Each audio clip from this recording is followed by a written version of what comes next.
What is that? Boom. The punch hits squarely and squashes down the cheeks, sending the snow bunny angel stumbling back on her feet. She can't even process it. A human just hit her. Before she can say a word, she falls to her knees, confused with her angelical blood leaving her nose. So she turns to kill the bastard, but our boy disappears, pops up behind her, grabs her wings using full grip strength and starts to pull. Albino Angel shouts for him to stop it, but stone cold he just keeps pulling it out from inside of her. And before she can do anything, he rips it off her back, and even tells the girl that she's too much of a crybaby. Then he steps on the other shoulder and rips of another wing. She agonizes, and he pulls a knife from his inventory. Before she can say something, deep into her chest, the steel freezes her heart. Puff! A lifeless angel corpse hits the ground. With that, he gains 2 secret rewards for the first angel kill, the Rune of the Slaughter, and the most important one being the Angel's Blood, which allows him to get extreme unique class. But before that, we gotta row back a few hours. It's New Year's Eve. Massive countdown event in the city. 10,000 people in the plaza. Fireworks ready. Drinks in hand. Future gangster Hwang Yong-min is in the crowd telling his friends his big plan after graduation is to become a thug. His friends call him insane. Then they bring up the kid he loves bullying, that gloomy, quiet guy from class. Young Min says graduation isn't going to stop him. He'll keep beating that loser as long as he wants. One of his friends taps his shoulder and points. The bullied kid is standing right there. The countdown hits 5. The bullied kid, our boy Ryu Min, is staring straight at Young Min. Then he starts glowing blue. Nobody understands what's happening. In his head, our boy is thinking, I'm back again. Round 1, day 1. Last tryout of 100 regressions. This is the final loop. The clock chimes. And then a voice cuts through the entire plaza. Humans are funny, celebrating without knowing what's coming. An angel descends. Wings, halo, the works. The crowd thinks it's part of the show. One drunk guy yells something rude at her. She gets annoyed and snaps her fingers. His head explodes in front of his friends. Then she gives the speech. Our boy has now heard 99 times. She says they must be confused. The worthless creatures like them could never understand what's happening. Then she says she'll explain it simply, and tells them to listen. The protagonist is already sick of hearing the same speech again. The angel begins. For 20 rounds on the first day of each month, humans will be sent in spirit form to another dimension to play a game. There they'll be given one job, clear the mission. If they succeed, they return to reality with a reward. Someone quietly thinks they might survive if they finish the mission, but the angel shuts that down. Not everyone who clears it gets to live. Only half of the successful participants will survive. Still, she says she won't be taking everyone. The crowd goes quiet, too shocked to respond. She explains that only people between 15 and 29 from around the world are being taken. The protagonist thinks back to the first time. He never imagined he'd have to relive this 100 times. A man over 29 sighs in relief, thinking he's safe. One of Yang Men's friends grabs him and snaps, asking how he can be happy when the rest of them might die. Worried, Yang Choi-wen tells him to wake up. Didn't he just see someone's head explode? The angel says there should be about 1.8 billion participants total. With the basic explanation done, she says it's time to begin. Their spirits are pulled into a void, and she keeps talking. Now they're in a place where they can't see each other. Before the game starts, they must create a spiritual body. She calls it a personal customization, so they should choose carefully. The protagonist decides to do what he always does, use the nickname Black Scythe. After that, he appears in the field and thinks this is already his 100th time. He's used this same form since his 12th attempt, and now it feels like his real body. One by one, the other players finish customizing and arrive. Looking around, he sees most people made themselves prettier or cooler than before. As usual, everyone wants to look attractive, but that's a bad move. This world is all about survival. Stand out too much and you become a target. Die here and you die in the real world too. He brushes it off. It's almost time. Then he notices Yang Choi-wen, who once again picked a muscular body. The angel returns and says everyone seems happy with their new avatars, though she prefers seeing them scared. She mentions the 1.8 billion total. A guy says it doesn't feel like that many people are here. The angel sighs, disgusted by how stupid humans are. She explains this isn't the only space. People are spread across many planes with other angels, so they should focus on their own. Then she says she'll explain the next part as simply as possible. First, she tells them to think of a status window, and the protagonist opens his Ryu Min, nickname Black Scythe. Beginner, level 1. No class, no title. 3,333 stat points. No skills, no runes. He looks over his status and lets out a sigh. The angel says anyone who's played games should already understand how weak they are right now, but they can grow stronger. And if they survive through round 20, they won't just escape the game. They'll also get one wish. People around them can't believe it. A wish sounds impossible, but first they have to survive. Ignoring the chatter, she tells them to open their inventory because she left them a gift. The gangster checks his and finds a random rune fragment. The angel says it's a one-time item, usable only at level 1, and it's the only starting item they'll get. The gangster uses the fragment and looks impressed by what he got. The angel says their luck clearly wasn't equal, but whatever they received is the fate given to them, so they should accept it. With rune registration done, she says the real show can start. She snaps her fingers, and everyone's window updates. The mission appears, kill 100 goblins per person. Across all regions there are 1.8 billion participants, and only half can survive. In this region, 10,200 people are competing, and just 5,100 will live. Then the first goblin appears. Someone points at it and says it really feels like a game, maybe even some new virtual test. Others wonder if they were kidnapped for this. The angel cuts them off, saying they shouldn't get excited. Then countless summon lights flash, and a huge wave of goblins appears. Anyone who thought this was a game starts freaking out. The angel announces the odds, 10,000 humans against 50,000 goblins, and tells them to fight to the death. As the goblins charge, everyone freezes. Panic spreads, people scream that they're coming and beg them not to get close. Then from the crowd, the protagonist steps forward. With no weapon at all, he walks straight at the goblins. The others can't believe it. He doesn't hesitate, just fires off a sharp kick straight into a goblin's forehead. This was part of his plan. In a crowd, first impressions matter, and he needs everyone to remember him. The goblin drops and its knife falls to the ground. The protagonist grabs it. Now they won't dare treat him lightly. He needs to show his strength and catch her eye. He looks up at the angel, who's laughing after watching that first strike. If he wants to impress her, he'll need to put on a real show. 2 more goblins rush him. Now he has a knife. He cuts both goblins down in an instant. The crowd is stunned. Who is this guy? Some even compare him to Special Forces, and his nickname, Black Scythe, starts spreading fast. Someone mutters that goblins are supposed to be the weakest monsters in games. Another says they should be beatable too, especially if everyone works together, even if they can't do it like Black Scythe. But before they can do anything, a goblin strikes, and the first person dies. That one death sets everything off. Some people break and run, others try to fight back. The whole place turns into a mess. While cutting down goblins with ease, the protagonist watches and thinks no one sees this as a game anymore. All they care about now is staying alive. Once fear takes over, people stop thinking and just run. That was his choice in his first run too. By the second, he understood running was pointless on this battlefield. One girl tries to flee but slams into an invisible barrier and realizes there's no way out. He already knows most modern humans would struggle to kill even one goblin. Still, if they want to live, they'll have to get past that. The fight keeps raging. People fall, goblins attack, and the angel just watches. Laughing, she says it's fun to watch humans battle goblins. Small or not, armed monsters are still dangerous. Then her eyes settle on the protagonist. Who is this human? Black Scythe, 70 out of 100. She notices the system shows almost nothing about him besides the mission progress. Annoyed, she wonders why it's hiding the rest. She sighs, saying guiding humans is irritating, but watching them is starting to amuse her. The protagonist kills another goblin. He gains 4 experience, 10 gold, and levels up. Now he's at 75 out of 100. He slips past an arrow as 5 goblins rush him. He dodges the first, stabs one in the chest, drops the next, then spins the dagger into another goblin's forehead. The last goblin freezes, trying to hide among the others. It doesn't help, he kills that one too. Then he glares at the rest and calls out, "Anyone else?" The goblins shrink back, too scared to move. He lets out a breath. At least now he can rest for a second. Next, he opens his status. He's level 4 with 6 points, which means he's getting 2 stat points each level. He puts all of them into dexterity. It boosts his dodging, attack speed, and movement speed, easily the best early stat. With progress this fast, he's sure the angel has noticed him. Now it's time to finish. He hurls the spinning dagger straight at a goblin's forehead. Not coming. The goblins stay frozen, and he adds, "Then I'll come to you." In a flash, he's already behind them with his knife in hand. They barely react before he moves through the group and kills them all. More experience, 10 gold, another level, and with that he's killed all 100 goblins.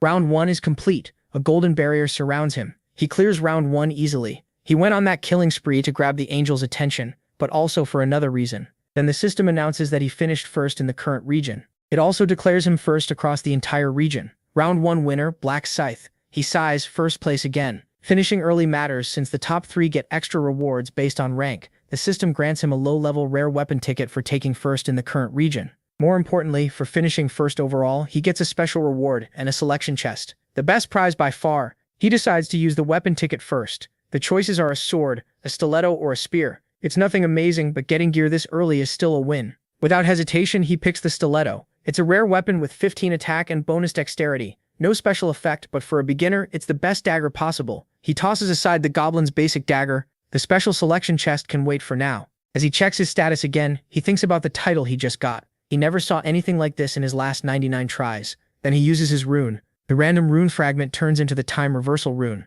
The system says the rune should be engraved into the player's soul, but traces of the same rune are already there, so registration fails. To him, that makes sense. If it kept registering, he'd be able to loop back forever. The system speaks again. Because of those traces, he has been identified as a time traveler with 100 journeys, and has earned the title Last Traveler. He's thrown off. In this game, titles matter even more than runes. Last Traveler is unlocked after obtaining 100 time reversal runes. Its effect is huge. If he's killed, he stays as a spirit for 1 minute, then can revive at full health once. After that, the title vanishes. Titles are far rarer and stronger than runes. Even Priest Resurrection only restores about 30% health, but this one brings him back completely healed. He realizes he got something incredible. A hidden trump card like this is priceless. He immediately sets his status to private so no one can learn about it. Then looks around. Others seem close to clearing their missions too. He wonders what Huang Yongmin is doing. Then he spots him. More and more people start finishing, and the angel says she was just starting to get bored. She mocks the pitiful humans, saying they kept dying until only as many remained as there were goblins. Then she apologizes with a grin and says it was her mistake, so why not make things fun again? A girl cries over her friend's body as the corpses begin to disappear, and another wave of goblins is summoned. The crowd panics while the angel enjoys every second. She says she kindly refilled the field with another 50,000 goblins, so now they have more than enough to kill. By now, people have started adapting. The battlefield fills with stabbing, shoving, and brutal close combat. 1,021 people have finished. Some help each other, but others get ugly. One gangster even drags a friend in front of him to take a stab. 2,129 people have finished. From his protected spot, the protagonist watches it all. One crazed man presses a bloody hand against the barrier, likely after seeing his friend die. 3,533 people have finished. The angel keeps enjoying the slaughter, while the protagonist studies her. In the end, 5,143 people complete the mission. Those who failed ask where the goblins went. The angel reminds them she already warned them only half would clear the mission. Now that it's done, everyone else has to die. Those are the rules. The survivors panic and beg for more time, saying they only needed one more goblin. She just smiles and tells them not to look so sad, they should be happy they survived. Either way, they can return now. Then she congratulates them on passing round 1 and tells them to try harder next time. Before sending them back, she says they should look at the results. The round 1 ranking appears. The protagonist is first with a 10-minute clear. Stupid Idiots comes in second at 16 minutes, and Heavenly Demon is third at 17. He took first in both the region and overall, which earns him another 1,000 gold to spend in the game shop. Everyone stares at him, and he realizes they all know he's rank 1 now. The angel blurts out that she can't believe the overall number 1 came from her region. Then she calls him out. Black Scythe? Curious, she asks how he got so strong and whether he found some kind of special rune. She tries to inspect his status, so he mocks her and tells her to go ahead and check it. She snaps back that she could if she wanted to, she was only testing him. He smiles to himself, thinking she's ridiculous. Then he asks if he can make a request. He says the reward for rank 1 feels a little weak. The people nearby who had seen her kill someone instantly stare at him in shock. What is he doing? The angel is stunned and asks what he just said. He calmly repeats that he wants something better. She asks again, clearly offended, but he doesn't back down. He didn't like the reward, so she should give him a better one. She glares at him, thinking this human has some nerve. She only noticed him because he was active early, and now he's acting important after killing a few goblins.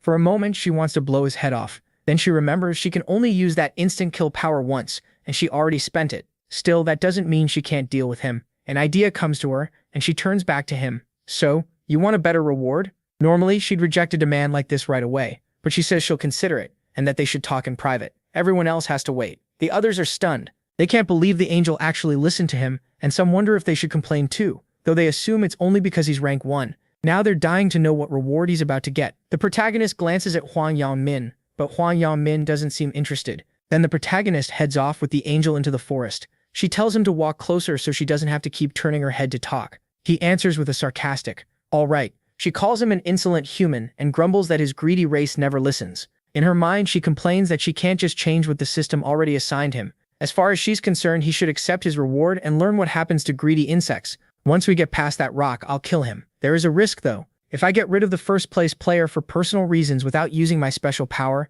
the others might suspect the game is rigged. And if that happens, the ones above me could punish me. That's why I led him somewhere no one can see us. Stupid human. If you'd kept your mouth shut, none of this would be happening. She faces him and asks what kind of reward he wants instead. His answer is a punch straight to her face. The hit makes her stumble. Shocked, she cries out that a human dared to hit her. She tries to regain control, but he disappears and pops up behind her, grabbing her wing and tearing it off. Now you're not getting away. Then he tells her to quit whining and rips off the other wing too. Now escape isn't an option. He asks if it hurts. Full of hate, she snaps that of course it does. He fires back that if their roles were reversed, she'd be mocking him and asking the same thing in 5 minutes. Confused, she asks if he's insane and what he's even talking about. He says she planned to kill him with the dagger hidden in her wing. She denies it, saying she may kill him now, but she never planned that before. He says there's no point lying. He can read it on her face. Farewell. That catches the angel off guard. How does a human know my name? She asks what he's going to do with the weapon, and he only mocks her,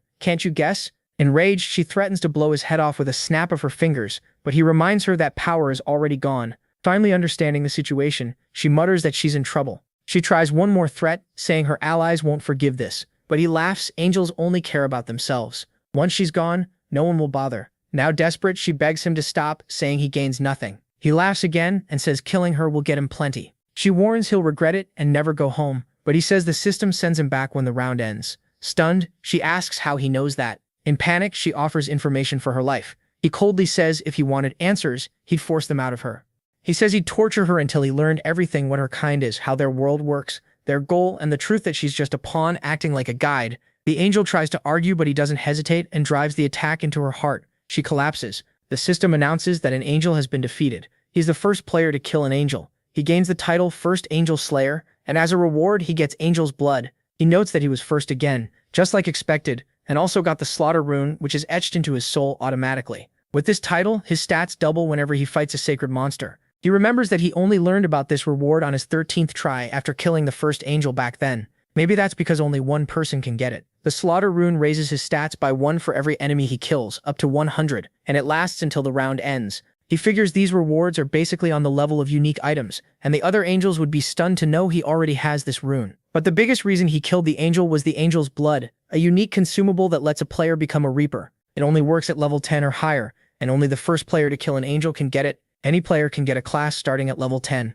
There are 30 classes total, and changing class isn't hard. All you need is a class change item. Most of the time, you get one by hunting or meeting easy conditions. Unique classes are different. Only one player can get them, and only by meeting special conditions. And obviously, they're way better than normal classes. They give much better bonus stats, runes, and builds. Then he says it's time to collect the reward for ranking first in every region. The system gives him several choices. He can pick one special reward, triple experience in round 2, 2,000 gold, or information about round 2. He knows the experience boost matters most because he needs to hit level 10 fast and change classes. So the clear choice is the triple experience bonus for round 2. After taking the buff, he says this will be his last attempt. No matter what it takes, he'll become the strongest. And with that, round 1 ends. The gangster wakes up where the New Year's event was held and mutters that this must be the New Year's bell. He wonders what happened and whether everyone blacked out like he did. As people wake up, some call it a weird dream. He checks the time, 5:20 a.m. The same amount of time that passed in the game passed here too. Everyone, including his friends, wakes up with pounding headaches.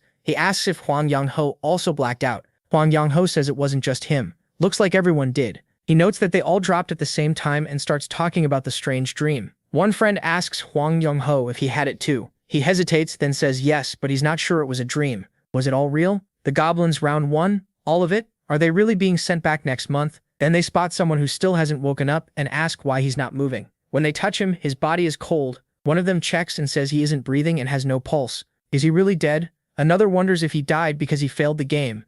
Then panic spreads. Are all the people not waking up dead? Is this real? Only half survived. Will the next round be like this too? The gangster prodigy answers with a chilling smile. He says it doesn't matter who was born rich or poor now. The odds are the same for everyone. So no one can complain life is unfair anymore. Calm down and just survive. When someone cries that it's unfair to die without even getting a real chance to fight, Huang Yang-ho snaps back that everyone was thrown into the same mess. So what's unfair about it? His friends can only think that he's insane. One of them fires back that maybe a gangster like him doesn't care, but other people still had dreams and plans. Then a friend notices Huang Yang-ho searching around and asks what he's looking for. He asks where that brat went. The friend asks if he means his slave. Yeah, he says he definitely saw him over there before blacking out. Maybe the kid didn't survive round 1. Makes sense. How could someone that weak last to the end? Then he hears something, turns, and spots someone wearing armor. He wonders who that is and where all that armor came from. A moment later, he notices a status window in the real world. Everyone gets one. They soon figure out each person can only see their own. If the game system works in reality too, Huang Yang-ho wants proof, so he tests his strength and smashes a stone with his bare hand. Amazed, he shouts that it's incredible. The news quickly starts covering the shocking event at Jo-young-ho, where the New Year's celebration was supposed to happen. Over 10,000 people collapsed at once. The report even shows footage of the angel and says one person died on the spot. Then the angel lifted her hands and all 10,000 people lost consciousness. Police say it only affected people between 15 and 29. Online though, hardly anyone believes it. Some call the reporters crazy, while others say it has to be fake CGI. Meanwhile, the protagonist says this is only the start. The news keeps talking about what happened, but while the reports focus on the deaths, he knows that's not the real problem. The real issue is that players can now use their abilities in the real world. The effect may be small for now, but as they level up, they'll become beings beyond normal humans. No weapon, not even a whole army, will be able to control them. They'll turn into living weapons. He thinks he can't just watch the world fall apart. If things keep going as they are, humanity won't even make it to round 20. There's only one answer. He has to rule over all the players with overwhelming power. He's sure this time he'll need a different approach from his past attempts. To open the final boss room, at least 5 players are needed. He already has a few talented people in mind and even knows how he'll bring them in. But not yet. Right now, something else matters more. He gets home, opens the door, and sees his younger brother ate instant noodles for dinner again. He checks the bedroom and finds him fast asleep, calm even though his older brother still wasn't home. Then he thinks back. His younger brother is about to start his last year of high school. Their family used to be normal until their parents died in a car crash. After that, everything changed. The biggest change was that he became the boy's only guardian. He fixes the band-aid on his brother's hand and wakes him up. Turning on the light, he says it's time to get up. It's morning. The boy groans that it's only 6 in the morning. We don't have time to sleep. He says, get dressed, we're leaving. The boy asks what's going on, and he says he'll explain later. His brother asks where they're even going, and jokes that if it's to watch the sunrise, he'd rather stay asleep. He tells him this is no time to rest. The world is in chaos. But the boy reminds him they were supposed to watch the New Year's event. What happened? He just tells him to get ready, and he'll explain on the way. The two head through the city. The younger brother keeps glancing at him, confused, thinking that if his brother looks this serious, something huge must have happened. The protagonist tells him, you have no idea what's happening to you right now. His brother fires back, why would you say that? You're freaking me out. Did something happen while I was sleeping? Just look at the top news. His younger brother checks his phone and goes pale. Wait, an angel showed up and took people to another world? The protagonist corrects him. Not their bodies, just their souls. You too. Yeah, I only made it back after killing 100 monsters called goblins. His brother is shaken. Is that really true? Are you hurt anywhere? Don't worry about me. How can I not worry? You're my brother. Remembering their parents' funeral, the protagonist thinks, so this is what family means. The only family I have left is my little brother, crying over there. I know I need to get mentally stronger to fill the hole. Mom and dad left behind, but being strong inside and killing 100 monsters are nothing alike. His brother realizes even he has a weak side. The protagonist says, I know what you're thinking. Over there was a status system like in a game. My normal body didn't matter much. His brother stares. So it really had something like that. And there's one more thing. Later you won't be calling me weak. His brother blinks. What's that supposed to mean? If you want the answer, come with me. He groans, I really don't want to. Tell me where we're going or I'm not moving. Please just tell me first. The protagonist notices the bandage on his hand. He looks down and quietly says, Bang Taegi Yu. His brother flinches. Why are you bringing him up? Because we're going to Taegyu's hideout, the punk from your class. I know he's been bullying you. His brother freezes. How do you know that? You really thought I wouldn't find out? His brother thinks, I tried so hard to hide it. He's already dealing with so much. I'm sorry, brother. The protagonist admits he actually didn't know. He only learned the truth a few hours after returning from the first round. Later that day, while he was resting, his brother said he was going out. Looking back, the protagonist remembers that was when everything started. Then his phone rang. Hello, are you Ryu's guardian? You need to get to the hospital right away. He rushed there, but by then, his brother had gone blind. The thought crushed him. I was too weak and too stupid. Now he apologizes and swears no one will ever bully him again. The story cuts to a warehouse where a boy is getting beaten. A blonde thug sneers, you brats trying to get yourselves killed? Didn't I say bring me 200,000 won? The boys stay silent, covered in bruises. What? No answer? Ignoring me? He hits one of them again.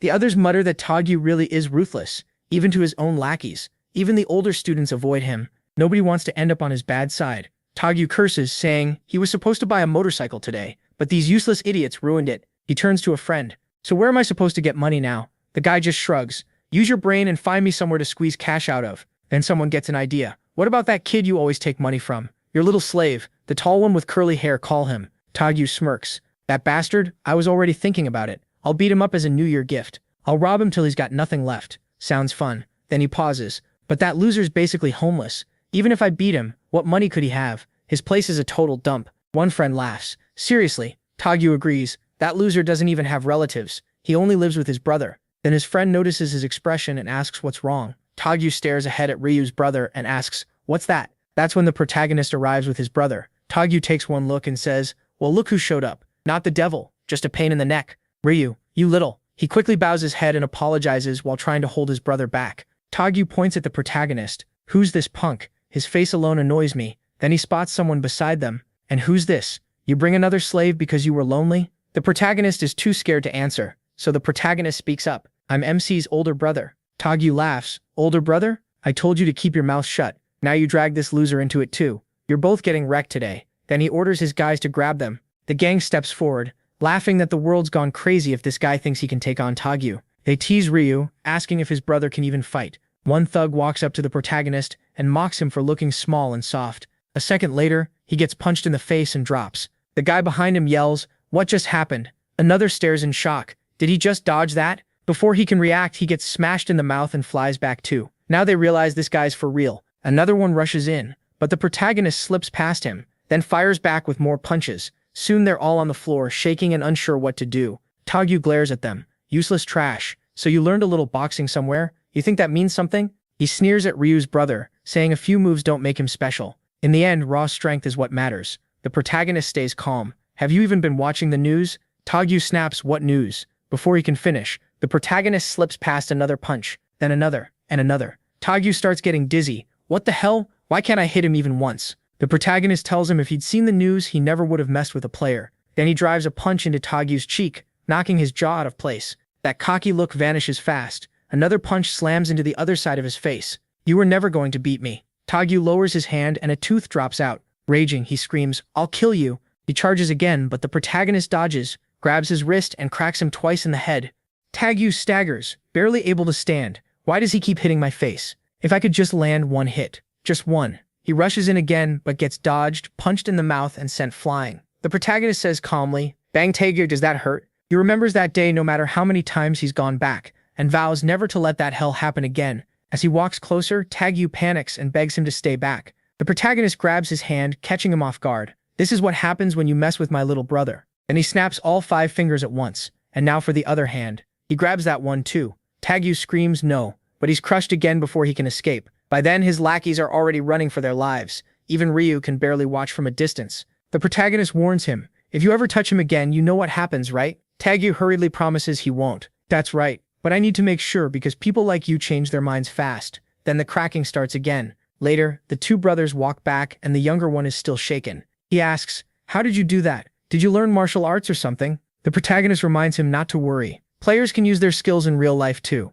His brother stares. "What do you mean?" In answer, he pulls out the dagger he got in the other world. His brother jolts in surprise. "A knife out of nowhere? So you can summon weapons?" "Exactly. And when I moved like that, it was the same kind of thing. That's how I dodged all their hits. My dexterity is 11 now." His brother connects it to the game stat. The protagonist explains that a normal person has 3, while a pro athlete has 10. So what happens if your level goes even higher? He shrugs. "How would I know? I haven't gotten that far." But that is a lie. He can't reveal yet that he's a time traveler. The last time he told the whole truth, during his 21st regression, his brother was kidnapped by another player. He still wants revenge, but more than that, he refuses to let his brother go through that again. If he wants to protect him, he has to be ready for what's coming. So for now, he changes the subject. "Want to get breakfast at the convenience store? You're hungry, right?" "Yeah." They head inside. His brother points at the noodles. "Aren't they over here?" "I know." "Wait a second." He swipes his card thinking this is all the money he's saved so far. 133,001 won. His brother stares.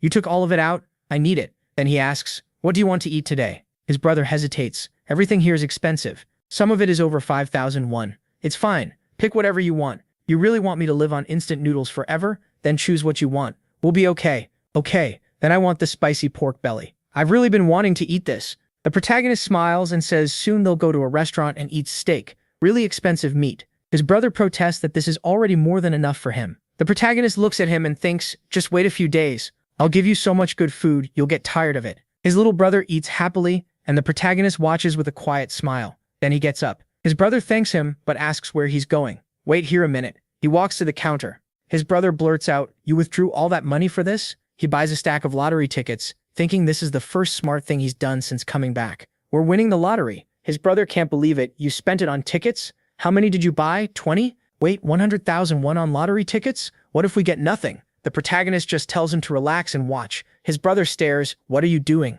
You're picking the same numbers again?" "Why? Because these are the winning ones." The next chapter opens with the lottery draw. His brother nervously mutters that they're screwed. They just blew 100,001. He says they should have bought food instead, but the protagonist tells him to stop chewing his nails. The numbers start coming out: 3, then 18. Next are 9 and 38, and the last one matches 2. Every number is there. His brother keeps looking between the screen and the tickets. Then he blurts out that this is insane. They won the jackpot. He begs for a cheek pinch, and the protagonist tells him to do it himself. His brother can barely believe it. Is this a dream? Please don't let it be. The protagonist calms him down. It's real, not a dream. They really got first place, and his brother loses it with excitement. He quickly tells him to keep it down so the neighbors don't hear. Then he asks why he's freaking out so much. His brother fires back. How could he not be happy? Of course he's happy. He just remembers being the same way the first time. Back then, he was thrilled too. But after living through this over and over, it feels more like a yearly task. He has to build money fast after every reset because 900 million people are already gone.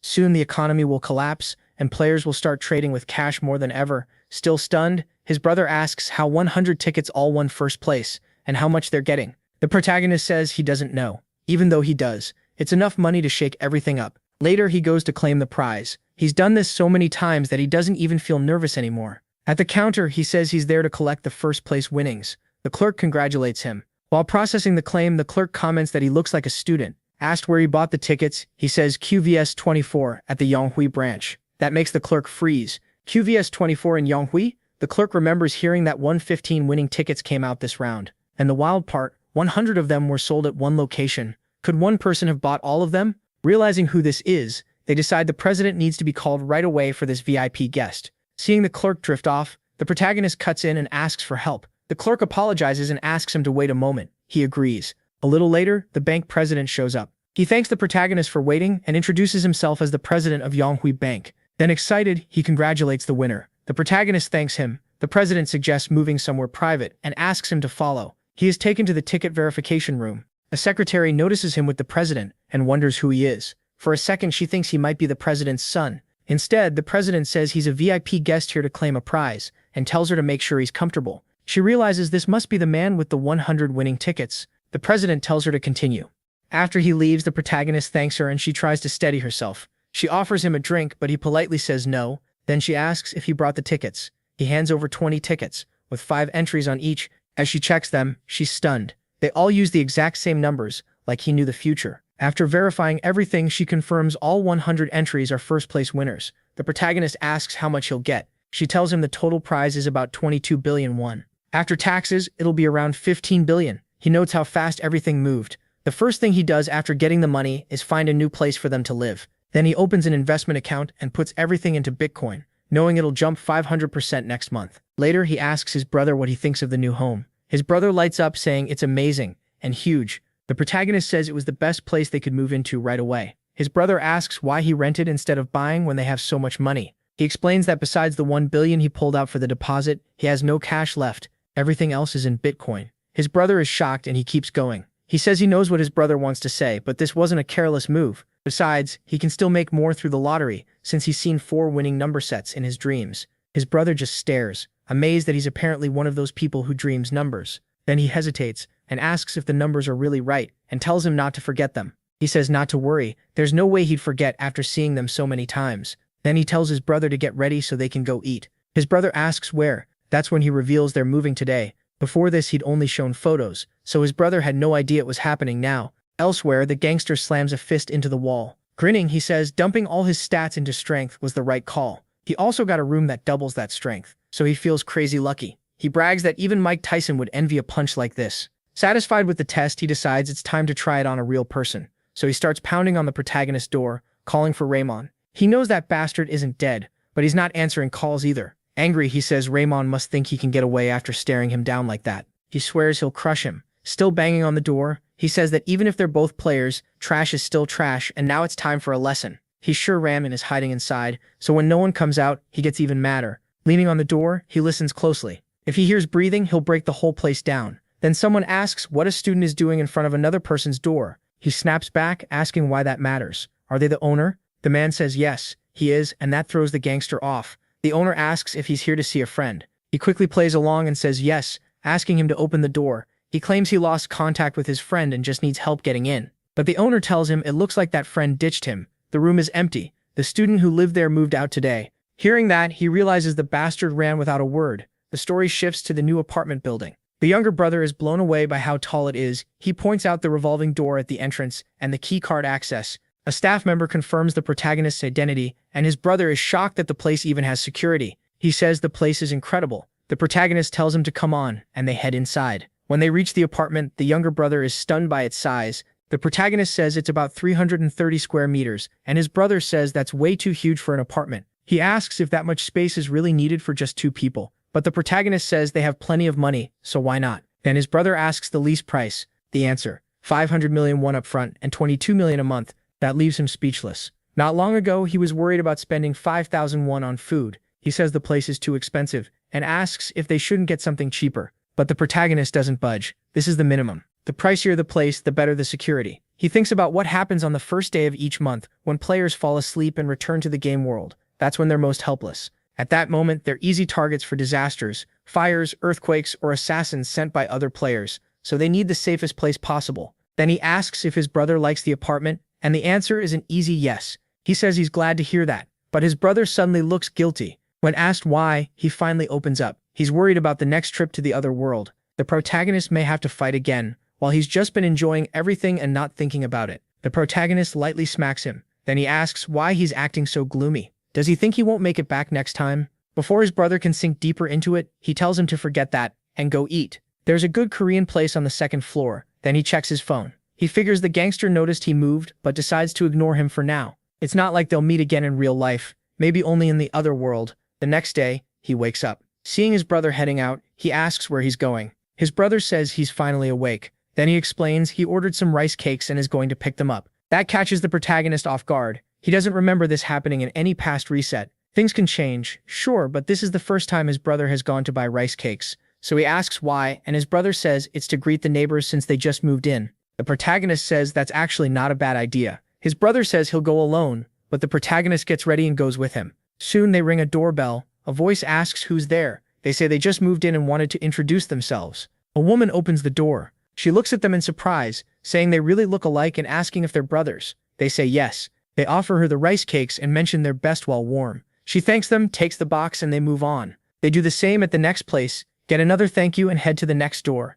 A kid opens the door, and they hand over another box of rice cakes. His brother says they only have one home left. Ryu tells him to wrap it up so they can go back and rest. At the final stop, his brother points out that it's the penthouse, covering both the 44th and 45th floors, and says the people living there must be loaded. He says he doesn't know for sure, but it's probably either some super rich family or a celebrity. His brother presses the bell, but nobody answers. He tries again, starting to get nervous. Looks like no one's home. Then the door opens, and Ryu recognizes her right away. It's the actress Seo Erin, with a bodyguard standing behind her. His brother can't help blurting out that she's beautiful, like an angel. The bodyguard steps in and asks who they are. He even assumes they might be fans. With his arms folded, Ryu says they live downstairs. So yes, they're neighbors from below. His brother holds out the rice cakes and offers them some. The bodyguard turns them down, saying he's fine and that she doesn't eat stuff like that. Then he steps aside and opens the elevator. He tells her to get in, and she does. Before leaving, she glances back at the brothers. Ryu thinks he has no idea who that guy is, but he was rude.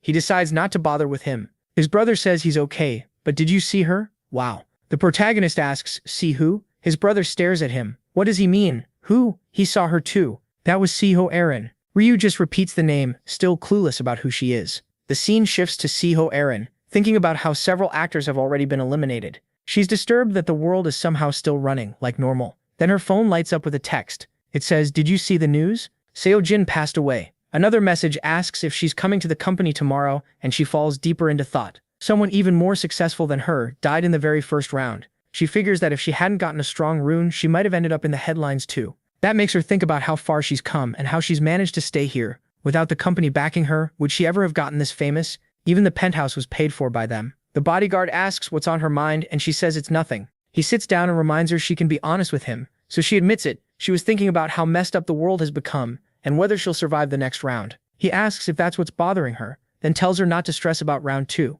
With him beside her, he says she has nothing to fear. All she has to do is trust him and stay calm. She thinks he's right. Who else could she rely on? At first, when the company gave her this manager bodyguard, she thought he was just there to watch her. But after he helped her kill the goblins, she knew she would have died in round 1 without him. He had promised to protect her no matter what and told her not to give up. She thanked him, but then another thought popped up. What about those rice cakes from the neighbors? They looked really good. He immediately warns her they'll make her gain weight. She points out the brothers came all the way up just to greet them, so they might feel bad now. He brushes that off and says it was nothing special. In his view, they probably want something from her, and if she gives them a chance, they'll keep coming back. Still, Seo Erin doesn't think they seemed like that. Then she remembers the older brother looked over 15. which means he cleared 100 goblins and survived. The bodyguard says that's probably true. She says it's amazing that someone could go through that and still act like it's nothing. The bodyguard scoffs, asking if killing 100 of those creatures was really that hard. He says only an idiot would fail. But Saphierin knows she only did so well because her skills happened to fit that world.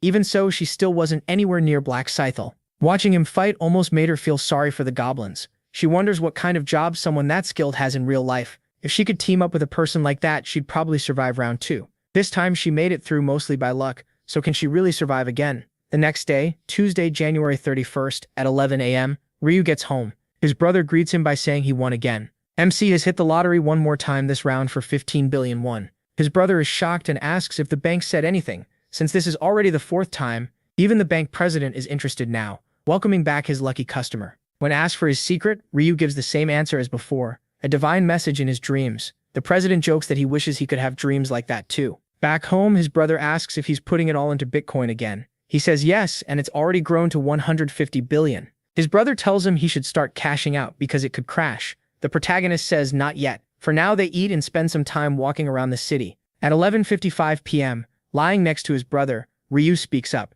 He tells him to stay alive and come back. His brother looks at him and says to relax. MC already saw him handle Taegyu. He puts a hand on his head and tells him not to worry, just go to sleep. By the time he wakes up, Ryu says he'll already be back. Then he leaves. He enters the second survival round. All around him, people mutter that they're back, that this place looks different, and wonder who he is. A lot of eyes lock onto the protagonist. He notices people keeping their distance and figures most of them recognize him. Everyone seems to be here. Now he just waits for it to start. A different angel appears and says she's not the one from last round. She even asks if they know why. The crowd, confused, asks what happened to the old angel. She says that angel had an accident and won't be showing up again. Then she tells the humans not to worry because she'll be guiding them now. Since everyone has arrived, she announces the goal of this round. A mission window appears in front of everyone. Round 2's main mission is simple. Choose a regional representative within 3 hours. People are baffled. They thought they'd be told to fight monsters, not pick a leader. Then someone notices the survival count and wonders if this means everyone can live. Seeing the confusion,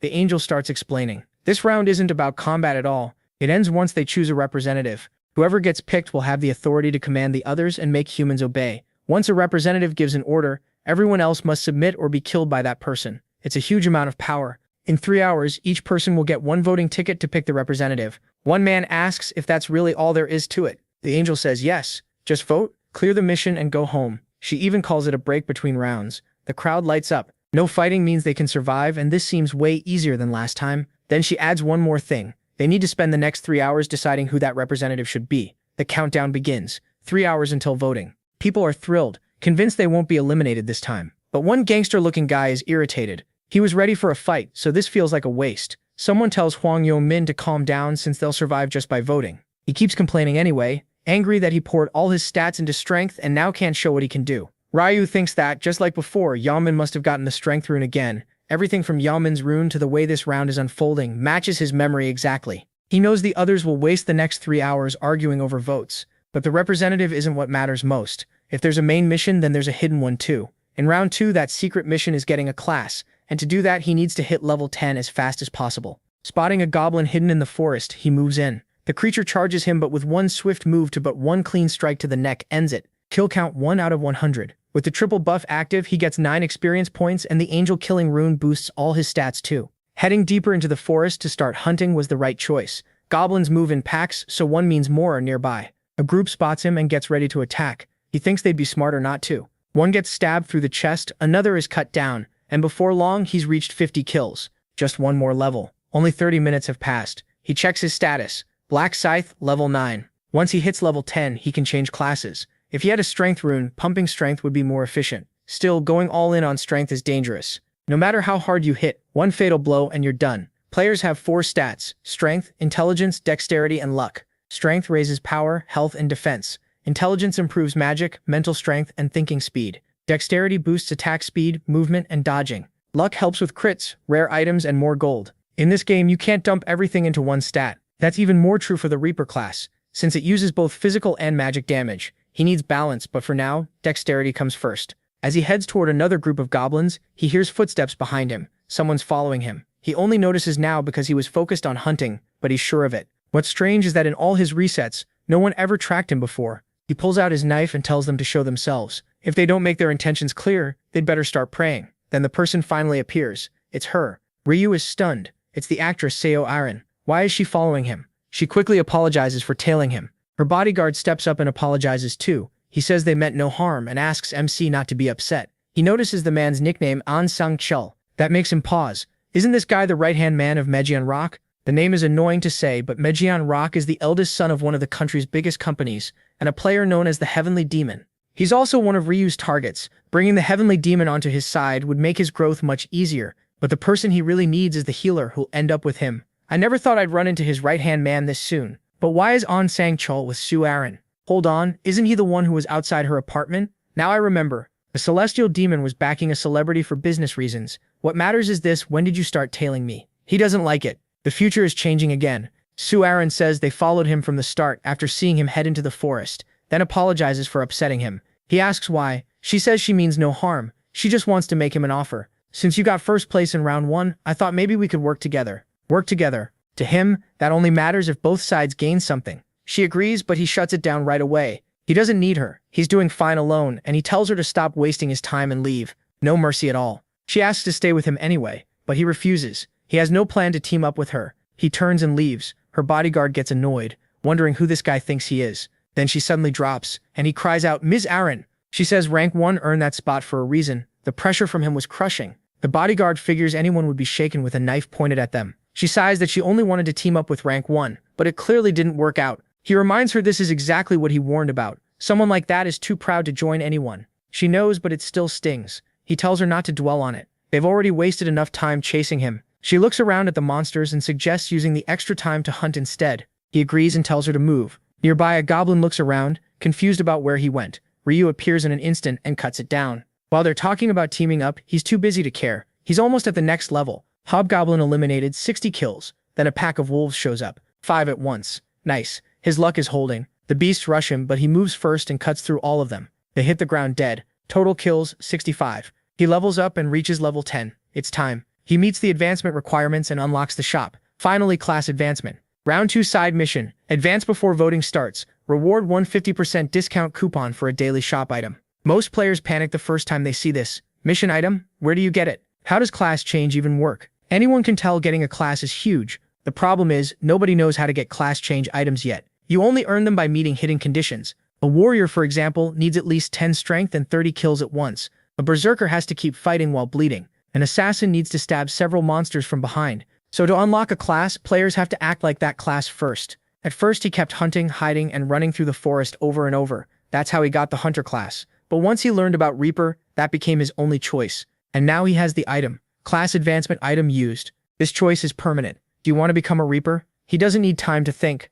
Yes. Class changed to Reaper. His reward is the Reaper rune. In daylight, weapon attack doubles. At night, attack speed rises by 50%, and enemies have a much harder time noticing him. The rune is bound to his soul, and he also receives the Reaper's Scythe. He gets the 50% discount ticket for clearing the side mission too. His rank rises from beginner to apprentice, and he's glad to see it. There are 6 ranks in total: beginner at level 1, apprentice at 10, regular at 20, expert at 40, master at 60, and grandmaster at 99. Like a game, each rank gives new abilities. His Reaper skill is Death Insignia. It marks a target so only he and that target can see it, shows the target's remaining health, and makes them take double damage. Only one target can be marked at once. Ranking up also lets him equip better gear. He puts on the Reaper's Scythe, a weapon with a lot of future value. Then the system announces that he's the first player to change classes, and gives him a random gold pouch. Being first definitely has perks. He also gets a neutral skill, Track. It lets him find someone if he knows both their face and name. Value 20,000. A 20,000 value skill. He decides to try it. He uses Track on Huang Yongmin.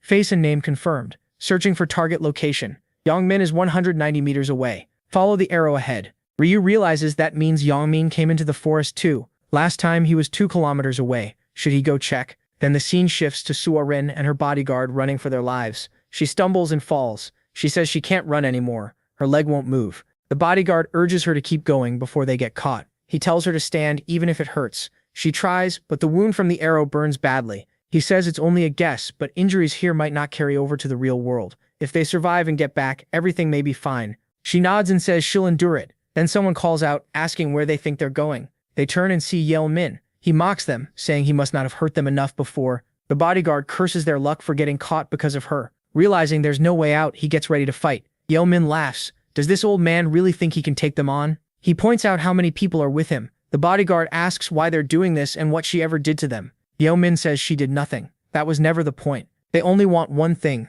the girl beside him. They don't care about him. They want Sue Ryan. His group starts muttering, checking if she's really Sue Ryan. Same face, same name. One wonders if she could be a fake, but another says it doesn't matter. She looks exactly the same. Yeomin offers a deal. Leave Sue Ryan behind, and the old man can walk away. The bodyguard thinks this is a disaster. If he'd known she was the target, he would have ditched her at once. He has no desire to get eliminated because of her. But there's one problem. If he fails to protect Sue Rin, he'll let director Meg Yin rock the heavenly demon down. Min keeps pushing, asking if he's decided yet. Then he notices the stance, so he really wants to fight. The bodyguard snaps back, asking if he even knows this is a crime.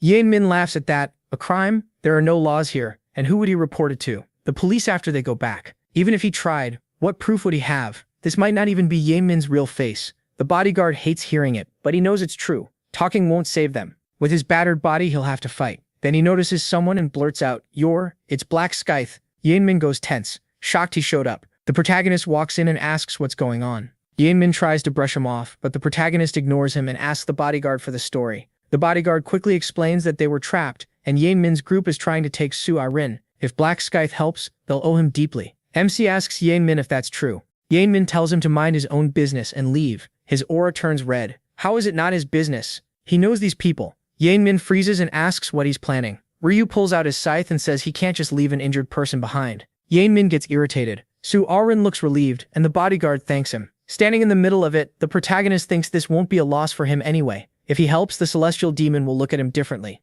And if a powerful family like that owes him, it could lead to an even bigger return later. On top of that, he already can't stand these worthless thugs. Min warns him to stop. One more step and he'll attack. Ryu answers with a simple question. Doesn't he want to fight? Min burns with anger, thinking this bastard is way too cocky. He saw MC wipe out goblins instantly and take first place before. Does he really have to fight a monster like that? He plants his scythe in the ground and tells him to be honest if he doesn't want this fight. Min asks if honesty will let him leave. Ryu says maybe if he drops to his knees and begs for his life. That makes Min furious. He's being told to humiliate himself in front of his friends in Kalren. He'd rather avoid fighting the protagonist, but this crosses the line. You son of a he thinks. Wait a second. My punch can break a wall. If I get lucky, I might even knock Black Scythe away in one hit. With a smirk, he snaps. You've got some nerve, bastard. What? You want me on my knees begging? Are you trying to get yourself eliminated? He figures if he can slowly get closer, he just needs one clean punch to the face. Even this guy shouldn't survive a hit strong enough to smash stone. The protagonist puts away his scythe, and Min blurts out, wait, what are you doing? He answers, wouldn't it be unfair if you came at me barehanded while I used a weapon? Winning like that would be boring. Min fires back, that's insane. Before he can say more, the protagonist disappears and shows up right in front of him. Min thinks, idiot, you put away your weapon and left your face open. He throws a punch at the protagonist, but it misses as he slips aside and drives a kick into Min's stomach. The blow sends him flying, and he crashes down groaning. The protagonist smirks, quit cursing, my ears are going to rot. Then he slams a hard punch into Min's mouth, grabs his collar and keeps pounding his face. Min thinks this doesn't feel like a fist at all. It's like getting hit with a hammer. This bastard is as strong as me, but his power hasn't been wrecked like mine. How can he still be this strong? Dazed and beaten, Min's friends rush in. One of them yells, Min, shoot him. Another pulls out a bow, and Sue Rin freezes in fear. The protagonist calmly steps aside, closes in at once, and faces the attacker. Oh, so you got lucky and found a bow while hunting, huh? Too bad you ran into me. His scythe is already out. It swings once, and the man's arm is cut off. Kid, the guy drops to the ground, writhing in pain, while the other two panic. You think you can get away with this? You're dead. Die, bastard. The protagonist only stares back. Death emblem. He pulls out the scythe, swings, and brutally slices the warrior across the shins. The blade cuts through like nothing, and the man drops stiffly while his friend stares at his leg. The protagonist tells him, you came at me with a weapon, right? Then you pay the price. Then he keeps going. The protagonist really does like cutting people apart, and now everyone's losing limbs. They're all on the ground, maimed. That death emblem really is terrifying. Double damage lets him cut through even armor in one strike. He just stands there like it was nothing. Too easy. But he thinks it can't end here. He has to scare them so badly they never come near him again. As they lie there, the protagonist keeps making more cuts, and they all start begging. It feels like you're killing us. Please forgive us. He replies, stop whining. This won't kill you. While those guys are already finished, the next one is caught trying to hide. The protagonist glances over and says, You know hiding is pointless, right? No exceptions. Here he goes again, moving in to cut down one more. The poor guy screams in pain, but the protagonist only says, "Quit acting like a baby. This barely hurts." He remembers this was the same guy who used to threaten him. "Compared to what you did to me, this is nothing." Then come more cuts. So our Rin and the bodyguard can only stare in shock. They can't believe he keeps cutting off arms and legs, torturing even the ones who don't want to fight anymore. The bodyguard is stunned. Some would call this cruel, but that ruthless side of him is almost impressive. This black scythe might even rival the president. After all the beating, the protagonist asks, "So are you calm now?" "Yes, thanks to you." "Well, you won't need to worry about them attacking again. Look at them. They can't even walk now, so just go vote." The two thank him. "Thank you so much, Black Scythe." Then she asks, "At this rate, won't they die?" He answers, "So what if they do? They're worse than animals." The protagonist looks at her and thinks she's still too soft. Why care about trash like them? Does she think she's some saint? Maybe she's just protecting her celebrity image. The bodyguard speaks up. "Black Scythe, can I ask something?" He nods, and the man asks, "Why didn't you kill them? In this world, that wouldn't even be a problem." Inmin is horrified, realizing things could still get worse for them. The protagonist replies, "Why didn't I kill them?" He thinks the man really does act like the heavenly demon's right hand. Then he says, "Simple. I get nothing from killing them. Nothing. But if you leave them like this, they could come back and cause trouble later." The protagonist gives him a look. "Trouble? You really think these guys can cause me problems? Besides, if too many participants die, fewer people can clear the round." The bodyguard realizes he's right. Fewer survivors means fewer people saved. He's already thinking far ahead. His grasp of this game is on another level. Impressed, the man says, "Got it, we'll ignore this trash too." The protagonist says, "Well then, I'm leaving." The man quickly calls out, "Wait, Black Scythe, give me a bank account and I'll send payment in the real world." But the protagonist brushes it off. "Forget it," and walks away. The man is amazed. He saved them and still refused a reward. He decides to report this to the president as soon as he gets back. He also thinks that as much as he'd like to get rid of this guy now, he has to hold back. Just like Black Scythe said, there's no benefit in killing him. Then he spits in the guy's face. "What the film?" Humiliated, the man curses, and they decide to leave. "Come on, let's move." At the voting area, everyone's already shouting, "Vote for me. I'll do what's right." It sounds like a real election. Others push back, saying they do better than that guy. The crowd starts arguing, and people begin grabbing each other. Others try to calm things down. "Don't fight, watch it." Then someone calls out, "You're all too worked up. It should be someone calm, like me." Another cuts in, "Hold on, my dad's a congressman." "What about me?" The arguing keeps going until a loud voice cuts through it all. "You only have 2 hours left before voting ends. Stop wasting time and decide already." The speaker is Mint Chocolate Boy. Someone asks, "All right, bro, how do we pick? Got an idea?" He grins and says, "Yeah, I've got a great one." "Really, what is it?" Everyone goes quiet to hear him. Then he thinks they're following his words exactly. Just as expected, they've all fallen for his persuasion rune again. When he first got that rune as his fragment, he was disappointed. What kind of useless power was this? Persuasion rune raises the chance of convincing a target, as long as that target can hold a conversation. He had thought it was worthless. Monsters can't even talk, so how was it supposed to work? But later he figured out how to use it right. He spots some guys about to finish off goblins. "Come on, one more stab. I've got one too." Then he shouts, "Guys, there's a woman over there in serious danger. Forget the goblins and go help her now." The men instantly change course. "What? Let's go help her first." That trick alone helped him get through the first 100 goblins. If things keep going his way, becoming this region's representative will be easy. He tells the crowd, "First we need to choose candidates. Let's narrow it down to 5 at most, then vote from there." Still under his influence, the group agrees. "That's not bad, makes sense. Way more organized." He continues, "All right, let's start cutting the list down. If you want to recommend someone, raise your hand and say their name." A chubby guy is about to name himself, but Mint Chocolate Boy stops him. "Obviously you can't recommend yourself.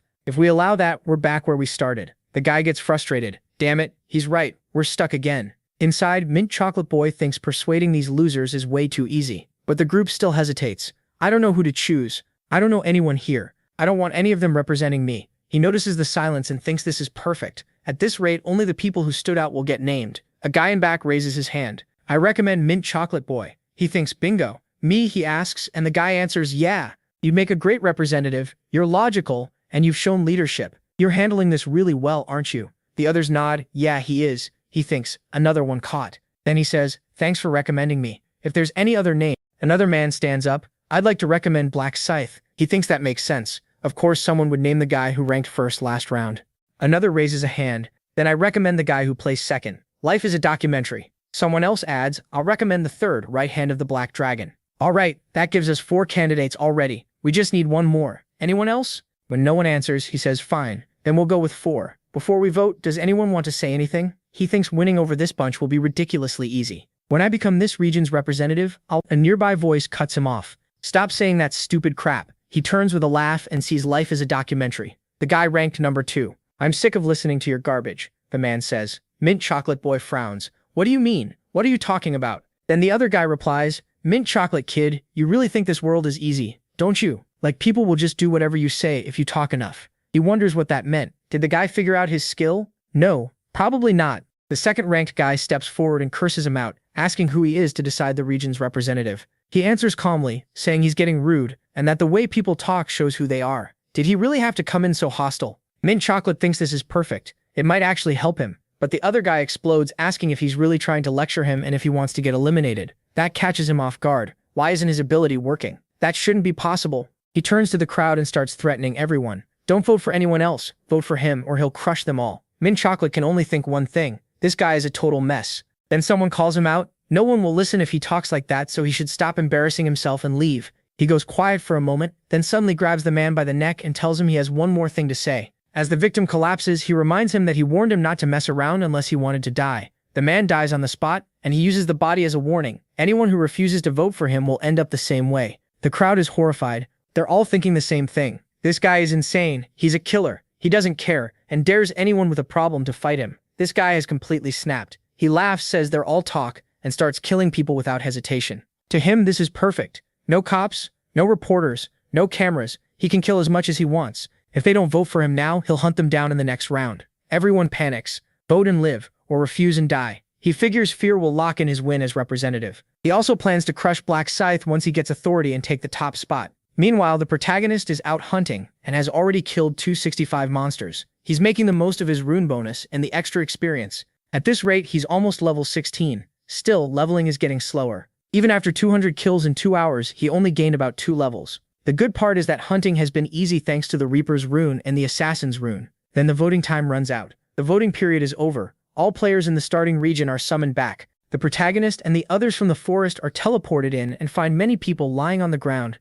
Someone asks what happened. Aaron fears that guy killed them all, and the protagonist notes that Cho Jong-sik seems to be in control again. He knows Cho Jong-sik well, the leader of a gang and the second strongest fighter in the district, with a terrible personality. Normally it's smart to get rid of a ticking time bomb before it goes off, but this isn't the moment. Then Cho Jong-sik walks over to him, saying he's been waiting a long time for Black Scythe. What does he want? Just a proposal. He gets right to it. Serve him. Serve him. Serve him. That's right. If Black Scythe does, he'll let him live. The protagonist laughs and asks if he's really trying to start a fight. Cho Jong-sik tells him to kneel and beg, or he won't walk away in one piece. The second-ranked brute keeps ranting, saying Black Scythe still doesn't get how bad things are for him. But the protagonist cuts him off, asking if he's too dumb to understand plain words, or if he'll only get it after being killed here. Then he pulls out his scythe. The guy freezes, shocked by the weapon, and realizes he picked the wrong target. The protagonist stares him down and asks what happened. Did he run out of words? Cho Jong-sik tries to act tough, reminding him who he is, the head of the Jong-sik gang, and says he'll never kneel. He tells him to come at him with that weapon if he dares, you son of a... The protagonist thinks he's still as hot-headed as ever. Enough playing around. If he shows too much power here, things could get messy, and people might vote for him. So he needs Cho Jong-sik to become representative and stay useful for round 3. And besides, the angel should be arriving soon. Right then, she appears and orders all humans to gather. The protagonist tells him he's lucky, and warns him to think twice before picking fights if he wants to survive longer. Cho Jong-sik goes pale, thinking he almost died, but tells himself he'll let it slide for now. Once he becomes the region's representative, he'll pay back this humiliation 10 times over. The angel asks if they've chosen their representatives. She sees they've done more than talk during the last 3 hours, though she doesn't care if some worthless humans died. Then she asks if they're ready to begin the vote. The vote for representative starts. Each person gets 1 vote, and whoever gets the most becomes the leader. To vote, just look at the target and think vote. Anyone who doesn't vote within 5 minutes is disqualified and killed. Voting begins. Now everyone is thinking the same thing. Which person should they choose? The gangster assumes they must all be looking at him, but then he notices one girl isn't. He lashes out, demanding to know why she isn't looking at him. Startled, she screams. He warns that anyone who doesn't look at him will die. Meanwhile, the protagonist stays quiet and avoids attention. The gangster keeps threatening people, saying anyone who refuses to vote will be killed by him personally. He even calls out someone for turning their head. He's trying way too hard. The vote ends. The angel says voting is finished, and notes that at least no one tried to dodge it. Now it's time for the results. She claps and the count appears. The gangster wins after all. Life is a Documentary gets 2,400 votes, while Black Scythe comes second with 2,000. He's thrilled at first, then confused. How did he only get 2,400, while Black Scythe got that many too? He fumes, realizing people he threatened still voted for Black Scythe. The angel confirms it. Life is a Documentary is the representative of this region. Because of that, she'll give him authority power to command others. The system announces that he is now the region's representative and has gained command authority. He grins, thinking Black Scythe will regret not killing him. He'll order everyone to take Black Scythe out. But when he checks the skill, it says, temporary skill. Command authority lets you give one order to players and force them to obey. They cannot resist it. Uses 10. This skill does not affect players who have a class. He's stunned. Only 10 uses? And it doesn't work on class users? So anyone with a class can ignore him completely. The angel keeps talking, saying they probably think things are over now that the vote is done, but they're not. There was a hidden mission this round, and the crowd is shocked. A message appears, side mission, advance before the vote ends, and receive a class. Everyone is stunned. An advancement item? A class? She explains that the mission window was set to appear the moment someone reached level 10. They just never noticed. People complain that there were no monsters here, so how were they supposed to level up? She mocks them and reminds them the forest was full of monsters. Still, she says they shouldn't feel too bad. Only 80,000 people advanced across every region. Then she adds that someone in this region already got a class. The crowd starts buzzing, wondering who it was. She offers to show the side mission results and snaps her fingers. The results appear. Round 2 side mission, all regions. Black Scythe region 45. Black Scythe. Everyone is shocked. It's Black Scythe again. He was first before and now he's the only person in their whole region with a class. And that class is Reaper. What kind of class is that? It sounds insanely strong, especially since he was carrying that huge scythe. Life is a Documentary grits his teeth. He wanted to use authority to make Black Scythe kill himself, but Black Scythe got a class too soon. The angel explains that round 2 rewards were based on who finished the mission first, so the first person in this region to clear it was Black Scythe, and not just here, but in every region. Incredible. She even points out how perfect his unique class is, a Reaper, and says the name Black Scythe fits him so well. How did he come up with it? Did he somehow know he'd become a Reaper? He answers that he had no idea his class would match his name that well. The angel says it must have been fate. The protagonist realizes even the angels don't know how the Reaper class is obtained. They only know it's unique. The angel repeats that it must be destiny. She says it's interesting that someone in this region changed classes and also happens to be the only one immune to authority commands. People immediately ask what she means by that. Since she brought it up, she explains authority commands don't work on humans who already have a class. That means Black Scythe can ignore them. She also reminds them the representative only gets 10 uses, not endless control. The crowd reacts in surprise. The guy is furious and silently curses the angel for revealing that. She goes on saying Black Scythe also deserves a reward for advancing so fast. With another snap, a new message appears. He was the first to complete the mission in this region and in all regions.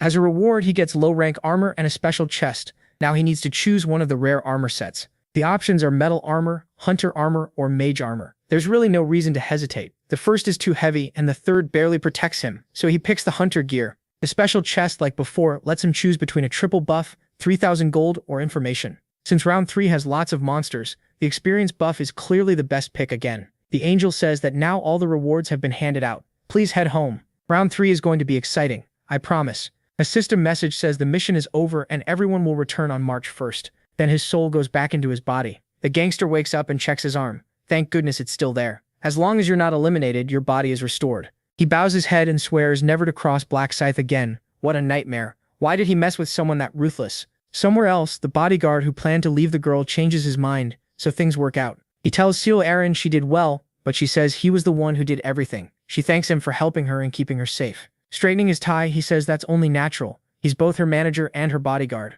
Then she says she wants to thank Black Scythe too, and asks if there's any way to do it. He tells her they don't know what Black Scythe really looks like, so they can't track him down. Besides, he clearly doesn't want anyone to know who he is. She asks why. He explains that when he asked for Black Scythe's bank account to send payment, he was turned down right away. Black Scythe probably knew the account number could be used to trace him. That leaves her a little disappointed. The bodyguard suggests another idea. If she really wants to repay him, they can find him next round and give him an item. She likes that plan and says she'll think more about how to thank him properly. He tells her to rest for the day and says he'll see her tomorrow morning. She tells him to be careful. He's already in the elevator, calling the president. The president answers, "Hello, Senchu." He notes that the president is still awake. The president says he just got back from the game and was having some whiskey. The bodyguard says he saw the results and congratulates him on becoming a Black Knight. The president brushes it off and asks what happened on his side. He says he and Siwa Rin only made it to level 8. They were hunted in the middle of the round, got hurt, and couldn't keep leveling. Hunted? He says he was going to explain after returning and asks if he can come over now. The president asks if this is about Black Scythe, then tells him to come to the hotel right away. He wants the full story in person. He says he'll be there in 20 minutes. The man gets into his car while the protagonist watches from nearby. Just as expected, he's going to meet the president. 10 minutes earlier, the protagonist woke up and used his tracking skill in real life. He pictured the man's face, and once the face and name matched, the system gave him a location, 9 meters. So he's close, probably upstairs. Then the number changes to minus 23 meters, then 56 meters. The distance is changing fast, so he must have taken the elevator. Where is he going this late? Could he already be on his way to the president? He needs to make sure. Good thing he turned on tracking the moment he got back. The moonlight is blocked by shadows, making this the perfect time to follow someone. Since the president is there, he'll stay quiet for now. First, he needs information. Who wouldn't be curious about Black Scythe? The player ranked first in both round 1 and round 2. Hearing that this man has info on rank 1 gives the president a bad feeling. Did Black Scythe mess with his subordinate? If so, he can't ignore it. Going after his right-hand man is the same as coming after him. Whoever it is, if they stand in his way, he won't forgive it, not even if it's rank 1. Meanwhile, the protagonist is considering teaming up with this man, but his cruel nature makes that risky. Soon, the bodyguard reaches the president's office. After a quick greeting and some small talk, he suddenly says that just being around the president inspires him, and he thanks him. It's so over the top that even the president tells him he's good at flattery and should just sit down. He insists it's not flattery, then adds a late congratulations for surviving. The president says surviving round 2 was easy. Sang-kyul also congratulates him on changing classes. The president calls it nothing more than luck. Sang-kyul says luck is a skill too. After all, placing second and third across all regions is no small achievement. He says there's no greater honor than serving him, and the president tells him to calm down. Then the president points out that with this much praise, he must want something. So he tells him to go ahead and ask. Sang-kyul asks what kind of advancement item he got. The president plays it down, saying it was nothing special, just something that dropped while hunting monsters. In truth, the fragment came from the rune he received. The angel had told him to check his inventory. Inside was the rune of the Black Knight. Its effect boosts all stats and covers the weapon in a black aura that damages enemies. It also automatically changes his class to Black Knight once he reaches level 10. He realizes right away what that means. He thinks about how lucky he was to get such an amazing item at level 1. Still, he decides he can't share that secret, not even with a trusted subordinate. People can change at any time. Then the president drops the side talk and asks who tried to hurt him. Was it Black Scythe? He quickly says no. Black Scythe actually saved his life. That makes the president ask for the full story. After hearing everything, the president sums it up. Some thugs targeted Orin, and without Black Scythe, both of them might have been eliminated. Maybe Orin would have lived, but the shock alone could have destroyed her entertainment career. He realizes he almost lost both a valuable subordinate and an important business asset. Then he asks what happened to the attackers. Were they eliminated? Sang-kyul says no. Black Scythe tortured them badly, but didn't kill them. When the president asks why, Sang-kyul says Black Scythe thought eliminating them had no benefit. Fewer people would only mean fewer survivors overall. The president admits that logic isn't wrong, but worries about what those men might try later. Even so, thanks to Black Scythe, both his subordinate and his asset are still safe. He says Black Scythe needs to be repaid, but Sang-kyul explains he offered compensation, and Black Scythe refused before leaving. The president is surprised. Did he reject payment to keep his identity hidden? He calls Black Scythe very careful, then says if they meet again next round, Sang-kyul should pass along his thanks for saving them both. He also tells him to watch for any chance to repay the favor. He hates owing people. Sang-kyul agrees, then remembers one more important thing. He asks for the thugs' nicknames, and it's obvious the president plans to hunt them down. Outside, the protagonist sits in a tree, thinking this guy really is a loyal dog. He rushed straight to the president in the middle of the night. Now that he knows where they stand, it's better to leave. Hanging around here any longer will only make him look suspicious. With a celebrity and a heavenly demon living in the same apartment building as him, he figures he should thank his little brother. If those rice cakes hadn't been delivered, he never would have met Seo Erin or learned she was connected to that man. If he carefully builds trust with the neighbors, he might win that man's trust too. Even so, he still has to decide whether taking the heavenly demon to the final round is really worth it. That Black Knight rune is absurdly strong, almost like cheating. The problem is its drawback. Once you get it, you're locked into becoming a Black Knight. Worse, after gaining Black Aura, the Black Knight has to recharge a special power called Dark Energy, and you can't get it the normal way. It clearly comes from eliminating others. In other words, it's a perfect fit for a psychopath like him, which makes him dangerous as an ally. For now, he'll keep him as a possible option, and only use him if needed. There are plenty of other talented people anyway, including that woman who seems to be the priestess tied to him. So once the sun comes up, he'll start moving on that. Meanwhile, at Chaos 24, where he bought the lottery tickets, a man sits there thinking, what am I supposed to do? At this rate, his monthly income is going to be cut in half. Then a girl opens the door and calls out, "Dad." He greets Julie and asks why she looks so gloomy. She says lottery ticket sales were suddenly stopped. The government's reason does make some sense. Players have unknown powers now, so it's dangerous. Then she brings up the news about someone getting first place 4 times in a row, and the secret she saw in her dream. She wonders who it could have been. Her father says rent and business costs were already crushing him, and now he doesn't know what to do. Julie tells him not to worry. She'll graduate soon and help him. She even asks if she should get a part-time job to help pay the bills, but her father refuses and tells her to focus on school. He reminds her that her grades are good and asks if she isn't going to keep studying. Her dream was to become a doctor. Julie says she gave up on that dream. In times like this, school doesn't feel important anymore.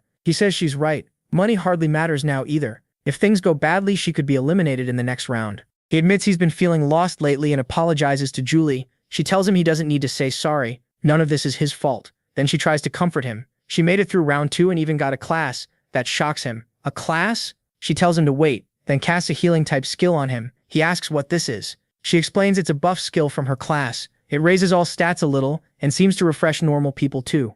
He calls it amazing, saying his whole body feels energized. Smiling, she says she can use it on him anytime. So she tells him to cheer up. He says he already feels better. Just then a customer walks into the store, and the moment he sees who it is, he freezes. Julie asks, "Who is that? Do you know him, Dad?" Her father stares. "That's the lottery psycho, the guy who hit first place with the same number 100 times. Ryu walks in and greets him. "Hey sir, remember me? I bought 100,000 won worth of lottery tickets." "I remember," the shopkeeper says. "But why are you here?" MC answers, "I came to apologize." "Apologize? For what?" "I saw the news. After I kept winning first place, lottery sales got shut down. So I wanted to say sorry for causing trouble for your store." The shopkeeper shakes his head. "Don't worry. It's not your fault. We're not going to starve just because we can't sell tickets." Even then, Ryu still feels bad for dragging them into it, so he offers compensation, even if it's just a small gesture. The shopkeeper looks down in shock. "What is this? 10 million won?" Father and daughter both panic, telling him to take it back, but he insists. "Please keep it. I'm sure I caused you trouble." He turns to leave, and the father calls after him. "My goodness, how can I accept this much?" Julie says, "Dad, give it to me. I'll return it." He nods. "All right, go." Ryu keeps walking, and she runs after him. "Excuse me, wait a second." He turns around, and she blurts out, "Raymond, is that you?" The protagonist replies, "Who are you? You don't know me? It's me, Minju Lee. We're in the same class." He frowns. "Same class?" She can't believe he doesn't remember a classmate. Ryu apologizes, saying he's bad with faces, but that's a lie. He already knows she's in his class, that she's the shop owner's daughter, and that she got the buffer class. When he first learned a girl from his class had such a strong class, he was amazed by the timing. Coming to the shop and pretending not to know her was all part of getting her on his side. She asks if they can talk somewhere else. Ryu agrees. They sit on a bench, and she hands the money back. "Here, take it." MC looks at it. "Isn't that what I gave you? You can't accept that much, right?" He knows 10 million won is a crazy amount, but he gave it on purpose because he knew she wouldn't keep it. No matter how hard life is, she hates owing people. She pushes it toward him again. "Just take it. My arm hurts." Ryu refuses. "I'm not taking it back. I gave it because I felt bad. It's the least I can do." She says it's too much, but he tells her he really wants them to keep it. Otherwise, he'll feel guilty every time he thinks about it. Still, she says it's too big a burden to accept. That's exactly why he's doing it. He tells her to tell her dad the same thing. It's not a lot for him, so they shouldn't feel pressured. She snaps back. "Why are you so annoying?" Before she can keep going, Ryu cuts in. "We're done here, right? I'm leaving." She quickly stops him. "Wait, 10 million is too much. I'll take 1 million instead, okay?" The protagonist asks, "Are you the one deciding that? Ask your dad." She sighs and says her dad would never be comfortable taking that much.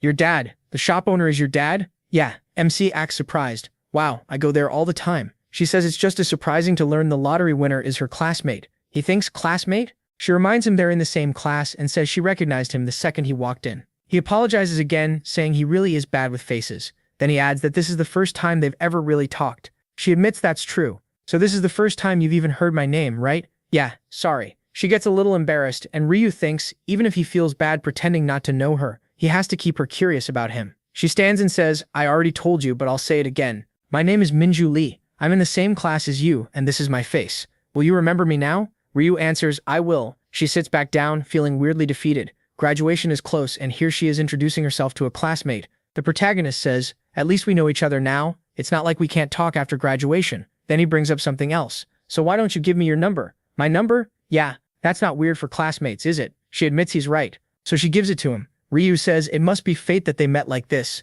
so they should talk again. She agrees. Then he says he has something urgent to do and heads out. After he leaves, she suddenly remembers the envelope. "I forgot to give it to him." Then another thought hits her, him suddenly asking for her number threw her off, and now her heart won't calm down. She tries to sort out her feelings. She likes Ryu, but now everything feels upside down like she hit the jackpot out of nowhere. She remembers the first time she noticed him. Some guys were kicking him and cursing him for not bringing money. Back then, all she could think was, oh my god, and she called the police. Maybe she pitied him, or maybe she just wanted to see what happened after making the report. She followed MC to make sure he got home, but instead she saw him calmly working his part-time job like nothing had happened. That's when she realized he was much tougher than he looked. From then on, she started paying attention to him, but never found the courage to talk to him. Her feelings kept growing, and she stayed too scared to act. She never expected they'd meet like this. Now she tells herself this is her chance. After taking 10 million from him, there's no way she can pretend she doesn't know him. So she wonders if she should ask him out for a meal. That has to be the move. Just do it. She calls Ryu while he's lying in bed, scrolling through his phone. He thinks she called already.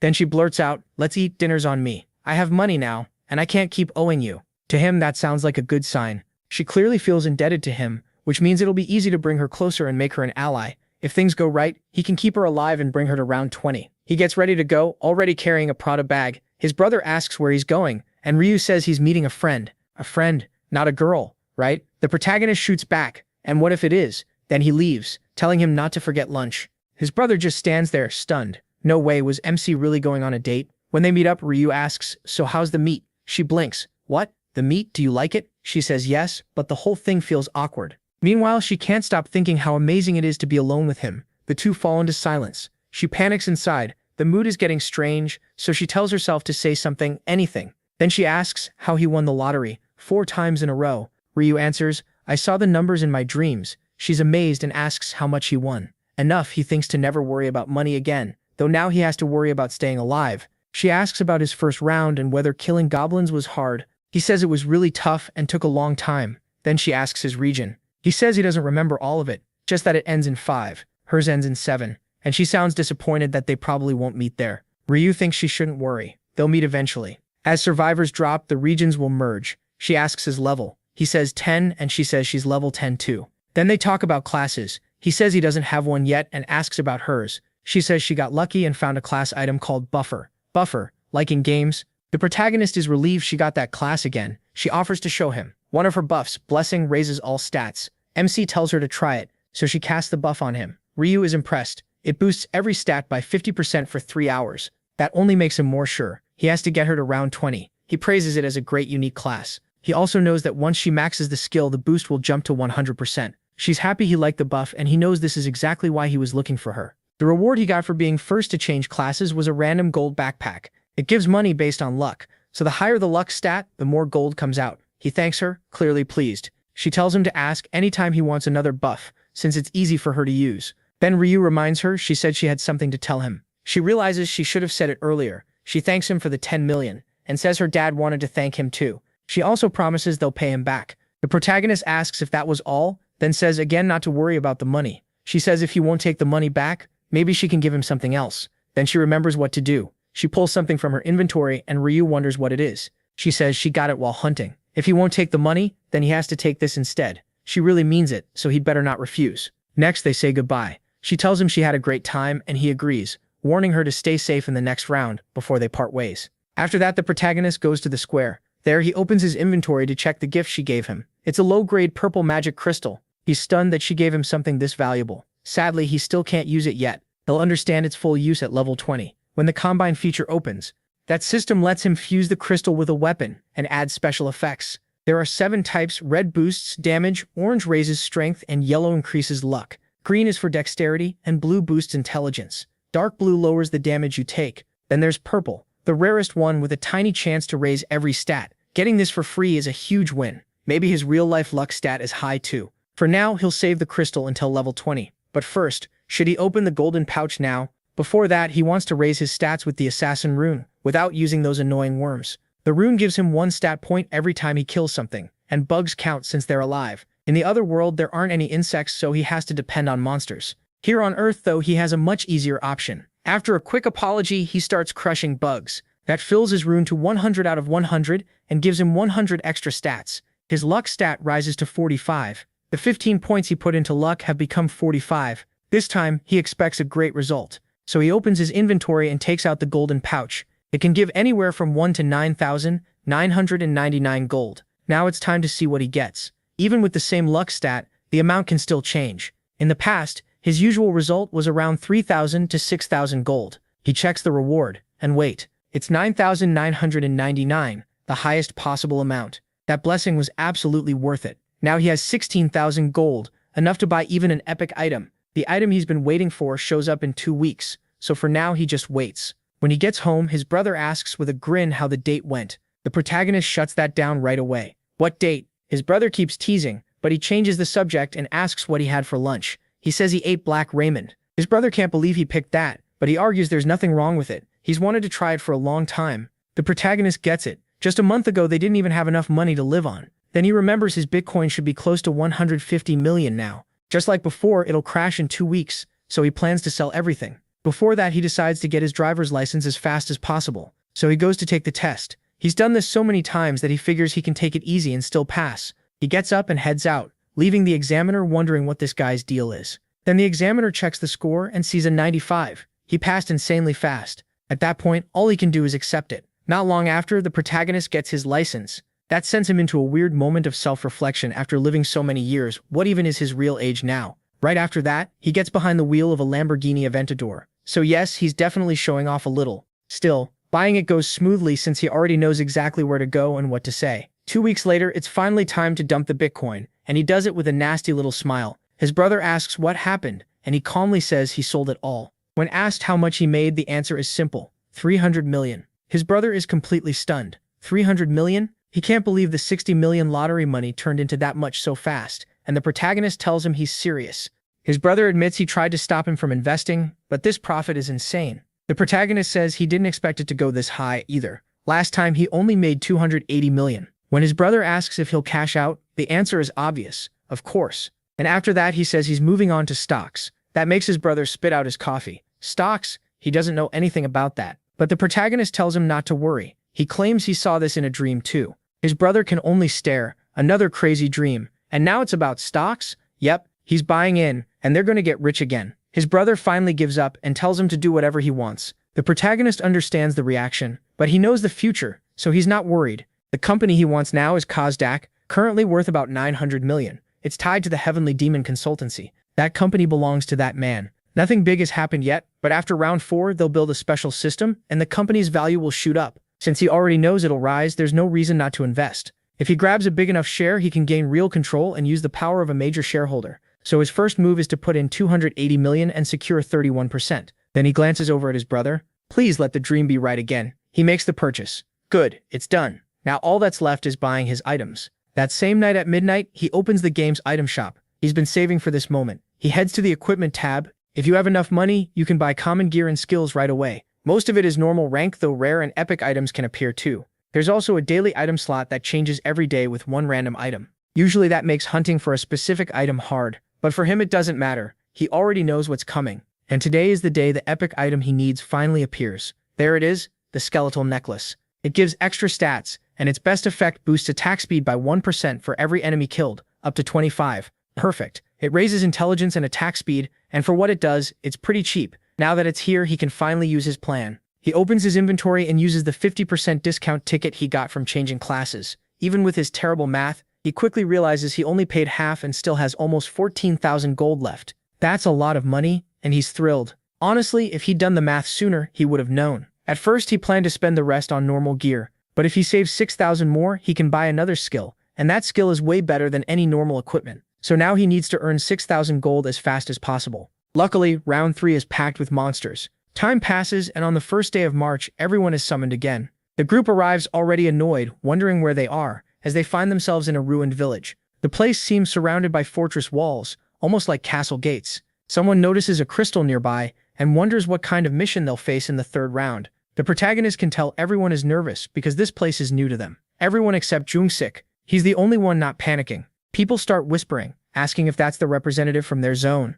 Others complain that he's just a gang leader who waved a sword around and scared people, saying Black Scythe should have been in charge instead. Someone warns them to be careful since he has authority, but another person brushes it off. He can only use it 10 times anyway, so why be scared? Jung-sik hears them and instantly orders everyone to shut up. That only makes the others mutter more. They're not impressed by his shouting. He yells again, demanding to know who said that. Inside, he's furious, thinking that cursed angel must have exposed all his weaknesses. Then a young gang leader steps forward. He cuts in and addresses Jung-sik with respect, introducing himself as the head of the Jung-sik gang and saying he came to meet him. Jung-sik asks what group or family he's from, and the kid says he's not part of one yet, just a 20-year-old who wants to become a gangster. That answer throws everyone off. What kind of kid dreams of becoming a gangster? But the boy keeps going, calling Jung-sik his role model and saying he's always wanted his gang to join his faction. Jung-sik starts to respond, but before he can finish, the kid drops to the ground and begs to serve him for life as his mentor. Jung-sik can't help smiling. He's met plenty of weird people, but this one feels like a full-on psycho, and weirdly, he likes that passion. He tells the kid to stand. Then he asks if he's out of his mind, his reputation is a mess, and the boy still wants to follow him. The kid says none of that matters. He respects him. Even if everyone stares, he doesn't care. That answer wins Jung-sik over. He tells the kid he likes that spirit, and says he'll take responsibility for him. The boy thanks him, honored to be accepted. Around them, people whisper that anyone joining Jung-sik must be crazy. The protagonist watches it all. He realizes Jung-sik is teaming up with Zhang again, and that might actually work in his favor. Soon, the angel appears and announces that all humans are present. She notes that there are 90 fewer people than before. That makes everyone panic, wondering what she means. She shuts them down and starts the explanation. Round 3's main mission is to protect the relic for 3 hours.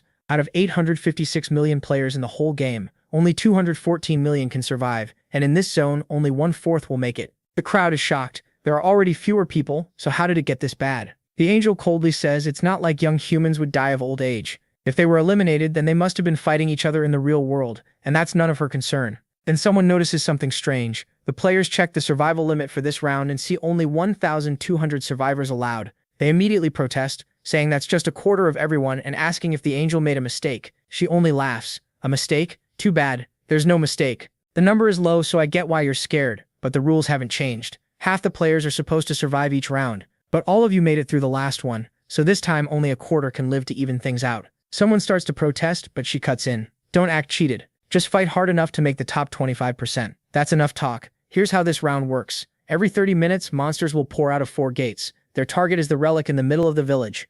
There will be 5 waves, and everyone has to work together to defend it for 3 hours. Hold the relic the whole time, and you get bonus rewards. Fail, and the penalty will be brutal. No matter who lives or dies, rankings will be decided by how many monsters each player kills. Since this is a defense round, way more monsters will appear. They're only a third as strong though, so they should be easier to handle. The trade-off is less XP and gold. Life as a documentary thinks it's simple. Just wipe out monsters. With his authority still active, this should be easy. Then the angel adds one more thing. The zone representative is life as a documentary, right? He can still use position authority in this round, but there's something you're all probably wondering. What if the representative gets taken out? If monsters kill him or he dies normally, the seat just becomes empty. But if another player assassinates him, that killer becomes the new representative and gets 10 uses of position authority. That's all. The monsters arrive in 10 minutes. Try to work together and survive the next 3 hours. But I doubt you'll actually cooperate. She disappears, and life as a documentary is left fuming. What the hell? That's completely unfair. Then he turns and sees players already pulling weapons on him. You idiots, come at me. The first one who tries it loses his head. Someone scoffs that he's awfully bold for a guy with only 10 authority uses left. If they kill him, one of them gets the spot, right? Another already wants the title. Then the crowd suddenly looks behind them. He's here. The kid steps in like always, making an entrance. Black Scythe, what do you want? Relax, I just want to talk. I'm not scared, so spit it out. If you think your threats will scare me. The protagonist cuts him off with an offer. Looks like you're in trouble. Huh? I'll protect you. What? I'll stay with you and keep other players off your back. The crowd erupts. Black Scythe is protecting life as a documentary? So if they go after him, they'll have to fight Black Scythe too? A lot of them immediately back off. This is a bad idea. Life as a documentary studies the reactions. If he accepts, he'll probably live. But deals like this always cost something. So what's the price? The protagonist says it's simple. Follow every order I give. That makes him bristle. Call it whatever you want. It really means become my underling. Why make this offer? He won't say. What kind of orders? He won't explain that either. Just obey. To him that sounds pathetic. No way he wants to bow to this guy. But if he says no, will that scythe turn on him too? The protagonist tells him to choose. Everyone's waiting. After a pause, he refuses. Just as expected. There was no way he'd drop his pride. The crowd is stunned. He really turned it down. With Black Scythe guarding him, he could have hunted safely, but following someone else's orders was too much for him. To them, it looks like he'd rather protect his pride than his life. Maybe he thinks nobody will dare move. The protagonist thinks this is playing out just like his past life. Time to make it clear. Fine. If that's your choice, then I'm done helping. Whatever happens now isn't my problem. Live or die, I don't care. The crowd catches on fast. If Black Scythe is out, then life as a documentary is fair game. They start to move and he curses to himself, wondering if he should have taken the deal. And an announcement sounds, the first wave is starting now. Get ready for the monster attack and protect the relic. In 30 minutes, the second wave will begin. No matter what happens to the first, everyone rushes into place, shouting to defend the relic. Time remaining, 2 hours 59 minutes. Life as a documentary grits his teeth. He can't fight side by side with people trying to kill him, so he'll treat it like a solo mission and worry only about himself. Then he notices something. Where's that bastard going? The protagonist is heading straight for the entrance. Is he really planning to take them on alone? At the gate, the system announces the first wave, 4,900 players against 9,800 weakened goblins. Because of this round's rule, the goblins are only at 1/3 strength. Good luck. Life as a documentary decides to hide first and watch how things go. But Black Scythe keeps moving. Is he seriously going to fight the goblins alone at the gate? Even with the narrow entrance, at least 10 can come through at once. Does he really think he can handle 10 at the same time? He watches the protagonist wait for them and thinks he's insane. Just because he's one level higher doesn't mean much. They'll probably kill a few, then run when it gets rough. The goblins rush in. The protagonist swings his scythe once and tears through 3 of them. Life as a documentary freezes as more goblins leap at him.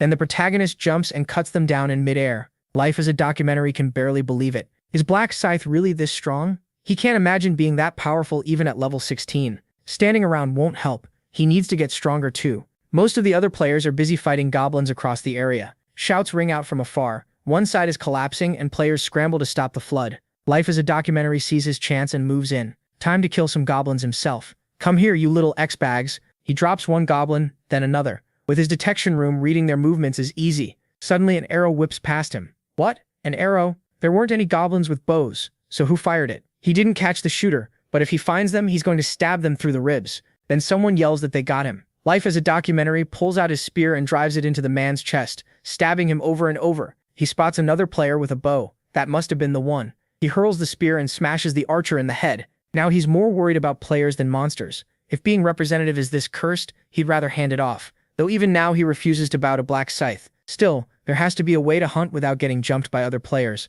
Then he notices the zone's rank 3 player. Black Dragon Flame in my right hand. That's the one. He calls out and orders Black Dragon Flame in my right hand to protect him. Meanwhile, the protagonist keeps farming with the skeletal pendant boosting his attack speed by 25%.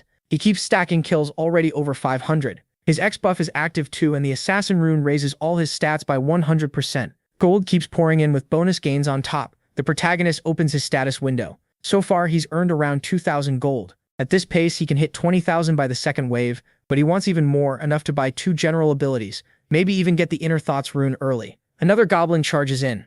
He stares it down and slices its chest open. When the rest start backing off, he grins. If they won't come to him, he'll go to them, and he charges forward, cutting them down one after another. Back near the relic, players hear the noise and wonder what's happening. Then the goblins begin to vanish. The first wave is cleared. Survivors, 3,933. Eliminated, 967. Each survivor gets 500 gold. They made it, but nearly 1,000 players are already gone. Even weakened goblins were dangerous. Then someone spots him. Joonsik is still alive, but making it through the next round won't be easy. Joonsik curses under his breath. Those bastards aren't even focusing on goblins. They just want him dead. Another attacker comes in, and an axe cuts into his shoulder. Still, the players he ordered around are shielding him like disposable walls. With them taking hits for him, he thinks he might survive after all. One gangster asks if he's okay. Even without a direct command, the guy keeps protecting him. But he's losing a lot of blood, and for a moment he wonders if he can really last to the end. Then he hardens his resolve. He'll survive this and prove he's the strongest one here. Wave 2 begins, 3,933 players against 7,866 goblins and hobgoblins.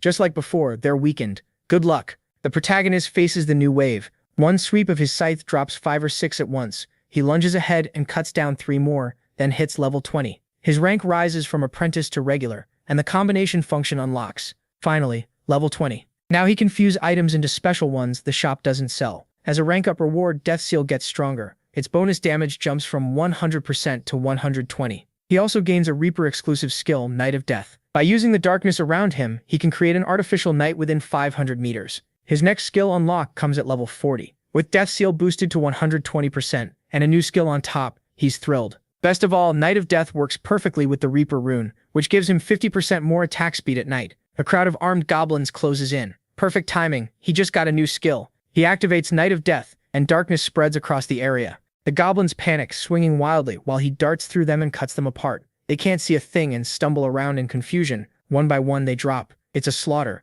Wave 2 ends. 3,343 players remain, with 590 eliminated. Every survivor gets 500 gold. The protagonist realizes the second wave is already over and wonders if now's the time to buy his skill. Shopping time. First, I need detect presence. With that, I can sense anyone within 30 meters. Right now, it's just goblin bodies around me. Should I save another 20,000 gold? Wave 3 begins. 3,300 players against 6,686 weakened hobgoblins. A quick slash, then a stab to the chest. Wave 3 is cleared. Wave 4 starts. 3,001 players versus 6,002 hobgoblins and gnolls. The future gangster keeps stabbing in every direction while others close in around him. Wave 4 ends. Just one more wave. One more hour. If I hold out that long, I'll make it. I've already used all 10 authority commands, so my life depends on them protecting me. Wave 5 begins. 2,700 players against 10,000 weakened gnolls. 10,000. That's way too many. They're weakened this round. Good luck, everyone. No need to panic. This is my chance to make a record.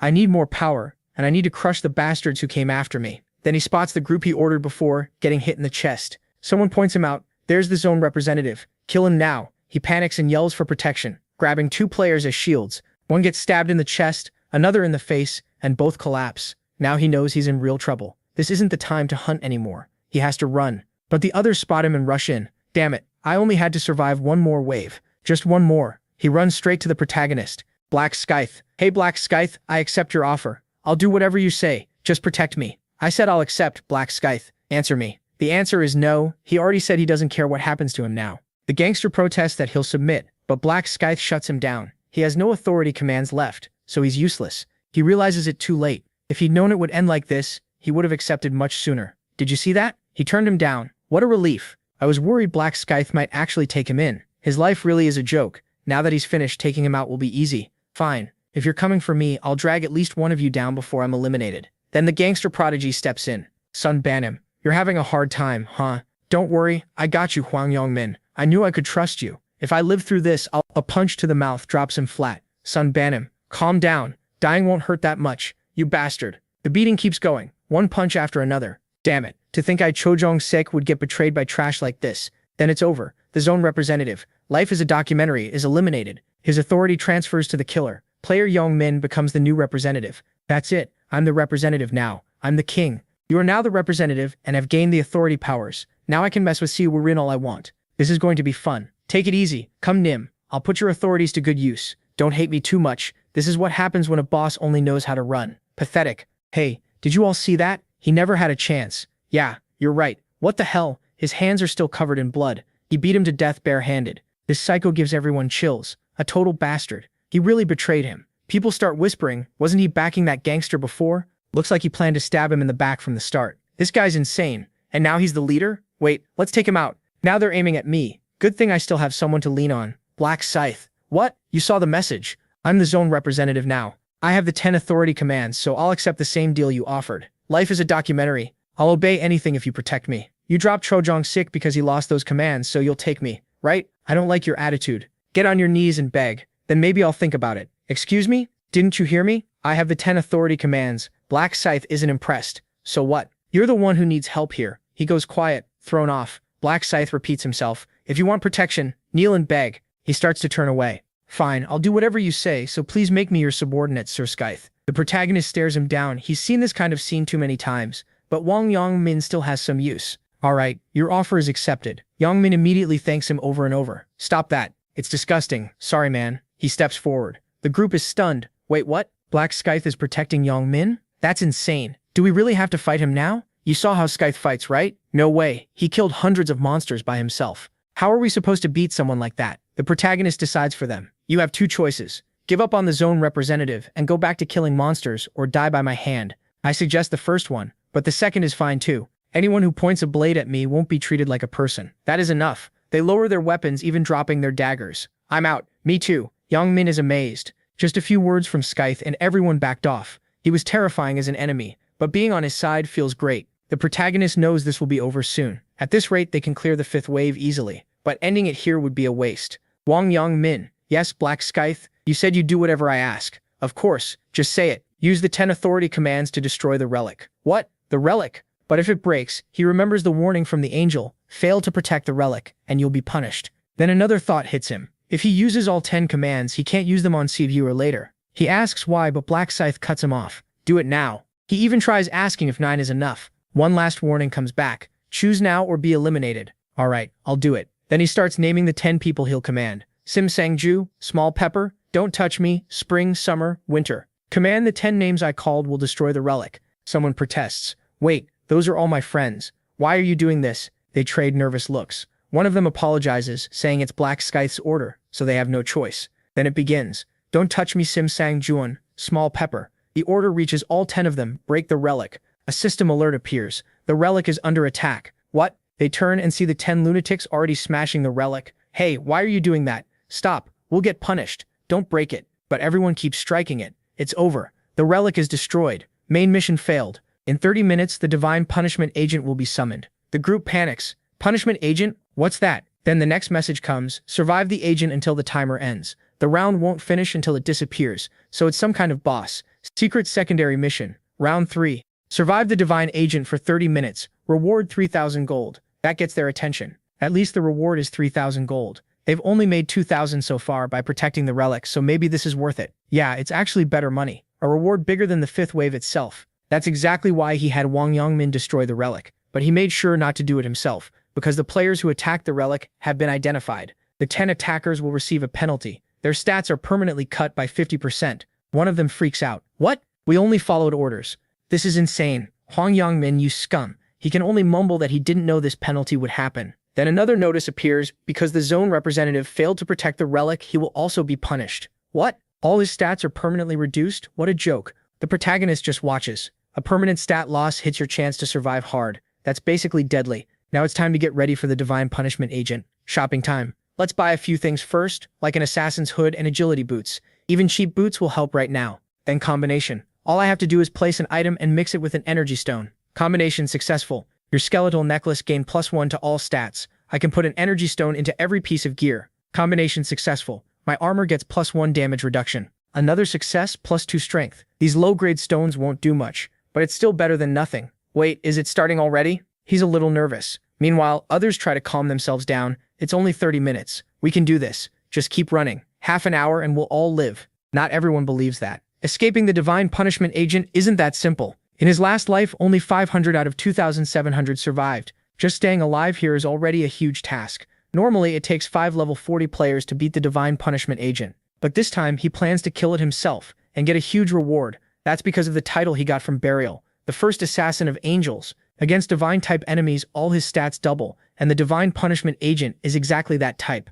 Then a giant angel drops from above. Is that the agent? So we just run, right? Dodge a few attacks and we're fine? They start thinking they worried for nothing. Then the creature lifts its staff, steps forward, and slams it into the ground, creating a barrier around everyone. The Divine Agent has cast Restriction Field. It sealed the area. No one can leave unless the caster removes it. Wait, we can't get out? We're trapped? Then another effect hits. Everyone's stats inside the field drop by 50%. People start screaming, hitting the barrier, begging to be let out. The protagonist counts around 300 trapped inside. It's unfortunate, but he knows he can't save them. The angel slams its staff down again. It started. The protagonist even looks away. A storm of swords pours down, stabbing people all across the field. This is insane. How is anyone supposed to dodge that? It's hard to even follow. Once you're trapped in the restriction field, avoiding all those arrows is nearly impossible. But there is another way to see it. If you can dodge them, you're fine. And right now, everyone's distracted. Same as always, when it's busy killing humans, it ignores its back. The second that barrier drops, I'll strike. People keep getting wiped out inside the field. Now the barrier is coming down. Good. This thing doesn't even have ears, so I don't need to worry about it hearing me. Once I'm within 5 meters, I just need to place the death seal. This first hit has to be perfect. The Divine Agent starts to turn, but that doesn't matter anymore. It's already too late. Direct hit right in the eye. He pulls back right away and runs. Because of Death Seal, it's down to 60% health. One blow took 40%. Not bad. It'll probably cast Restriction Field again to find me. The Divine Agent activates Restriction Field, but the moment it notices I'm gone, it'll cancel it. The field drops again, and since one eye is gone, I need to take the other two. So I go straight for the second eye. The Divine Agent twists in pain and uses Restriction Field again. Your stats have been cut by 50%. Doesn't matter now. Without its eyes, it's just a helpless angel. Looks like it's firing arrows everywhere since it can't find me. But Death Knight has already covered it, and the creature has no clue what's happening. It's completely lost. Light can't break through this darkness. That's how the system works. Time to finish it. One wing gets sliced off and it drops. He really does enjoy tearing off angel wings. He's already jumping clear of the attack and cuts off the second wing too. Yeah, he really loves ripping wings off. The divine agent is wrecked. Only 10% health left, and I'm still not done. Now I need to make some distance. Condition met, the agent of divine punishment activates its passive skill. Final radiant glow is now active. The divine agent has become invincible. I knew this phase was coming once it dropped to 10%. Now it's thrashing around and blasting power everywhere. Go ahead, suffer a little longer. Final radiant glow, 50 seconds, 30 seconds, 10 seconds, 5, 1. The invincible state is gone. He's already behind it. This is the end. One dash and he takes its head off. You leveled up 3 times, gained 8,200 extra gold, and another 4,000 gold. It has been confirmed that you are the first player to defeat the Agent of Divine Punishment. You received the title Opposition to Divine Punishment. That title cuts damage from divine creatures by 80%. Wow, he's already up against god-level enemies. You received Condensed Aether for defeating the Divine Agent. You also got a Radiant Rune for being the first to kill it. The rune was engraved onto your body automatically.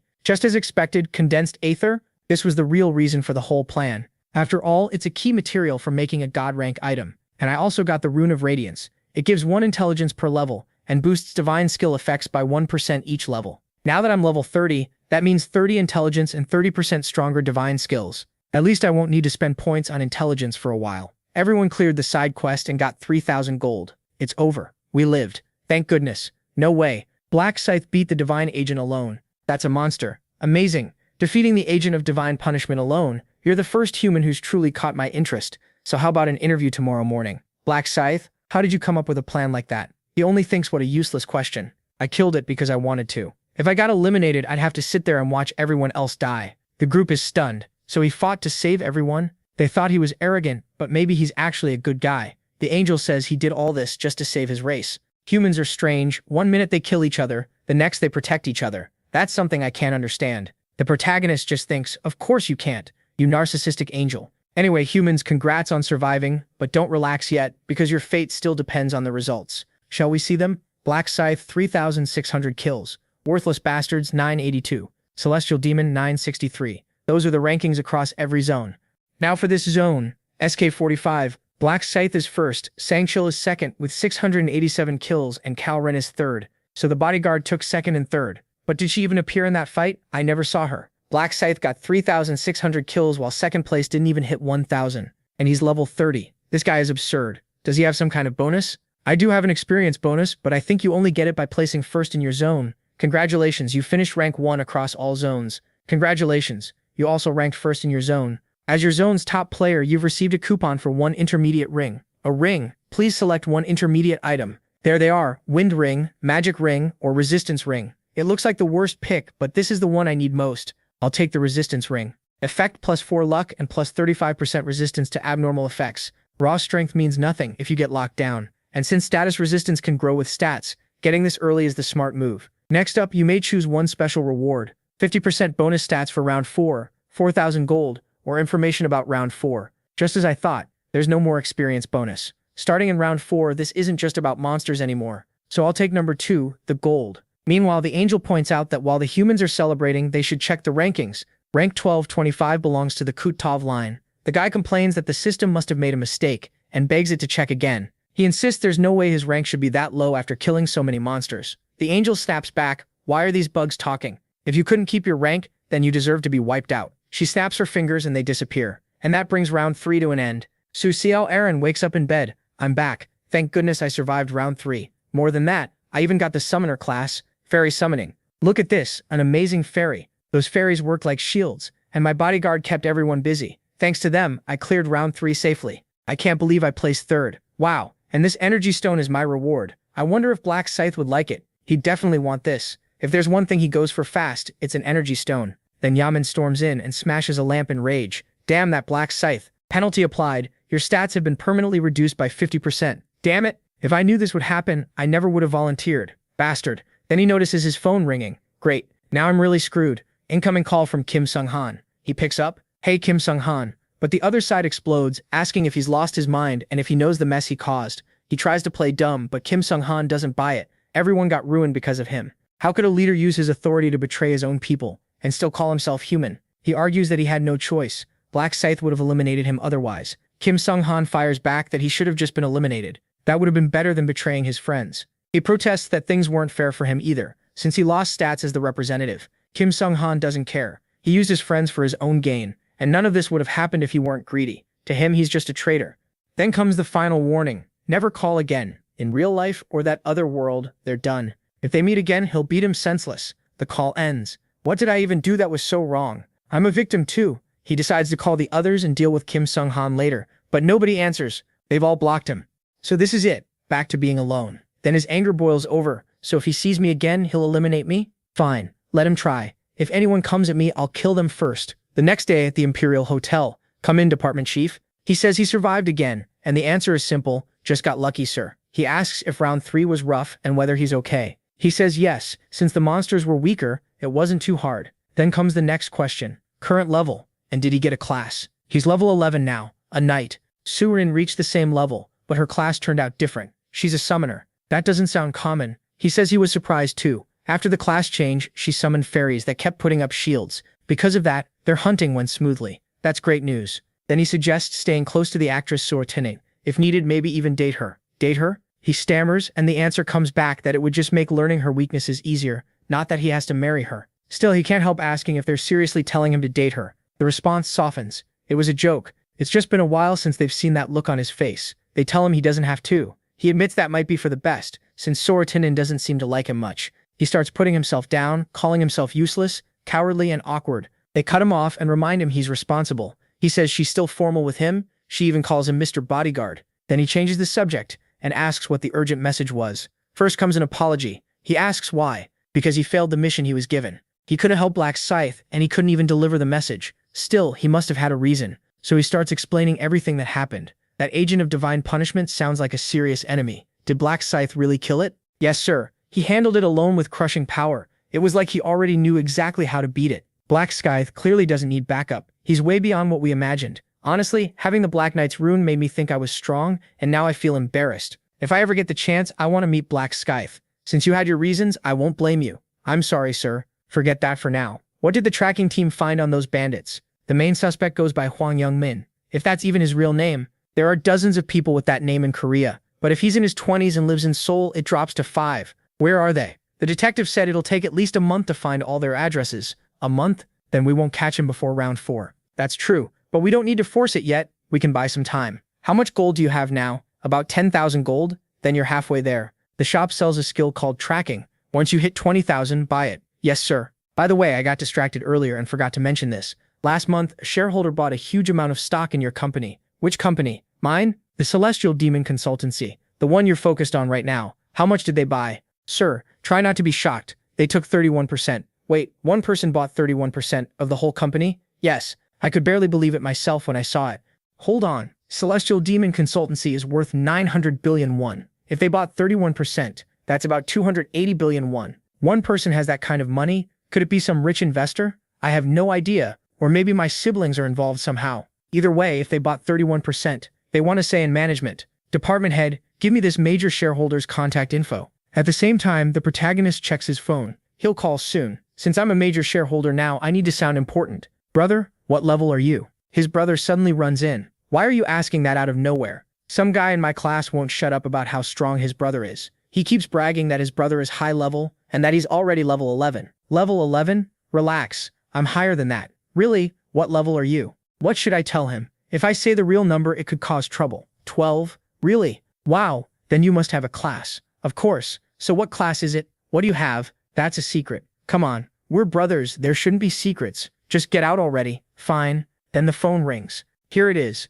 Hello. Is this Mr. Ryu Min? Yes. Who's this? Nice to meet you. I'm Maggie Unrock, CEO of Celestial Demon Consultancy. He decides to play dumb first. If the CEO thinks he's clueless, he'll be less guarded. Yes. Hello. Last month, you invested a very large sum in our company, correct? I did. Why? As of now, you're the largest shareholder in Celestial Demon Consultancy. I'd like to meet you in person. Would you let me buy you lunch? Sure. Does Friday work for you? Friday won't work. That's the day he's supposed to get the Rune of Inner Thoughts. I have plans Friday. How about Saturday? Saturday is fine. Then let's meet that day. Just like I thought, he called. Celestial Demon Consultancy matters too much to him. He needs his father's approval, so there was no way he'd ignore a major shareholder. Before that meeting, I need to get the runes. There are a few ways to get runes. Some appear in certain places or during specific rounds, and some come as special rewards. Others drop from bosses, and in very rare cases, even regular monsters. But what most people don't know is that runes can appear in real life too. The conditions are complicated though. Soon Jan will come here. His real name is Jangjang Sokyeon. I could never forget that name. He's the man who kidnapped my brother, and I still remember his voice. You want to save him? Then pay the price. Tell me what nobody else knows. What are you talking about? How would I know? Stop acting dumb. I know you went back in time. How does he know that? You're wondering how I know, right? I have the rune of inner thoughts. I used it on your brother, and I know what's in your head too. Since that day, I've chased revenge against him through 11 regressions. Now it's not even personal anymore. I'm just here to take the rune of inner thoughts before he does. Then the man enters, dragging someone with him. Today, right here, he throws the girl to the floor. I'll take it out on you, so don't scream. Got it? She begs him to spare her. He sneers, asking if that's all she can say after he let her go. He tells her to try something else, say she has a kid, offer money, anything but this pathetic crying. She keeps apologizing and he snaps, asking why. Why apologize so much? Is it because of the look she gave him that day? Shaking. She says she's truly sorry. He says that's the problem. She acted like that before and now she's begging. He remembers feeling like trash that day. 2 nights earlier, he had gone out looking for a girl to take his anger out on. He picked her, followed her, and something happened that hurt his eye. When he couldn't see, he shouted, asking who was there. Whatever happened, he still came out with her unconscious. To him, doing insane things is exciting. His old life was so dull he wouldn't have cared if he died. Now he has the rune of luminescence, which makes his body glow and blinds anyone facing him. To him, it's the perfect rune for his sick games. Then he heads into the shop. He stares at the clerk and says she's pretty. Then he orders an iced Americano. She tells him it'll be 5,001. 1 Moan. He notices she's not the usual worker and asks if she's part-timing there. He says he comes here often. She says she didn't know he was a regular. All the other part-timers quit, and with how much the world is changing, that isn't surprising. He agrees when people can be eliminated any day, who wants a part-time job. Then he asks if she owns the place. She says yes. He says she looks young, she's 32. He asks if she's a player. Thankfully she says no. Then he asks for her number, calling her pretty and saying he likes her. She freezes and he notices right away. He demands to know why she's making that face. Does she hate how he looks? Is she disgusted because of the marks on his face? He says it feels awful, calls the coffee disgusting, and demands his money back. She hands it over. He yanks the money from her hand. Then he calls her out for looking down on him, just because he's not handsome, and she's a little pretty. He says she'll pay for that look, then attacks her, and the story returns to the present. She's crying and apologizing, saying she knows she shouldn't judge people by appearance, but he says that's not enough. She doesn't sound sincere. Then he throws her down. He says he knows she's only pretending so she can escape. She begs him to let her go. He mocks her. If she wants to apologize so badly, she should pay him another way. Trembling, she says it was all her fault. He tells her not to move. Then he notices someone else is there. For a second, he wonders if it's a detective. Who is this guy? The newcomer tells him to stop cursing, but soon he'll be doing a lot more of it. The man is confused. What's with this guy? The huge scythe and the white mask. He calls him a lunatic and asks if he really came here playing dress-up with toys. The reply is cold. Does that look like a toy? Smoke rises, and the criminal finally realizes it's real. Are you a player? The masked man calls him an idiot and asks what else he could be. Then the protagonist turns to the girl and tells her to run now. This is her only chance. The man shouts that nobody said she could leave. The protagonist rushes him and lands several hits. The man drops hard, stunned by how much it hurts. Groaning on the floor, he hears the protagonist remind him that he'd be cursing soon enough. Then the masked man tells the girl to go and leave this to him. She thanks him. She runs. Now it's just the two of them. So, is the game starting? Furious, the man swears he'll kill him. The protagonist mocks him. It's no fun if he gives up too fast. That only makes the man madder. He attacks, but the protagonist slips past it. The man can't understand it. How is he dodging so easily? The protagonist can't believe he's still fighting with a goblin dagger. Then the scythe swings. Clean and exact. A limb is cut off. Does it hurt? I haven't even begun yet. The man stares down in shock. In the next instant, the protagonist disappears, reappears, and cuts him again. Seeing that fear, he taunts him. The man realizes he'll die if this keeps going. If he wants to live, he has to blind him first. So he activates his rune and shouts that now he'll take him down. But when he looks at his own body, nothing happens. Why isn't his power working? The protagonist thinks, shine all you want. In the night of death, no light can exist. He already knew this would happen, so he used the skill in advance. And even without night of death, it wouldn't matter. He'd already cut the man's wrists and heels. Another slash tears through his legs. The scythe is absurdly sharp, cutting with almost no resistance. Mutilated and panicking, the man calls him a demon and asks why he's doing this. Another strike comes down. Why? Because if you leave vermin alive, they only spread chaos. The man calls him insane, and the protagonist coldly asks how long he can keep acting tough. Blood keeps pouring. The man can't understand this fury. To him, it all feels horribly unfair. The pain becomes too much, and he decides he'd rather die on his own. He starts biting his tongue. The protagonist stops him. Hold it. You were really about to bite your tongue before I finish you? You think I'd let you get off that easy? You don't die until you're on your knees begging. Damn, this guy's insane. He wants me to kneel and ask for death. Please make this stop. Just kill me. What was that? You want me to kill you? Are you sure? Then beg. You're probably wondering why I'm doing this. We're strangers, right? But not really. I know you. We've met before. He knows me? Wait, does that mean you know that woman? No, I'm not connected to her. Then how do you know me? In the future, you kidnap my brother and threaten me for information. If I refuse, you kill him. But that hasn't happened yet because I stepped in. If I hadn't, you would have gotten the rune of inner thoughts. Inner thoughts? Yeah, there's a hidden rune here. Want to know how it appears? Someone has to hear another person's true voice, the honest words from their heart. If I hadn't come, you would have attacked that woman. She would have begged for her life and that true voice would have triggered the rune. Then you'd keep using it to commit worse crimes. I've watched that happen in several regressions, and even without that, you've already committed 12 crimes. You're trash who deserves to die. If that's true, then kill me, please. No, I'm not even going to touch you. What do you think I've been doing all this time? I'm waiting for you to die by yourself. What the hell? I begged him to kill me, and he still won't. Does he not want the rune? Then why won't he let me speak? I'll say it from the heart, please. The protagonist can tell what he's thinking. He says he's refusing on purpose because he's testing the rune of inner thoughts. Sorry, but I already got it. Remember? You sincerely begged me to kill you earlier. That was enough. The rune reacted to your true voice. You made someone speak from the heart, so the condition was met. You have discovered the hidden rune of inner thoughts. The rune will now be placed into the player's body. By watching a target, you can faintly hear their inner thoughts. Range 30 meters. So the test worked. Meanwhile, the man thinks, you got what you wanted, now just kill me. No, dying that easily would be too kind for someone like you. Later, the man disconnects and dies. With no witnesses around, the protagonist decides to erase every trace using his bonus ability and the skill he just learned. It wipes away bodies, blood, fingerprints, and footprints. Perfect. It's better to leave nothing behind. Then the next morning, the protagonist shows up in a sharp suit. His brother asks if he's going on a date and wants to know who the girl is. He says it's not a date. Since he never dresses like this, his brother keeps teasing him, but the protagonist explains he's meeting a business partner. His brother gets worried. Business partner? What is he planning now? Investing too? He's scared the money might be lost even though the protagonist already made him $1 billion.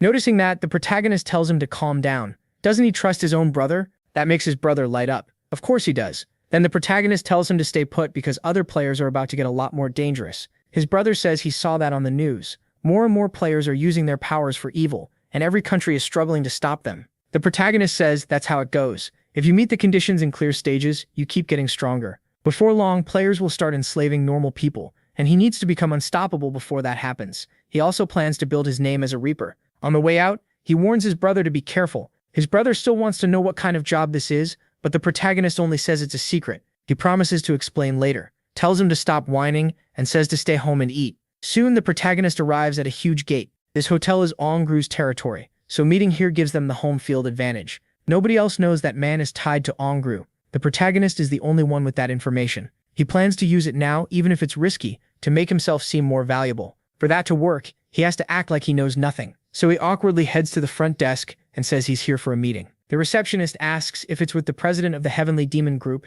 and he says yes. She tells him to wait because the president will be there soon. He thanks her, then keeps acting nervous and looks around like this place is totally new to him. He even plays impressed by how fancy it is until someone asks, "Are you Mr. Ryu?" This is it. He turns and sees the man recognize him right away. It's you. The protagonist nods and says he's the one who delivered the rice cakes to Siron. The man apologizes for the rough welcome, but inside he's shocked. This kid doesn't even look 20, and he supposedly invested $280 billion. Something feels wrong. The protagonist instantly notices the suspicion. Honestly, it's a normal reaction, so he casually says that's fine since they don't know each other, then adds that he never expected the president to live so close by. The man quickly corrects him, he's not the president. Of course, the protagonist already knows that. He's just pretending. The man introduces himself as Onseng Chol, the department head, and says the president will arrive soon. Until then, they should wait inside. The protagonist sits down and the man shuts the door. Then he picks up the phone and calls the president. He says he met the investor in person, and there's no way this makes sense.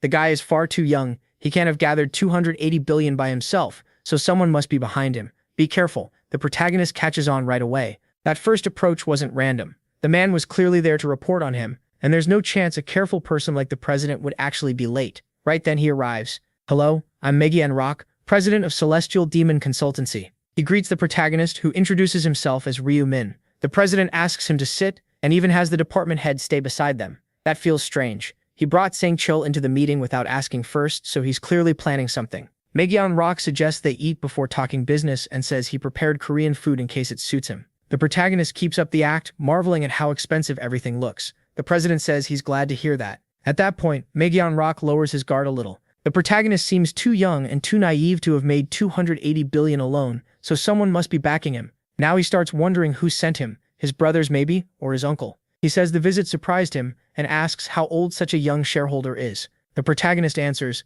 20. That catches him off guard. He says he's 29, so meeting someone not too far from his age is nice. The protagonist says he feels the same. Then the president gets straight to it. How did someone that young make so much money? Is he from a rich family? The protagonist thinks, wow, he's blunt. He says no. Until recently, he was just an ordinary student. The president asks what he means by that. The protagonist asks if he saw the news. What news? The one about the millionaire who won the lottery 4 times in a row. Megyeon-rok says he did hear about that. Then the protagonist reveals that person was him. Both men are stunned. The president remembers the name from the news, but something still doesn't add up. The article said the winnings were around 60 billion. So how did he end up with 280 billion? The protagonist says he put the money into Bitcoin. It sounds ridiculous, but yes, just like that. Megyeon-rok admits it's impressive, but still asks what made him risk 60 billion on Bitcoin. He says he'd never have the nerve. Even Sang-chul joins in, saying the kid must be insanely lucky. The protagonist fires back that it wasn't luck. Sang-chul brings up the interview where he claimed he saw the winning numbers in a dream, but the protagonist cuts him off. It wasn't a dream either. Both men freeze. The protagonist stares at them, knowing this is the only way to earn Megyeon-rok's trust and pull him to his side. Then he says, this is the first time he's told anyone. He has the rune of future sight. Confused, Megyeon-rok asks what that is. The protagonist explains that it lets him see a few years ahead. In short, he's a prophet. The room goes quiet. Megyeon-rok can hardly believe it, while Sang-chul thinks this kid is crazy for making a claim like that in a meeting. The president asks if he's serious. The protagonist asks why he'd lie. So yes, that's how he won the lottery. He says that's also why he bought Bitcoin. His ability showed him how to grow his money, and the two men can only stare. Interested but careful, Megyeon-rok asks for proof. If it's true, can he predict something that will happen in the next few moments? The protagonist wonders if the man already suspects the problem. To predict the near future, he normally would have had to live through it before. Still, with the rune of inner thoughts, reading him is easy. What he really needs now is a believable limit on his power. So the King of Lies says he can't use the ability whenever he wants. It only activates at random times. Megyeon-rok seems to accept that, since a power this strong should have some kind of drawback. Then a new thought hits him. Mr. Preyu, is that why you invested 200 billion in the company? The protagonist says yes. He knows Heavenly Demon Consultation will grow huge in the future, so he invested. Megyeon-rok asks how big the company can get. MC says that within 6 months it can be listed on the KOSP. He even explains what that means. A top-level company in Korea. Hearing that, Megyeon-rok can't hide his smile. If this is true, he'll earn his father's approval and lock down the director's seat. But he quickly checks himself. He got carried away over something that still isn't proven. Ryu sees the bait worked and drops the next part. If Megyeon-rok wants real success, the company has to change its whole business model. Sang-chul slams the table. He says that's absurd. Changing direction now would be like rebuilding the company from scratch. He agrees. If they're going that far, they may as well change the company's name too. That only makes the man even angrier. Still calm, the protagonist asks if they think he's joking. They're players too, so they should know how costly it is to reveal a rune. Even so, he told them because he wants the company to grow as both investor and partner. Otherwise, why would he put in 280 billion? If Megyeon-rok wants to win, he has to work with him.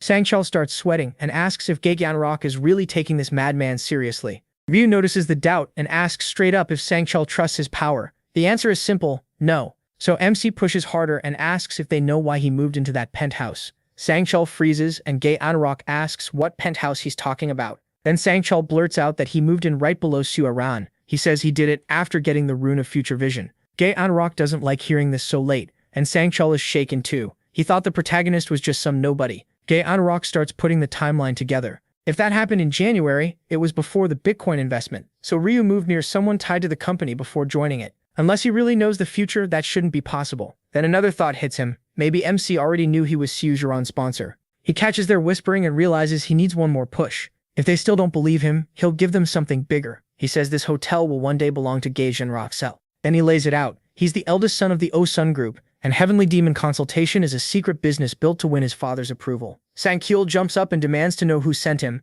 but Megyeon-rok calms him down and admits the protagonist is right. Still, he says those are things someone in his circle could know. To him, Ryu is still highly suspicious, maybe just a pawn sent by some rival to trap him, And now this same man wants him to trust him and overhaul the business. So his answer is basically no. None of this sounds reasonable. He wants to believe in a rune like Future Vision any company would. But believing MC is the hard part. He thanks him for the investment, but says a proposal like this has to be brought before all the investors. And if Ryu wants it passed, he'll have to convince them himself. It looks like he failed to win them over. Gaijin Rock starts to stand, but he stops him and tells him to sit. The man sits back down and asks if there's anything else. The protagonist thinks this may be his only option, then offers information about the fourth round. That gets an instant reaction. Gaijin Rock snaps back. MC knows about the fourth round. He says his Rune of Future Sight showed him everything, including the tragedy that's coming. He asks if that should be enough. Later, Sangchel apologizes to Gaijin Rock. Gaijin Rock tells him it's fine. He was only looking out for him. But Sangchel says there's still one more thing bothering him. If Ryu really can see the future, why join them at all? With a power like that, he could do everything alone. Gaijin Rock, though, is already focused on how much money and growth this could bring. Sangchel still asks why the protagonist would bother. He has 280 billion, more than enough to quit working forever. Gaijin Rock says human greed doesn't always have a limit, but Sangchel still isn't convinced. Then Gaijin Rock says it plainly. If Ryu truly sees the future, they need him. Knowing what's coming in each round would help them grow the company and become stronger players too. Sangchel still pushes back. What if MC isn't a prophet at all? Gaijin Rock says they'll just wait and find out. He gives them the details, though the story skips over the full explanation to avoid spoilers. Out on the street, the protagonist knows that once the fourth round ends, they'll have no choice but to believe he's a prophet. He leaves out the secret missions and the methods for reaching the top rank. What he does tell them is this: the fourth round isn't about killing monsters. It's a slaughter between players, and letting your guard down for even a second is fatal. That's all he shares, but he's sure it's enough. After this, their attitude will change. They'll want him close and protected, because having a prophet on your side is far better than facing one as an enemy. Ryu takes out his phone and wonders if, now that he's acting like a prophet, he'll have to keep up the role from here on out. He thinks about who to call first, then hesitates. The next focus is on the girl we haven't seen in a while. She's waiting to cross the street when a fancy car stops beside her. She wonders what kind of lunatic would pull up like this. Then she realizes it's Ryu's car and he's asking her to get in. He calls her his partner and tells her to come along. She walks over confused. She asks what's going on and if this is really his car. MC just tells her to get in. He's taking her for a ride. After a moment, she agrees. Then they drive off together. She's amazed because it's her first time riding in a car like this. Ryu says it's his first time too. He's never owned something this expensive before. When she asks the price, he casually says 900 million. That shocks her. She says that's enough money to open a bunch of convenience stores. He shrugs and says compared to his lottery winnings, it doesn't feel like much. She remembers he won 60 billion and says their worlds really are different. Then she realizes this kind of feels like a date, and yes, it basically is. That makes her shy. Ryu says there's something he needs to confess. She gets so nervous he has to quickly say it's nothing strange. Even then, she's ready to die from embarrassment and asks him to just say it. The protagonist reminds her that he once said he saw the lottery numbers in a dream. Then he admits that part was a lie.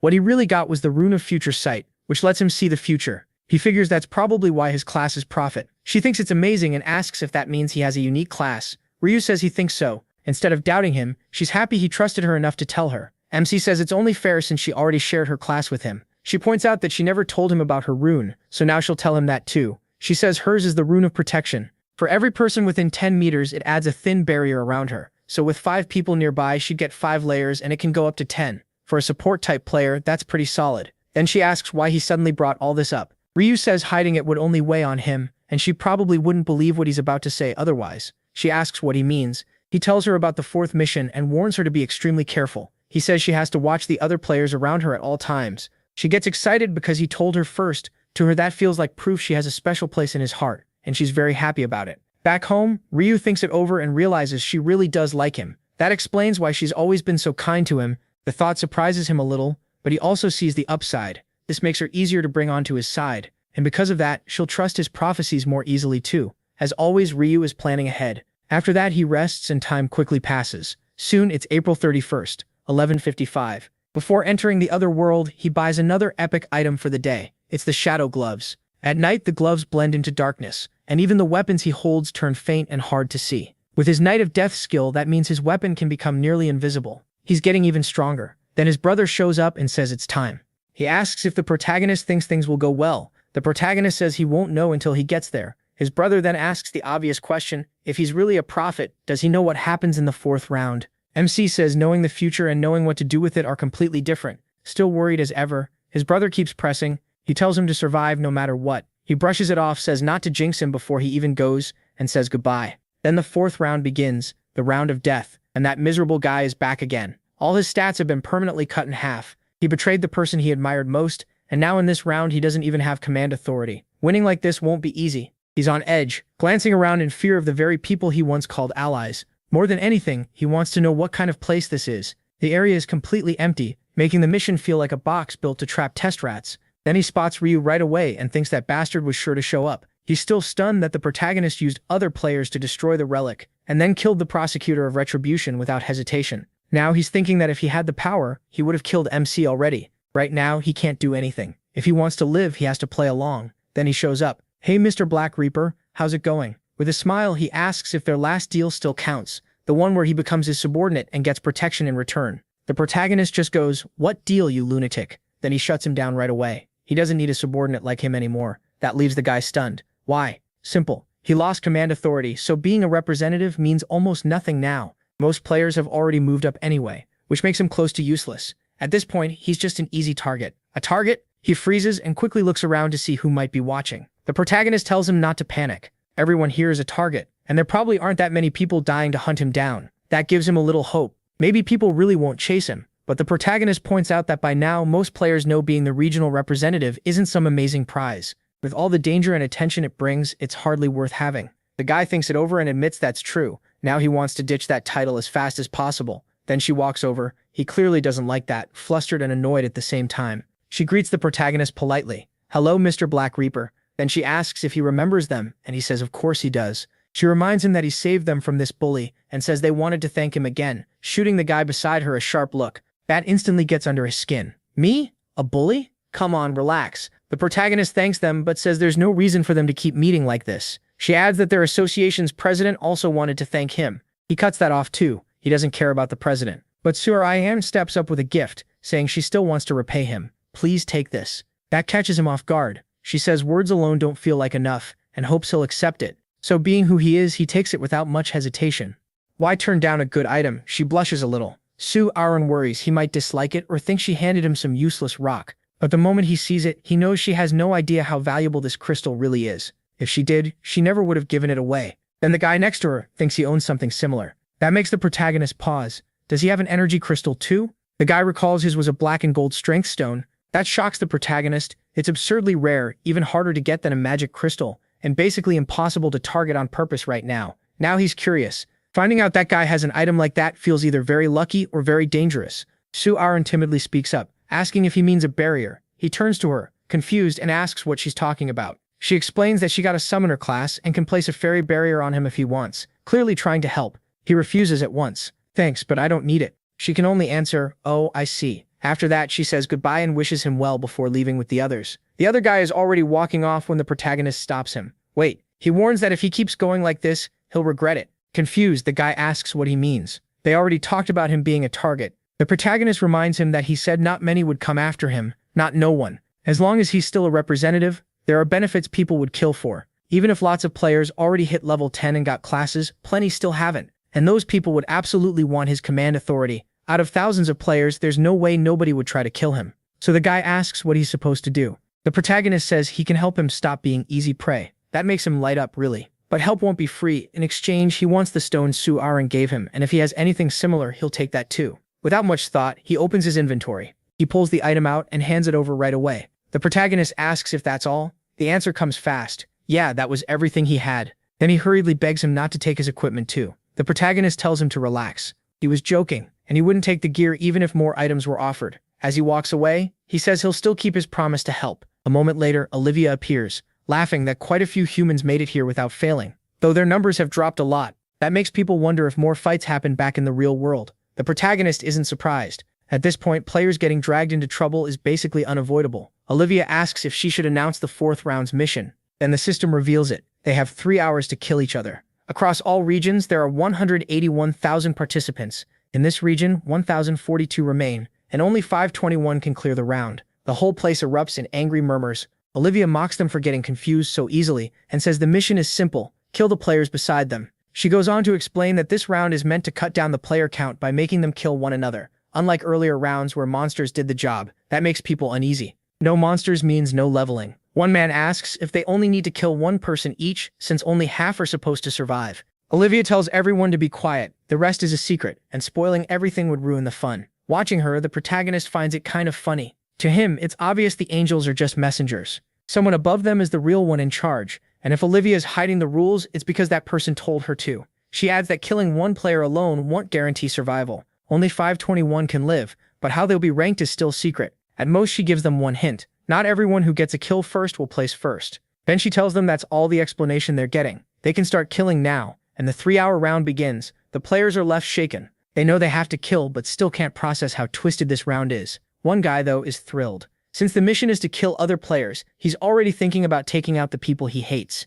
Ryu watches from afar, not surprised at all. He knew that guy would start by wanting to kill his own allies. He stays calm, sure most players are still hesitating. Then someone suddenly comes up behind him. He jumps and turns, only to find the Black Reaper standing right there. He hadn't sensed him at all, so he asks if something's wrong. The protagonist reminds him of what he said earlier. He'd help make sure he didn't stay an easy target. He's here to keep that promise. Then he summons his scythe and swings at him. One clean strike to the head ends it instantly. Right after that, a notice pops up, secret mission unlocked. The mission was to kill the region's representative within the time limit, and the reward was a low-rank magic crystal ticket. He cleared it on the spot and got the reward. The ticket gives 1 to 5 low-rank magic crystals at random, and it can be used until the next round. He's satisfied. This was the reward he wanted, and killing that guy secured it, though that wasn't his only reason. The others panic as word spreads that someone just died, and the Black Reaper did it. He looks at them and almost laughs. Until last round, they wanted the representative dead too, and now they're pretending to care. People start condemning him, saying he can't kill whoever he wants, and calling him a murderer. Honestly, he doesn't hate the sound of that. He already killed Seo-kyun, and before round 20 ends, he'll kill plenty more. Still, he knows one thing for sure. He never kills without a reason, especially not in a round built around killing each other. Even so, they keep blaming him. Some players start thinking this might be their chance, either to kill the Black Reaper or at least ruin his reputation. Reading the mood, he just smiles. To him, it's all ridiculous. That only makes them angrier, and they demand to know if he thinks this is funny. Then another notice appears. The Black Reaper is now the new regional representative. That scares most of them. He was already the strongest, and now he also has the representative's power. He finds their fear amusing, and wonders what exactly they're so scared of. Then he asks if they still haven't leveled up and are worried about command authority. Suddenly someone yells for everyone to look at his head. They notice the color of the name Black Reaper has changed. That leaves everyone confused, especially since it only happened to him. Ryu figures they're seeing his name in bright red. In rounds like this, a name turns red once you kill someone. And the more kills you rack up, the darker that color becomes. He already knows the point of it. It marks who has killed and who hasn't. That pushes players to go after killers instead of those who seem innocent, because it feels easier on their conscience. But there's one problem. A person who kills a murderer is still a murderer too. So in the end, it only gives everyone another excuse to start killing. He figures people may still be holding back now, but this rule will spark a lot of deaths soon enough. With that in mind, he mocks the crowd and asks if they plan to keep wasting time. They shout back, telling him not to move because he's a murderer. He fires back that they're acting like he was the only one hunting the regional representative, then asks where all the people who went after Jung-sik last round have gone. In a cold voice, he says the rule here is simple, kill or be killed. He tells them to quit acting fake and face the truth. If a knife were at their throat, they'd fight back too. He warns them not to keep standing around. If they hate it that much, they can hold another little debate like last time. Still, he knows they won't stay frozen forever. But by then, it'll already be too late. He figures that if he says nothing, they'll just keep wasting time. And if that happens, maybe not even 521 people will clear the round. Even if they have to fight each other, they need to start doing the mission. One player says they should act. Just standing around is pointless, like the Black Reaper said. A guy snaps back, asking what she means. Does she think talking will fix everything? She gets annoyed by his sarcasm, since she was only trying to talk it through. Then he throws out the idea of a duel. But another player cuts in, asking what kind of justice that is, killing each other in a one-on-one. Like this is some game. The scarred guy gets mad at that, and the argument heats up. From afar, Erin watches it all. She asks her bodyguard what they should do, and whether they really have to kill people like the Black Reaper said. He says sadly that they do. If they don't kill, they'll be killed, and she shouldn't worry about strangers. He adds that the MC was right, and tells her the choice is hers, knowing wiping out players isn't easy. She says he talks like he's done this before, but he brushes it off, saying he's only guessing based on the situation. As for who to kill, he jokes that they should leave it to luck. Meanwhile, the crowd keeps arguing over targets and says they should go after the executioners first. Just look for the red names. Then one guy asks if that means they're planning to kill the Black Reaper. Another calls that insane and asks how they're supposed to kill someone already at level 30. Alfred says that even if they all rushed him together, they still couldn't do anything. A frightened player tells them to shut up before the Black Reaper hears. But the MC is already bored, because his thought-reading rune lets him hear everything. Seong Han curses and says life matters, so they shouldn't kill anyone, not even murderers. Someone agrees, pointing out that if they kill, they become murderers too. Fed up, another guy asks what they expect to do. In this round, one person lives only if another dies, so they should stop arguing and just kill the criminals. Then a woman walks up and asks how they're even supposed to tell who the criminals are. Are they going to check everyone's history? A man blows up and demands to know who she is, saying nobody asked for her opinion. She fires back furious and says she'll kill him. He sneers and tells her to do it then. Someone watching yells for them to stop talking and fight already. That sets them both off, since people who push others into fighting are the worst. Done with each other, they both draw their swords. Watching from a distance, Redmin thinks this is all boring. They keep talking, but none of them can act. Still, he knows he doesn't need to worry. They'll start killing soon enough. Just then a man tells everyone to calm down and be realistic, but suddenly he flinches. Hwang Yongmin, who had been lying dead on the ground, suddenly sits up and yawns. The MC realizes this must be the round's hidden rule. Dead players come back after 10 minutes. Hwang Yongmin wonders why everyone is staring at him like they've seen a zombie. As he gets up, he says it feels weird. 1 second he was talking to the Black Reaper, and after that he remembers nothing. A man screams, shocked that someone just came back to life. The system can really do that. Now everyone starts wondering if all deaths in this round are temporary. If so, then wiping each other out won't be a problem. The players begin getting ready, thinking everything will be fine if that's true. Right then, a girl steps in and tells them to calm down. She says they still can't be sure everyone really revives after dying. Before she can finish, she gets attacked from behind. The man who struck her tells her to die fast so they can test it. The others are stunned. They stare at her body on the ground. When she doesn't come back right away, they start to worry and wonder if they need to wait longer. One man says they should wait, since Hwang Yongmin revived after 10 minutes, and everyone goes along with it. After 10 minutes, light rises from her body, and her wounds slowly close. Then she starts getting up and stretches. A second later, she realizes what happened and screams, demanding to know which bastard hit her from behind. She barely gets the words out before the same guy comes at her again, telling her to die. This time another player attacks him before he can finish her. That player says there's no reason not to start a massacre now. Everyone just comes back 10 minutes later. The whole crowd is horrified. From a distance, the MC watches, and thinks that even with resurrection, people still see killing as something awful. He also notices the mood pulling everyone in, and exposing who they really are. Soon everyone starts slaughtering each other. No one cares about penalties anymore, because killing is the whole point of this round. Two men start to talk, but it quickly turns into a fight, with one telling the other to stop resisting and just die, and just like that, the massacre begins. Ryo-men watches from afar as hundreds of players tear into each other like animals. The place is turned into a war zone. Then he summons his scythe and wonders if he should join in. He walks toward a small group of players and drops several of them with one clean swing. At that moment, two men notice the Black Reaper's back is turned and call over a third to help kill him. The three rush in, thinking this is their best chance. They die before they can do anything. There's no sneaking up on the MC with his presence detection. Then he spots a man who's clearly enjoying the slaughter. It's almost unfair how perfect round 4 is for him. With the absorption rune, this chaos is basically a feast for him, and from how dark his name is, the MC guesses he's already killed around 10 players. The man bursts out laughing, shocked by how fast his stats are rising just from killing players. Now that he sees how the rune works, he realizes stats go up from killing people too, not just monsters. So he throws himself back into the fight. Excited, he yells for everyone to die already. As time passes, his absorption rune keeps growing, and that only fires him up more. He's gained a lot of stacks fast, probably because of the players' levels. For a moment, he even thinks about killing the Black Reaper, wondering how many stacks he'd get from someone that high level. But he quickly drops the idea. Charging someone that strong without a plan would be suicide. So instead, he settles for the weaker ones around him, and buries his axe in a player's back. The victim drops and he thinks killing players really is a great way to blow off steam. He also grumbles that he couldn't hunt properly because of those young men. Now thrilled, he says this round was made for him. While he's lost in that thought, someone tries to sneak up on him and attacks but misses because the big man is ready. With one blow, he kills that player too, pushing his absorption rune even higher. Players keep reviving again and again, which excites the Black Dragon even more. He can't imagine a better chance than this, so he keeps killing. Then he pauses, trying to remember how many kills he has so far, because he wants first place no matter what. That's when he suddenly notices someone coming toward him, and sees that it's the Black Reaper. The MC instantly uses Death Knight. Darkness spreads around, leaving Brock and the nearby players confused about what's happening. The Black Dragon is thrown off by the Black Reaper's scythe turning transparent, and all he knows is that he needs to be careful. It doesn't help. One strike is all it takes. Ryo-min whirls his scythe, and the brute's head is sent flying. As it spins through the air, he realizes too late that the one person he should have avoided was the Black Reaper. Around them, the fighting keeps raging. Everyone is killing everyone, chasing as many kills as they can for the mission, while Ryo-min simply watches. Then he notices a woman stand up not long after being killed. Seeing her revive after 10 minutes confirms it for him.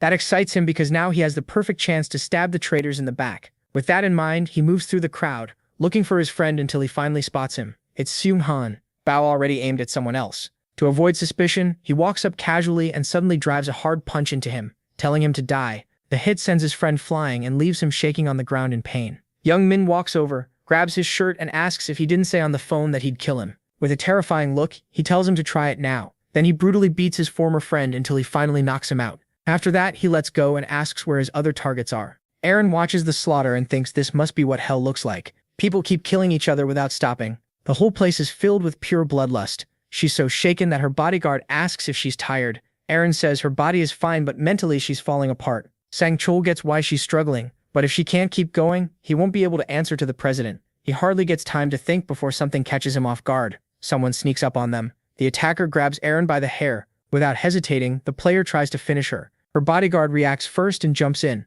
One hit is enough to knock the weapon away. Then he lifts his sword and stabs the player through the chest. The man drops to his knees, shaking, and Sang-chul asks if she's alright. But Aaron can only stare, trembling at her dagger covered in blood, unable to handle any more of this. She starts to collapse and sinks to her knees. Sang-chul sees she's holding on better than expected, since she's still doing what she's told. She stands again and asks how much longer this has to go on. He tells her there's probably about an hour left. That makes Aaron even more anxious. Just watching the massacre is awful, and she can't understand why anyone enjoys it. Her bodyguard grows worried seeing her act so fragile in the middle of a war. He asks if she wants to rest, since if he counted right, she's already finished around 50 times. He turns away, thinking that should be enough to get her the rank she needs. She thanks him. Inwardly, Sang-chul thanks her too. If she stays quiet, he won't have to babysit anyone else, so he heads back into the killing, ready to focus on his own score. After that, only 10 minutes remain in the round, and Ryu Min keeps adding to his kill count. He notices time is almost up and thinks this round is always draining. Right then, a man lunges at him from behind.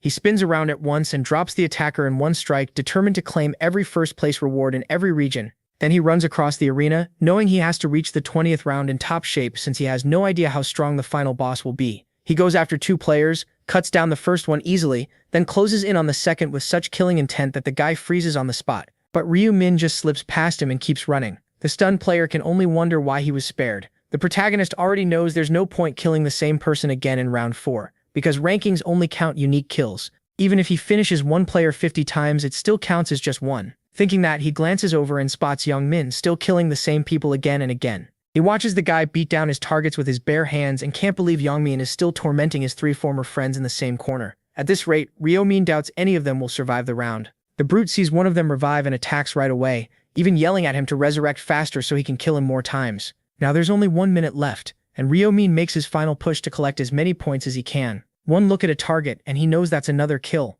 He takes down the next one too, then spots a blonde guy and can't remember if he's killed him before.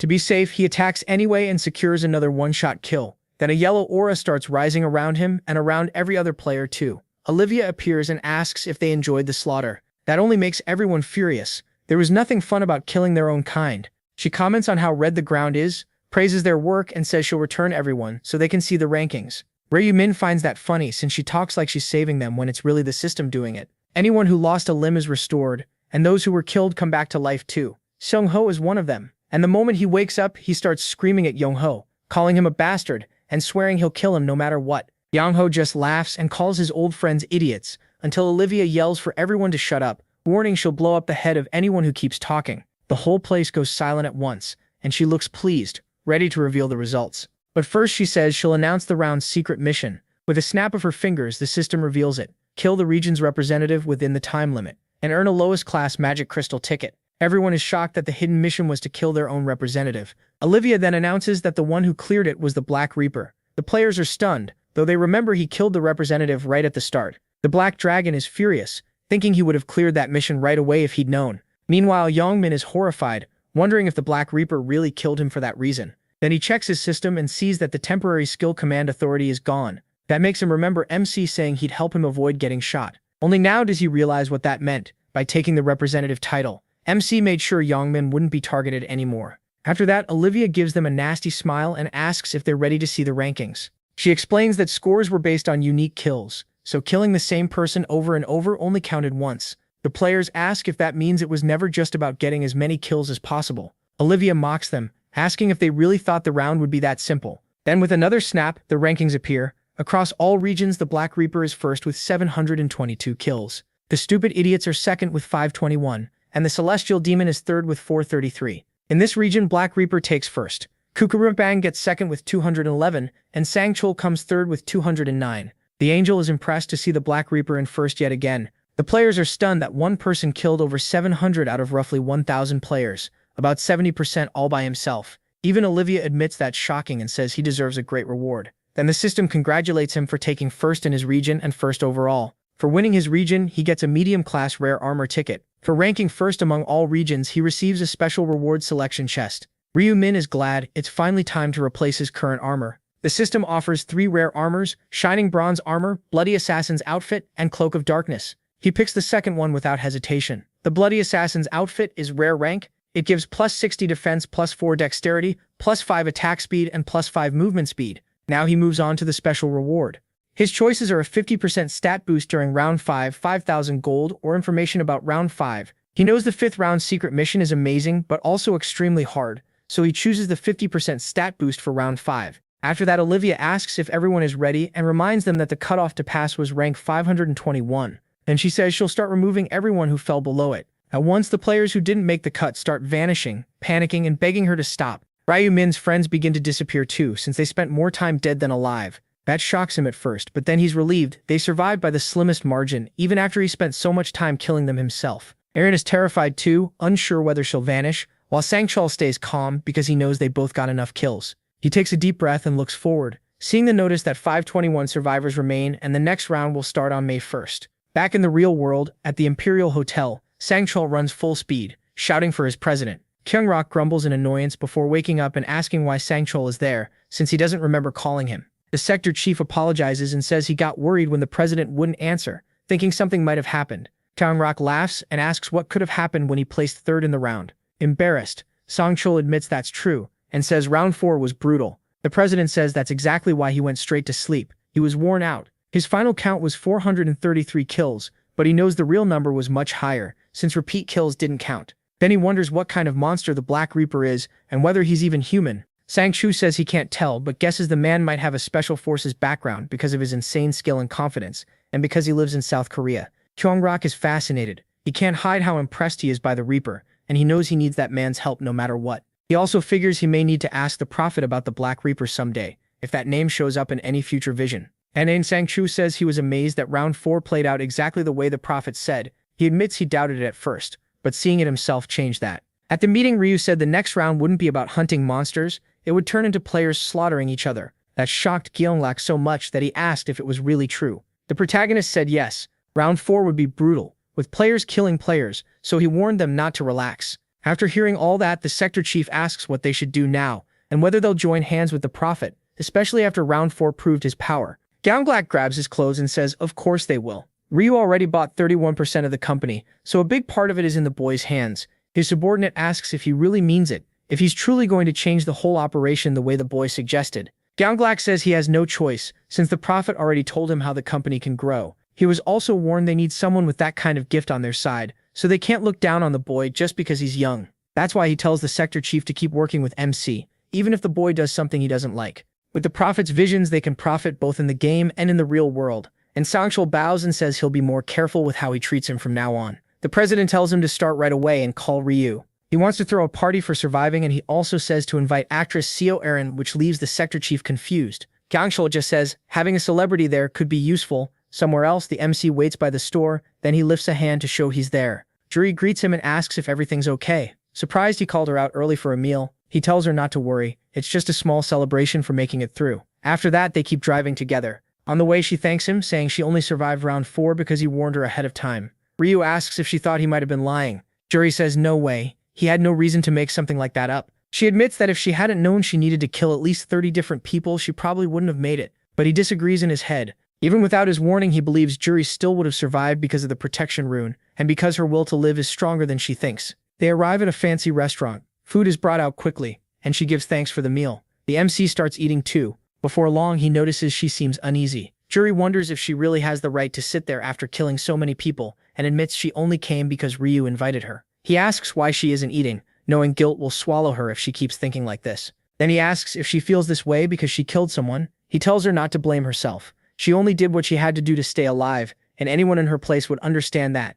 Still, she can't accept it that easily. So he asks what's wrong with surviving, and reminds her this won't be the last time. Then he asks what her family would do if one night she never woke up. After all, everyone has people waiting for them at home. That hits Juri hard. She panics, thinking about how crushed her father would be if she didn't wake up. She admits he's right. She hadn't really thought about her family, or what pushed her this far. Then she thanks him for supporting her. Ryu brushes it off and tells her to just enjoy the food. As they keep eating, more time passes and he's surprised when she calls him by his first name for the first time. Guessing she's relaxed now, he gets to the point and says he called her out for one reason, to tell her about round 5. Juri immediately tenses up and asks if he really knows something about the 5th round. He says he does. Round 5 will be the hardest one yet, and the regions will merge. When she doesn't get it, he explains that all the separated regions will become one. She asks if that means they'll be able to meet in the game. He says yes, but tells her to focus on how dangerous round 5 will be. Ryu knows he has to find a way to meet her there without revealing who he is. So he explains that round 5 will be so hard that even they might not make it out, but there is one way to survive. Juri quickly asks what it is.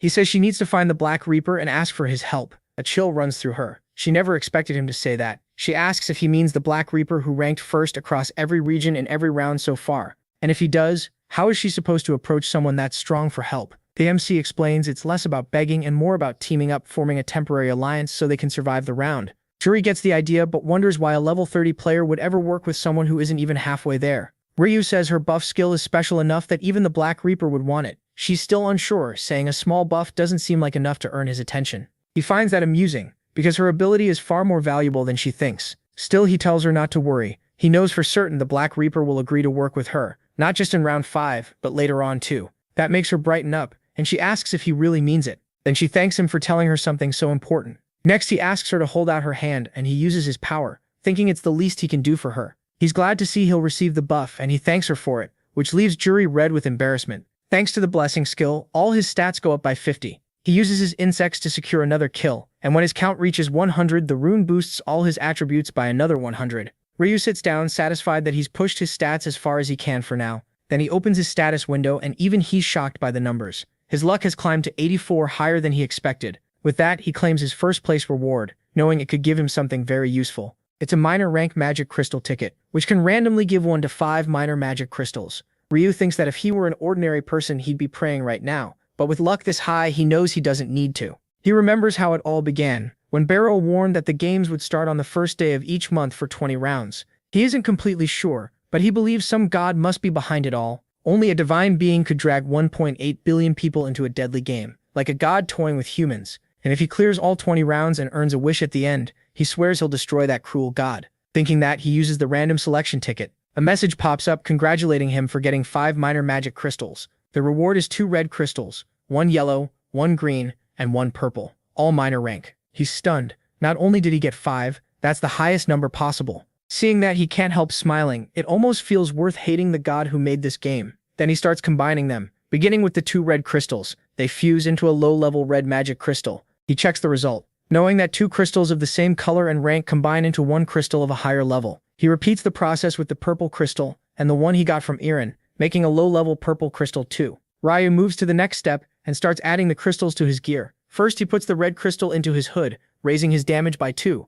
He does the same with his gloves for 2 more attribute points, then puts the yellow crystal into the resistance ring and gains 2 luck. The green crystal goes into his boots, giving him 2 dexterity. Last, he puts the dark blue crystal into his armor and gets 1% damage reduction. He's happy with the outcome and feels trading information for that buff was absolutely worth it. With that done, he says it's time to get ready for his meeting with Gyeonglak. Back at the apartment, Won is confused. He asks if his brother really invested that much money in the company, run by the Asun Group's successor. Ryu says yes, and adds that he was even invited to a party since they'll be working together from now on. Won gets nervous, saying those are all rich, high-class people, and asks if it's really okay for them to go somewhere like that. The MC tells him not to worry. Not everyone in the family can come anyway. Then he urges him to hurry since they're already waiting. They head to the door and Won is startled when he sees Anna's bodyguard there to greet them. The MC explains that the person beside him is his brother, and Sang-chul quickly apologizes for not introducing himself sooner, saying he's the department head and sorry again for being rude. He tells them tonight's party is also meant as an apology, then asks them to head to the hotel since the limousine is waiting. Once they arrive, they step inside the massive building. At the entrance, Gyeonglak welcomes them and says he's glad Rayaman survived the 4th round. The MC returns the greeting and introduces the boy beside him as his brother. Jonglok says he's the president of Celestial Demon Consultations Company. Juan, totally nervous around someone that important, shakes his hand without noticing he used the wrong hand. Then Jonglok asks if Juan is also a player, but Juan says no, he's only 14. Jonglok says that makes him lucky, since he gets one more year away from the deadly game and admits he's jealous. The MC laughs to himself, knowing the president probably enjoys the killing inside the game.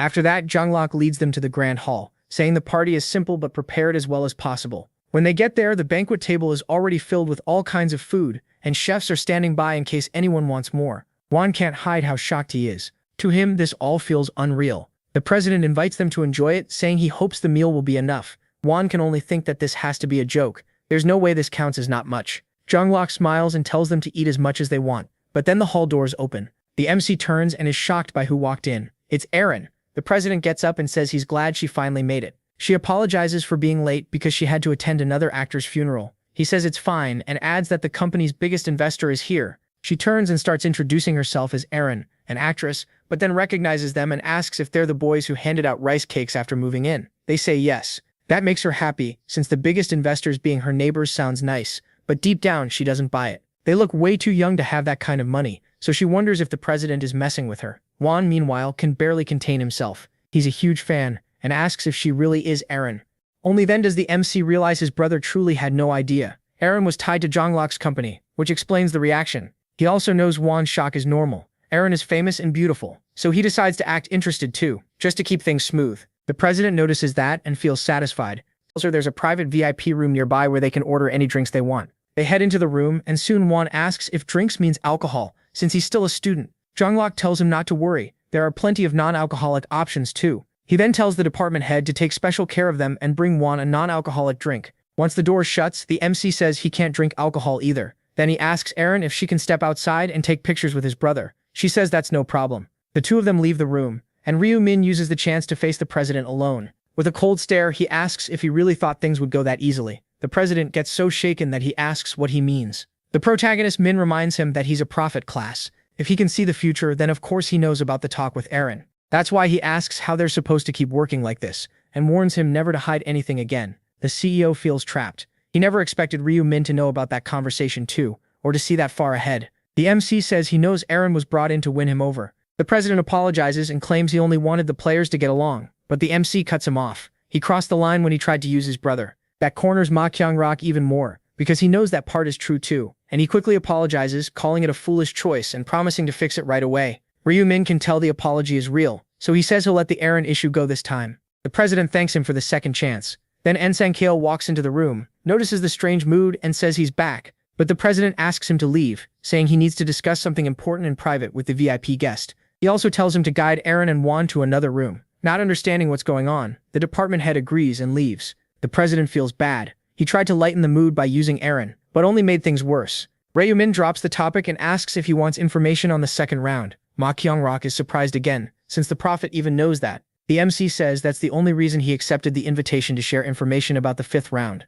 But if the president keeps acting fake with him, working together will be hard. The CEO admits he regrets it and begs forgiveness for that one mistake. MC says fine, but makes one thing clear. He must stop hiding things and trust him fully from now on. He also says the president shouldn't try to tell him how to run the company, aside from persuading the other shareholders at the meeting. Macau Jonglok says he'll keep them in line. With that settled, the MC says he'll help the company grow, and will now give him the information he wanted. The president is happy at first, but his face changes when he hears that the fifth round will be the hardest one so far. Ryu Min tells him not to panic. It shouldn't be too hard for the president. Then he reveals the mission: kill 300 orcs. Still, it won't be as simple as it sounds. He explains that the regions will be merged. Ma Kyung-rok is pleased, thinking that means he might finally meet the Black Reaper. But Ryu Min shakes his head and says the Black Reaper won't be placed in his region. The CEO is disappointed and asks if he knows who the Reaper really is. He says he doesn't, but he has seen that they'll meet soon. Then he adds one more thing and asks if the president is searching for someone named Hwang Yong-min. Ma Kyung-rok is stunned once more that the prophet even knows that. He admits future sight is even more amazing than he thought and asks if the protagonist Min knows who that person is. The MC tells him to stop investigating immediately. Confused, he apologizes but asks why. Ryu Min says touching that person will cost him dearly, and that's all he's willing to say. The warning leaves the president deep in thought. Meanwhile, the MC knows he's only keeping Hwang Yong-min alive because he's still useful. Ma Kyung-rok then says he'll end the investigation on that person right away, and suggests they return to the party, promising everything will stay alcohol-free. Still, he's furious that things got so out of hand, and he wants to blow off steam that night. Later that night, after the party, a man sprints through the streets and cuts through alleys, trying desperately to get away. He presses at his wound to slow the bleeding after apparently losing an arm, but he has nowhere safe to run. Then someone starts closing in. That alone throws him into panic. The pursuer lifts a sword and slashes, cutting into both of the fat man's legs and his shin, dropping him to the ground shaking in pain. It was Gyeongrak, and he tells the man to shut up, unless he wants his tongue cut out. The man on the ground cries out asking why this is happening and what he did wrong. The president finds that rich coming from a pedophile. The fat man argues that it was a long time ago that he served his sentence and that he's free now. It changes nothing. The CEO simply raises his sword and stabs it deep into the man's back. Then he warns him to stay quiet unless he wants to die slowly and painfully after drawing witnesses. The man starts sobbing and tries to hold back his screams. Gyeongrak says it's nice that he's not bleeding from the ears, then wonders how trash like him is still alive. A black aura starts pouring from his body. It flows into the sword like a snake. A black flame spreads through the area, and the man panics, asking what's happening. But it's already too late. The dark fire wraps around his body, starting at his head, then his legs, and finally his arms, until it completely consumes him, leaving only painful groans. Watching it happen, Gyeongrak thinks that if his black maya weren't on cooldown, he could have erased this trash instantly. But he can't do much without black maya since that power is needed to control the black aura, and he knows the only way to refill it is by taking lives. So with one final strike, he says the man can die now. He reflects that killing people gives him far more mana than killing monsters. For someone like him, who enjoys hunting criminals, there couldn't be a more fitting class than Black Knight. Gyeongrak lowers his sword, feeling that cleaning up this trash has finally eased his stress, and activates Consume. The black aura in the sword gets drawn back into his body, leaving only the corpse behind. He hates that his skill can't eat a dead body. The black aura only works on someone still alive. Then he hears something by a trash can. The sound makes him spin around at once. A second later, he sees it was only a cat. He figures there can't be any witnesses here. He picked this alley on purpose, far from anyone's eyes and before sunrise. Still, he thinks one person might have noticed the prophet. If that guy really sees the future, he may have already seen some of these murders. That would mean Ryu is getting closer to learning he's a serial killer. And honestly, he likes that. It makes things more fun. Then he calls the department head and tells him to come clean up the trash he left behind. 2 weeks pass. The MC is lying in bed with nothing urgent to do, trying to rest for once after constantly worrying about the future. But when he checks his phone, he knows the break is over. A player group has been made. He joins it right away, ready to make his move. This is his chance to get one of the 5 runes found in real life, the cloning rune. The news is going wild over the games. Out of 1.8 billion people taken to the other world, only 90 million are left after just 3 months. A chubby man with a red hand reads the reports about players dying in round 4 and gets annoyed. The articles also blame players for causing trouble in the cities. That only makes him scoff. If they're going to die anyway, why shouldn't they do what they want? To him, the real problem is the rules squeezing the players. He lifts his axe then smashes it down, wrecking the ground around him. None of it matters now, he says. Nobody can stop him anymore. With a nasty laugh, he boasts that he's the strongest player in the world. Then he starts wondering who he should kill next. Even after killing people in real life, he feels nothing. He wonders if round 4 was so brutal that it changed him. His only complaint is that each person gives him just 1 stack. Maybe it's because they're only civilians. Thinking back, he loved round 4 more than hunting monsters. So he heads out, planning to kill players instead, since they should give more stacks for his rune. Then he spots the online player forum. Shim is thrilled. Through the forum, he might meet players who can help him kill other players and pile up stacks. He starts checking it out and sees it asks tons of questions. That annoys him. They want way too much information before the interview. Even so, he puts up with it, because he needs the meeting location. He bets nobody would expect a player to show up there planning to kill other players. After a while, he reaches the place. A message tells him to go to a cafe in Wabu, and that casual clothes are fine. The address matches. Still, he gets irritated. The place is deep in the middle of nowhere, and even buses don't come out here. Since he already made the trip, he goes in, deciding he'll kill everyone if they get on his nerves. Shim looks around, surprised the cafe feels more modern than he expected. Only 2 customers are inside. One of them notices him, stands up, and asks if he's here for the interview. The man walks over and asks for his username. Shim answers, Black Dragon. The interviewer welcomes him and says his own in-game name is My Age is 30. Shim looks stunned and asks if he's really a player. The man says yes, and adds that he actually did turn 30 this year. Next, he introduces the guy in the shirt as Tiny Mollusk, and tells them to get along. Shim walks up and asks if that fish-faced guy in the pink shirt is really a player, because he looks ridiculously weak. He also points out that the cafe must be doing badly. There are barely any customers and no workers in sight. The interviewer explains they rented this place because it's far from the city. Shim gets that, but asks if the owner should at least be around. The older man says the owner is in back making food, since they sell meals too. Shim says he gets it. Then he notices there aren't any cameras in the cafe. That makes him think about killing the two players here and making an easy escape.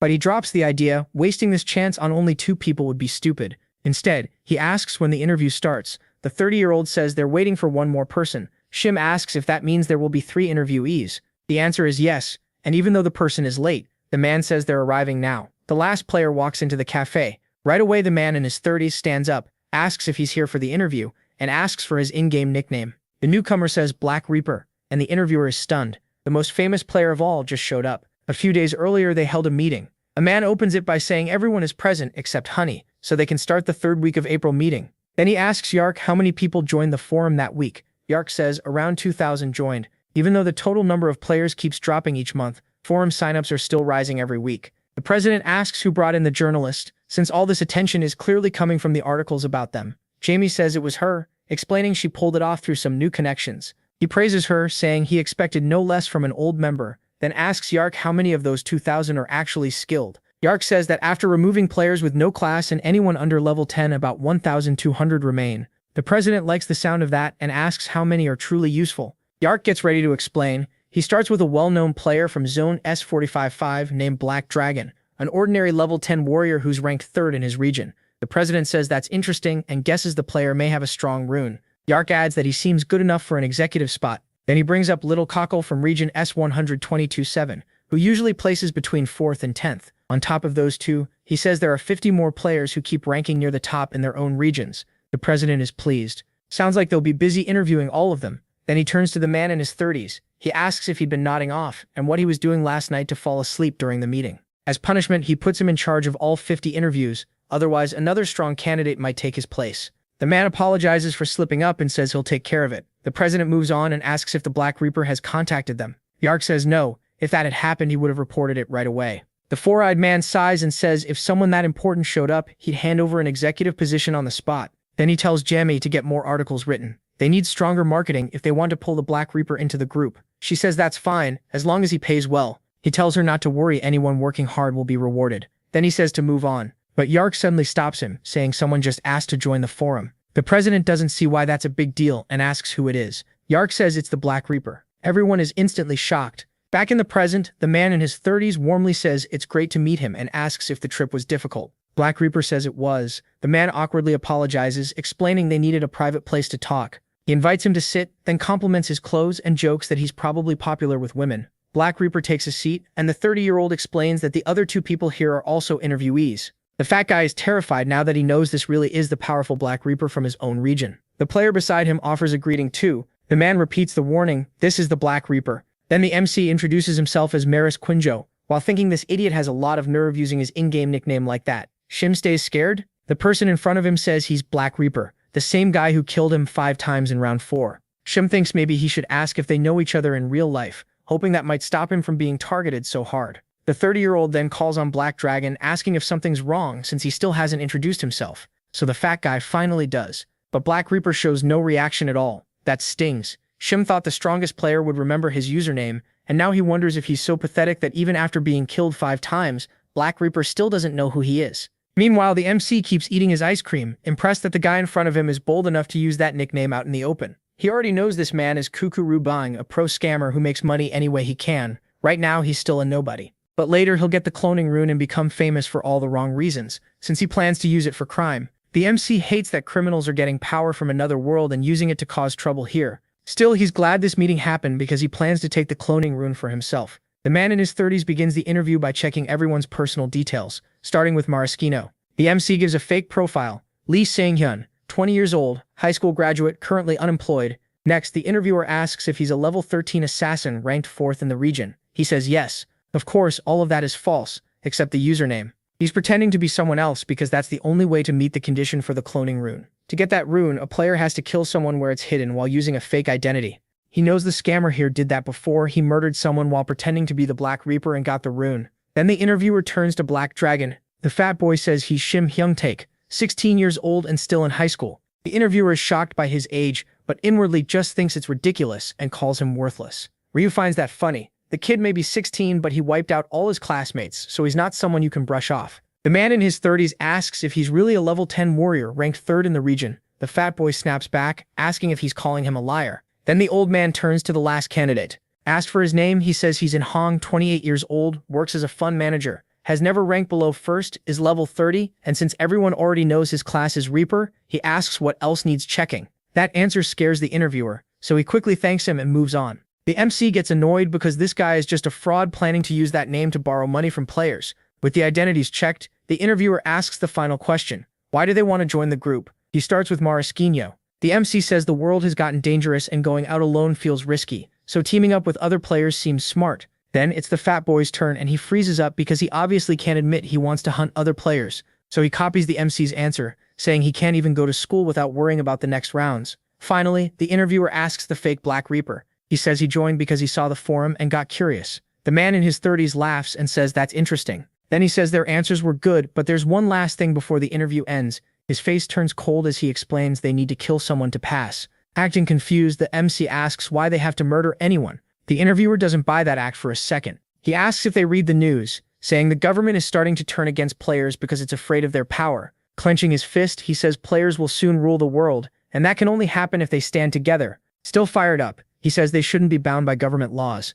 Players need to show that they're the new law. The MC says he gets it and asks if that's why someone has to die. The man says yes, it's to show the governments what players want. The other two stay quiet, clearly not expecting this. The man in his 30s then asks if the little guy understands. He says anyone who doesn't want to finish the interview can leave now, but if they do, they shouldn't expect help later, even if they change their mind. Ryu thinks that's funny. The old man is basically saying anyone who refuses goes on a blacklist, just pressure to make them commit a crime. The other two still say nothing, stunned by the sudden turn. Taking their silence as agreement, the interviewer says they'll move on to the final stage. Shim Hyung-taek asks what he means, since there's nobody there to kill. With a creepy smile, the man tells them not to worry, he already prepared everything. After some time, it starts raining. The man in his 30s gets up and tells them to come with him. An employee shows up and asks if they're leaving already, saying they can stay longer if they want.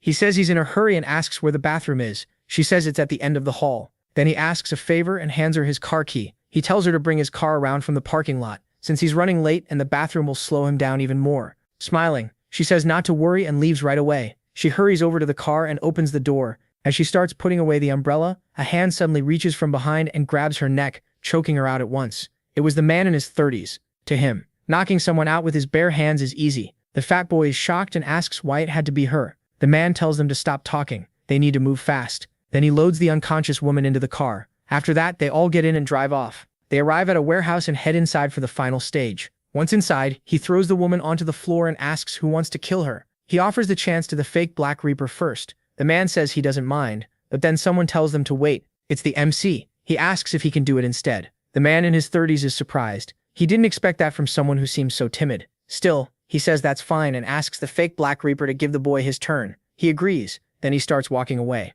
As he passes the MC, he warns him to do it right since he's doing him a favor. Ryu thanks him, saying he'll make very good use of the cloning rune. The man looks confused, not getting what he means. Before he can react, the MC grabs his head and twists it in one motion, snapping his neck. The man drops stiffly, his face turned all the way backward. The man in his 30s panics when he sees it and starts screaming, asking what the hell he just did. He killed the Black Reaper. Ryu answers with a cold stare and tells him to shut up because he's too loud. That look terrifies him. It feels like facing a wild beast, and he realizes the boy's whole presence has changed. A message appears for the MC, saying he made a kill while using a false identity and has met a hidden condition. It announces the discovery of the clone rune, a secret rune hidden in a set location. The rune is automatically engraved onto the player's body. As he starts to glow, he thinks it was definitely worth pretending to be someone else. The interviewer, still in shock, demands an explanation because he just watched the Black Reaper die and has no idea why. The MC puts on his mask and says the answer is simple. An idiot was stealing his identity, so he killed him. The old man still can't process it, and angrily says the woman was supposed to die, not the Black Reaper. Ryu repeats that he only killed a loser, and adds that the old man is one too. Then he covers the girl's face again and stands up. The old man summons his sword and dares him to say that again. Ryu instantly calls out his huge scythe and answers that yes, he called him an idiot. So is he wrong? The man is shaken, staring at the weapon. He's never seen a player use such a massive scythe before, until he realizes only one player is known for fighting with a scythe. Then he remembers the boy just said he killed that man for stealing his identity. The MC asks if he finally gets it. He's standing in front of the real Black Reaper. Then he mockingly apologizes for the lie. The man in his 30s drops his sword, shaking hard. The boy was never Maraschino. He was the real Black Reaper all along. He falls to his knees trembling, apologizes for not recognizing him, and begs for mercy. But it means nothing. The MC says not a chance. And in one swing, he sends the man's head flying so far it lands right at Black Dragon's feet. He stares at the severed head in horror, now fully realizing the one before him really is the true Black Reaper, far beyond everyone else. He trembles because he never even saw the scythe move before the man was dead. Now that they're alone, Ryu-min lifts his scythe and says the chubby guy already knows what's coming. Then he asks for his final words. Panicking, the man says he won't beg for his life. He just wants to ask something in case they meet again. MC asks if he means why he killed him 5 times in the 4th round. Shim Hyung-taek says that's exactly it. Ryu-min says the answer is simple. He saw him as a possible threat. Out of everyone there, he looked the most capable, so he wanted to remove a future rival. Then he asks if he's ready to die. Still shaking, the Black Dragon asks one more question. He wants to know why someone that strong would bother killing him at all. The protagonist snaps that he's only here to deal with the woman from the cafeteria. The man quickly argues that he did nothing and only watched. Hearing that, Ryu-min lowers his scythe and says he'll let him live. The chubby guy lights up and asks if he means it. MC plants the scythe on the floor. In return, he wants every item and piece of gear the man has. The Black Dragon immediately drops everything he owns. Ryu-min is impressed. There are plenty of useful items, and selling it all could bring in about 2,000 gold. Sweating hard, Shim Hyung-taek insists that's everything. He has nothing else in his inventory. He picks up the magic crystals and says he believes him. He adds that he'll only take the stones since the rest is useless to him. What he doesn't say is that the other stuff can't even be sold in the shop. After putting the items back, the Black Dragon asks if he'll really be spared. Ryu-min says yes. A promise is a promise. Overjoyed, the chubby guy starts thanking him non-stop, and the protagonist tells him to quit it. He says to act decent from now on and leaves the bodies to him. Then MC heads to the woman and says he'll take her back to the cafe. With that, he starts leaving the warehouse. Shim Hyung-taek just watches. He lets out a huge breath, relieved to be alive. He really thought he was dead, so trading a few items for his life feels cheap, but something still bothers him. He wonders if simply watching was really enough to deserve losing his stuff. That thought makes him angry. Then he looks back at Ryu-min and notices his back is turned while he's carrying the woman. Cold sweat runs down his face. This is the perfect chance to strike from behind. If he kills the Black Reaper, his stats will jump a lot. He's sure this is a once-in-a-lifetime opening, and he may never catch him off guard again, so he summons his axe, convinced he'll regret missing this chance. He starts creeping forward, trying not to make a sound. Step by step, he gets closer. Soon he's within range. He raises the axe to strike, then he swings with all his strength. The hit sends Ryu-min crashing to the floor. Hyung-taek is stunned. He can't believe he actually took down the Black Reaper and that it was this easy. He bursts into laughter, shocked that a level 10 beat someone at level 30. Then he starts kicking the body, yelling that this happened because he dared turn his back on an enemy. Excited, he celebrates the levels he'll gain from the kill. But then something feels off. No system message appears, and his stacks aren't going up either. He starts to worry about what's going on, when Ryu-min suddenly appears behind him with a dark aura,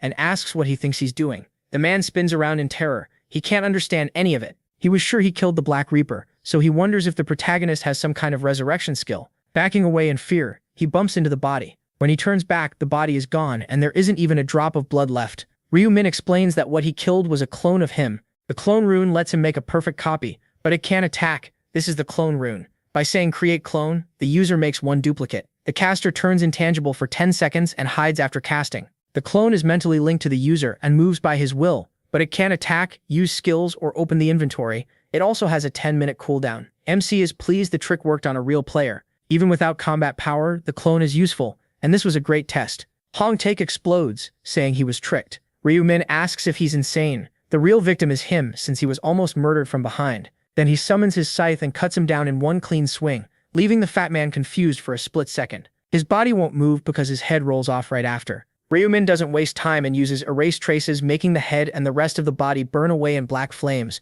wiping the scene clean without leaving even a trace of blood. He's always impressed by how useful this common skill is. Now no one can prove anything, except one person. Thinking of that, he calls out to the woman. He tells her to get up already, because he knows she's only pretending to be unconscious. A player can't be fooled that easily, and he says it like he can read her mind. She lifts her head and complains. Then she asks him to remove the black sack. Ryu-min says not yet, she should wait until he leaves. First, he wants to ask a few questions and asks for her help. He asks how many customers there were and whether she remembers their faces. She says there were 4. One was a man in his 40s, and she remembers him because she spoke to him directly, but not the others. Since he can read her thoughts, he knows she's telling the truth and says he has no more questions. Sweating nervously, she asks if it's really over and if she's safe now. He says yes and tells her she can go, but warns her not to call the police or things will end badly. Then he tells her to count for 1 minute. before taking off the sack.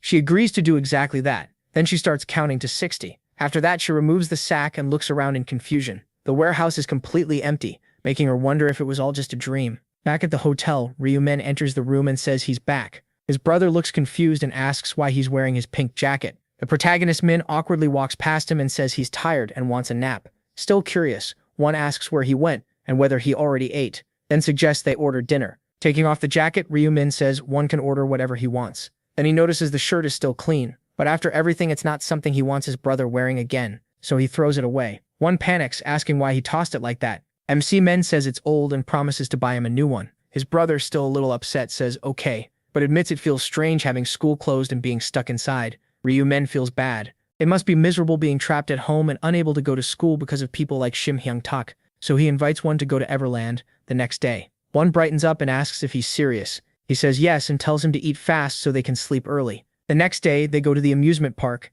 and one is thrilled since it's been a long time. Ryumen is glad to see him happy. Life has been rough lately, so they haven't had chances like this. He looks around, surprised the park is even open. Still, people need hope at times like these. A little later, one spots a family leaving a shop, then looks at his brother and tugs him along toward a store he noticed. Once inside, he puts panda ears on Ryumen. That instantly melts him. It's way too cute, and now he wants to buy them. He's also shocked by how many adorable things are in the shop, and the protagonist tells him to pick anything he wants. After they come out, he asks what else one wants to do. They head for the roller coaster first, then the water park. Later they watch some pandas playing. One gets emotional seeing the twin pandas, and Ryumin is glad he brought him here after how down he was the night before. But then one gets worried and asks if they should really be out having fun when the games start again tomorrow. On May 1st, MC tells him not to worry. The round won't last more than 10 hours, so there's nothing to fear, and afterward he'll get a full night's sleep. His brother hates hearing that since it's never taken that long before. He raises his hand and rests it on his brother's head, telling him not to worry because he'll never leave him alone.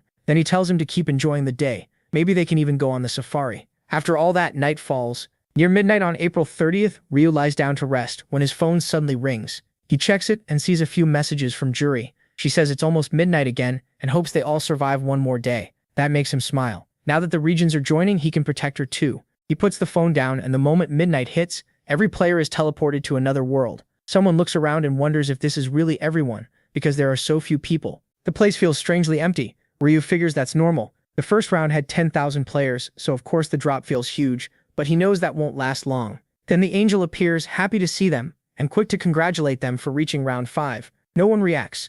Olivia asks what's wrong with them and tells them to smile. She says the last round was pretty fun since they worked so hard to wipe out their own species. To her, their silence is just dull. Then she drops the taunting and announces that 442 survivors were summoned. Since there had been 521 survivors before, 80 were eliminated in the real world, which means things there are already falling apart. The players barely react since each round usually starts with fewer people anyway. Olivia says she doesn't care about that part. She just thinks it's boring to start with so few players. So she says she prepared something more interesting for them. A zone integration. One player doesn't get it and asks her to explain better. That instantly annoys Olivia, who snaps that the players here are too stupid to understand one simple term. She spells it out. The zones are being merged. In this country alone, there are 875 zones. Everyone is stunned that South Korea has that many by itself. Olivia laughs and says they shouldn't be so shocked that number is actually small compared to other countries. That only confuses them more. If each zone started with 10,000 people, then each nation must have had millions. Another player wonders about something else.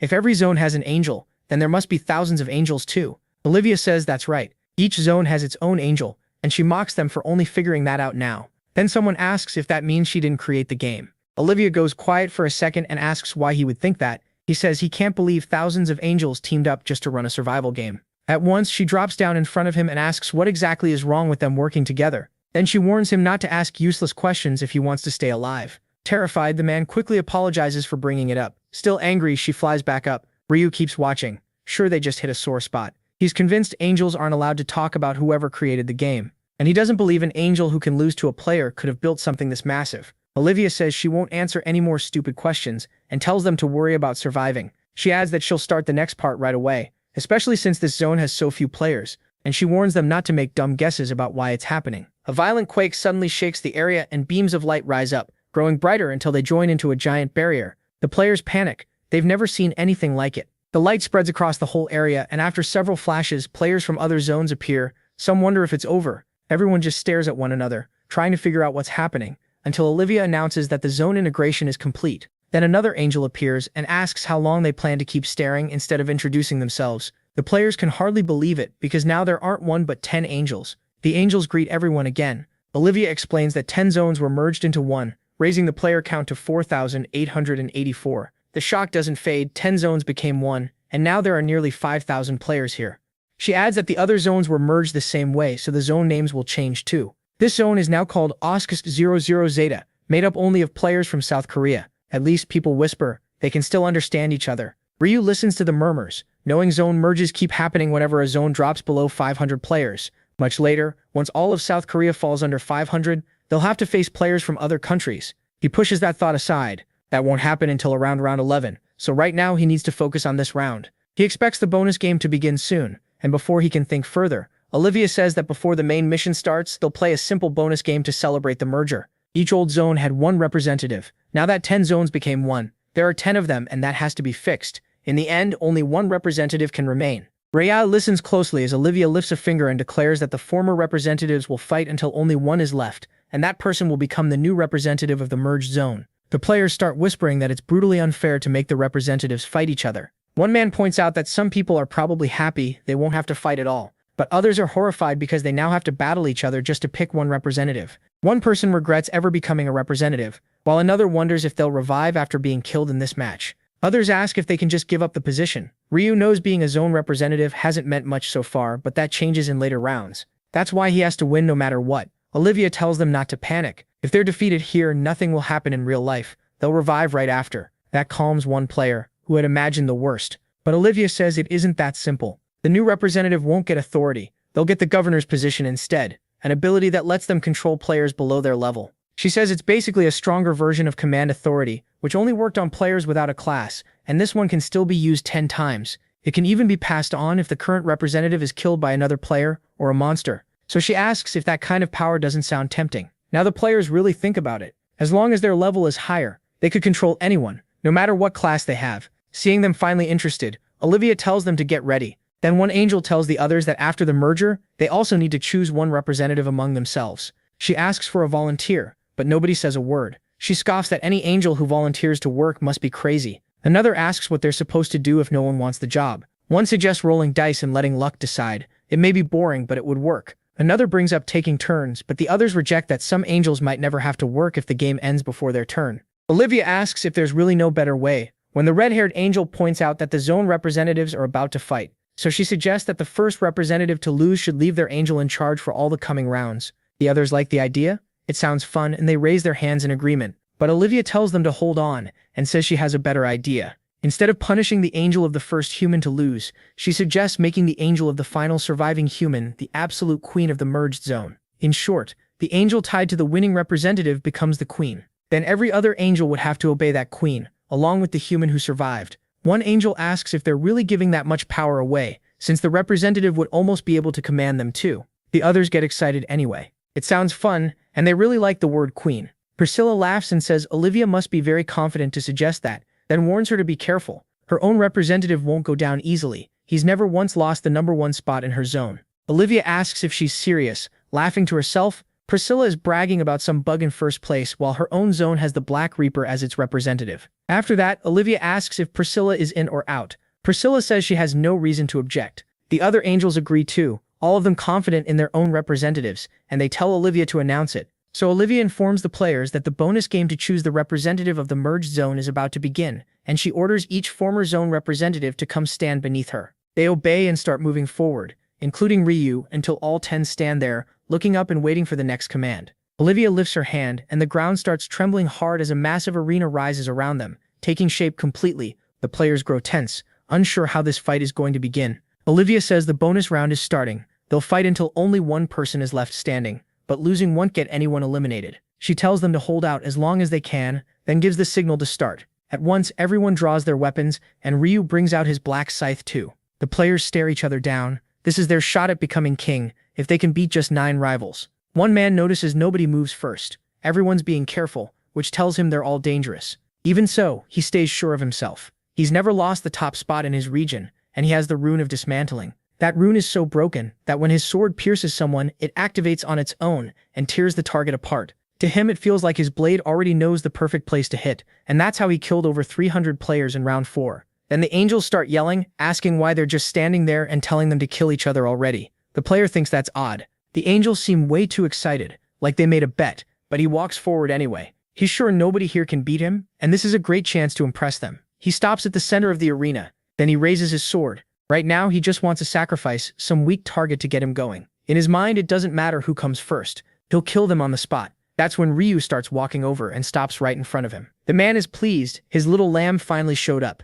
Still, he admits that Scythe is insanely huge, nothing like a normal weapon. He's seen plenty of players with Scythe in their names, but never someone who actually fights with one. Then he notices the nickname. The moment he reads it, fear hits him. Black Scythe? No, the Black Reaper. For a second, he hopes it's just someone with the same name, but he quickly remembers that can't happen. His sword drops at once. He's standing before the #1 player across all regions, the only level 30, the Black Reaper. Watching from above, the angels ask what happened. He looks so confident, and now he's terrified. They turn to Priscilla and ask if that human is really her region's representative. Priscilla grows uneasy, not understanding why the fool from her zone isn't moving. Worse, he's frozen there like a scared dog. Olivia starts laughing. Priscilla asks what's so funny. Olivia says she can't help it, then tells her to look at that little dog shaking in front of one player. Priscilla shoots back, asking if she only talks big because that's Olivia's representative, and admits the Scythe stands out, but she doesn't feel any kind of aura that should scare someone this badly. So is Olivia really saying her representative is strong enough to make Priscilla's player panic? She immediately calls that nonsense. Her own representative has always been rank 1 in his zone. Olivia just smiles and asks what's so great about being first in one region, when her representative has stayed #1 across all regions every round. The other angels are stunned and ask how she can lie so boldly. They would have noticed that. Then they finally see the nickname, Black Reaper. They admit they've seen it in every result window so far. Priscilla's face hardens. If Olivia's representative really is the Black Reaper, then nobody here can beat him. A second later, everyone jolts. Priscilla's precious player takes one clean hit and his head goes flying. One strike and he's done. Olivia laughs even harder. One less human. Only now do the other players understand they're up against the Black Reaper. They can't believe someone like him is here. A level 30 is already impossible, and even all of them together probably wouldn't win. One swing might be enough. Just like with the first guy, Ryu starts walking toward the rest, and one player quickly tries to act friendly, saying it's an honor to be in the same region as the famous Black Reaper. He asks if they can talk for a moment. A woman puts away her bow at once and says she has no plan to fight. The others follow, telling the angels they give up and accept defeat. The angels ask if they're serious. Acting like that is pathetic, and it ruins the game. Their cruel looks make the message clear. If anyone talks about surrender again, they'll blow off their heads for real this time, with no revival. That threat terrifies everyone. So they summon their weapons again and get ready to fight, hoping 8 against 1 might give them a chance. Ryu realizes the angels are scaring them even more than he is, since now the players are ready to rush him together. But that only makes him more excited. To him, no matter how many ants come, they're still ants. The representatives see him laugh and get angry, taking it as a cheap insult over the level gap. All of them charge at once. Ryu doesn't back off. With a cold look, he charges too and cuts them all down in an instant. The few who hadn't attacked are horrified. Before they can react, he comes for them too, until every last one falls to his huge scythe. The angels watching are left stunned. Even knowing the Black Reaper was here, they didn't expect it to end that fast. Then they ask if this means they really have to serve Olivia, since that player belonged to her zone. Priscilla suddenly screams Olivia's name in rage. When Olivia comes closer, Priscilla demands to know if she knew this would happen. Olivia answers that of course she knew the result. The redhead turns to the other angels and says they were tricked. Olivia doesn't deny it. She says she made a suggestion that helped her. Obviously, why else would she bring it up? Then she asks if she forced anyone to join the bet. They all wanted fun, so they agreed on their own. Priscilla can't hide how furious she is. Olivia then asks if she wants to fight. If so, go ahead. But she adds that angels brawling in front of humans would be pathetic, and if the chief angel hears about it, Priscilla will end up in the insect penitentiary. The redhead goes pale. The second she hears that, she hates that place with all her heart. Olivia declares that she's queen now, so Priscilla will serve as the guide from this moment on. Priscilla asks how long, and Olivia says until she feels satisfied, so she should get moving now. Priscilla flies toward the players, regretting ever accepting that bet. After taking her place, she announces that everyone just witnessed the choosing of the human's new representative. The Black Reaper is now the representative of Zone CSK-007. His temporary skill is called Ruler Position. It lets him order a player to do anything, and that player cannot refuse. He can use it 10 times, only once per person, and it doesn't work on players above his level. People start whispering that this was obvious. The Black Reaper is level 30, and now he can force players to obey too, so nobody should mess with him. Priscilla then says she'll revive the defeated players. With one beat of her wings, a bright light bursts from the bodies of the fallen representatives. One of them comes back, then all the others, confused and trying to remember what happened. The redhead tells them they were beaten by the Black Reaper, who is now the zone's representative. That's when it finally clicks for them. She goes on to say that since there's a new representative, the old ones will lose their rights. Still, she tells them not to sulk. They can always earn those rights back later. Then she declares the bonus game over and moves on to the main mission. Right away, the system window opens for everyone. Each person has to kill 300 orcs in 10 hours. The side quest is to collect 4 stones of balance, though the reward is hidden. There are 77 million participants total,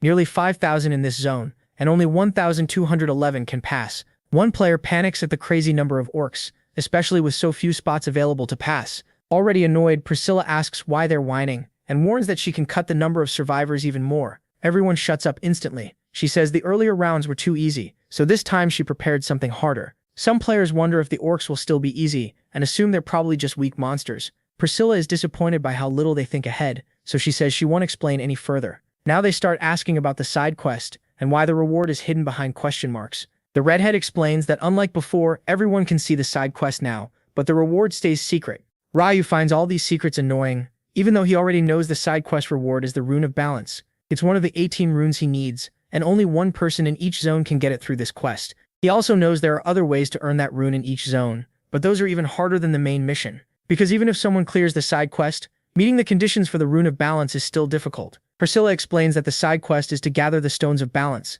Collect all 4 and you get a mysterious reward, but only one person can claim it, since there are only 4 stones in each zone. Someone asks if nobody gets all 4 stones, does that mean the side mission fails? She says yes, but tells them not to worry. If someone has a stone, they can take it by killing that player. That shocks the crowd since it works a lot like the representative's ability. The angel says it does, but only for the Stones of Balance. Other items don't work that way, and if they die, they're not coming back. With that, she says she's done explaining, and tells everyone to do their best. There are 10 hours left in the round. The MC watches the angel vanish. He thinks she's a pain, then decides to clear the orc quota fast, set a new record, and help jury after that. He takes off running, pushing past the crowd. The others can only watch the Black Reaper leave. They're relieved he didn't attack them. His presence alone was terrifying enough. One player asks where he's going and whether they should follow. Another cuts in right away, calling that insane. Following the Black Reaper sounds like begging to die, or worse, become his slave. Still, one player says they should go anyway. The MC is always first, so doing something beats standing around. The group hesitates, wondering what happens if he catches them. A woman suggests keeping far behind him. She says she'll do it even if nobody else comes. After saying that, she leaves the group. The rest still can't decide, but in the end, they gather their nerve and head after the Black Reaper, trusting he knows what he's doing. Meanwhile, at a small orc village, the MC closes in and spots a monster. From far away, the others watch and wonder if it's some kind of village and realize the Black Reaper is going in. The monster flies into a rage, but the MC doesn't flinch and rushes straight at it. He drives his scythe into its head, then slices through it, killing it on the spot. After that, he moves into the village and quickly runs into more monsters. The orcs spot the intruder and get ready to fight. Both sides charge, but Ryu cuts down the first one easily and keeps moving. Another orc swings at him, but he lifts his scythe and with one clean motion, drops the 2 in front of him. Then he keeps going. He heads to a hut and goes inside. A little later, he comes back out empty-handed. The people still watching from a distance say the orcs look peaceful and about as weak as gnolls. Someone else wonders if it only seems easy because it's the Black Reaper. One tells them not to relax, and another agrees, better safe than sorry. So they decide to attack the orcs too. One thinks it's smarter to stay with the players who already lost before. The others agree to hang back for now, then split off later if things stay quiet. So they move toward the village and once inside realize it's much bigger, about 3 times the size of the first one. Then a monster notices them. It starts blowing a trumpet. The blast gets louder and carries through the whole village. The players panic, asking why an orc has a trumpet and whether it just called the others. A moment later, dozens of monsters come rushing at them, boxing them in. Now surrounded, they start to panic. One swordsman mutters that the village did seem too big, just not this big. Someone asks what they do now, and another snaps back with the obvious answer, fight if they want to live. The monsters charge without delay. The players rush in too, shouting that the orcs are weak and they just need to kill them all. The fight starts. One orc gets hit, and the players gain confidence, saying these monsters are amateurs and too slow. So they start dropping them one by one, happy at how easy it seems. But then things go wrong. One player can't pull his sword out of an orc's body and gets smashed by a heavy club. The players start getting overwhelmed and fall one after another to the huge orc force. One player on the ground can't believe they're losing to an orc and screams for help right before a deadly blow lands. Elsewhere, the MC moves through the forest and notices the people who were tailing him are gone. He figures a group of 20 can't move quietly for long, but if they weren't dumb enough to attack a much bigger orc village, they should be fine. He knows the real danger is villages with watchtowers. Once an orc guard blows the trumpet, more than 50 orcs show up right away, and the larger villages hold over 200. Soon he reaches another orc village. Getting ready to attack, he recalls that orc bodies are built very differently from human bodies, so if he stabs straight in, pulling the blade back out gets hard. He moves in and slashes one across the neck, the orc's weakest spot. Then he keeps cutting through them, striking from behind too, instead of stabbing through their bodies. That kind of fighting takes real skill, and he knows it. After finishing another exchange, the MC drives his scythe into a monster's back and drops it. Then he opens his progress window and sees 8 hours, 59 minutes, and 22 seconds left in the round. His main mission is already complete.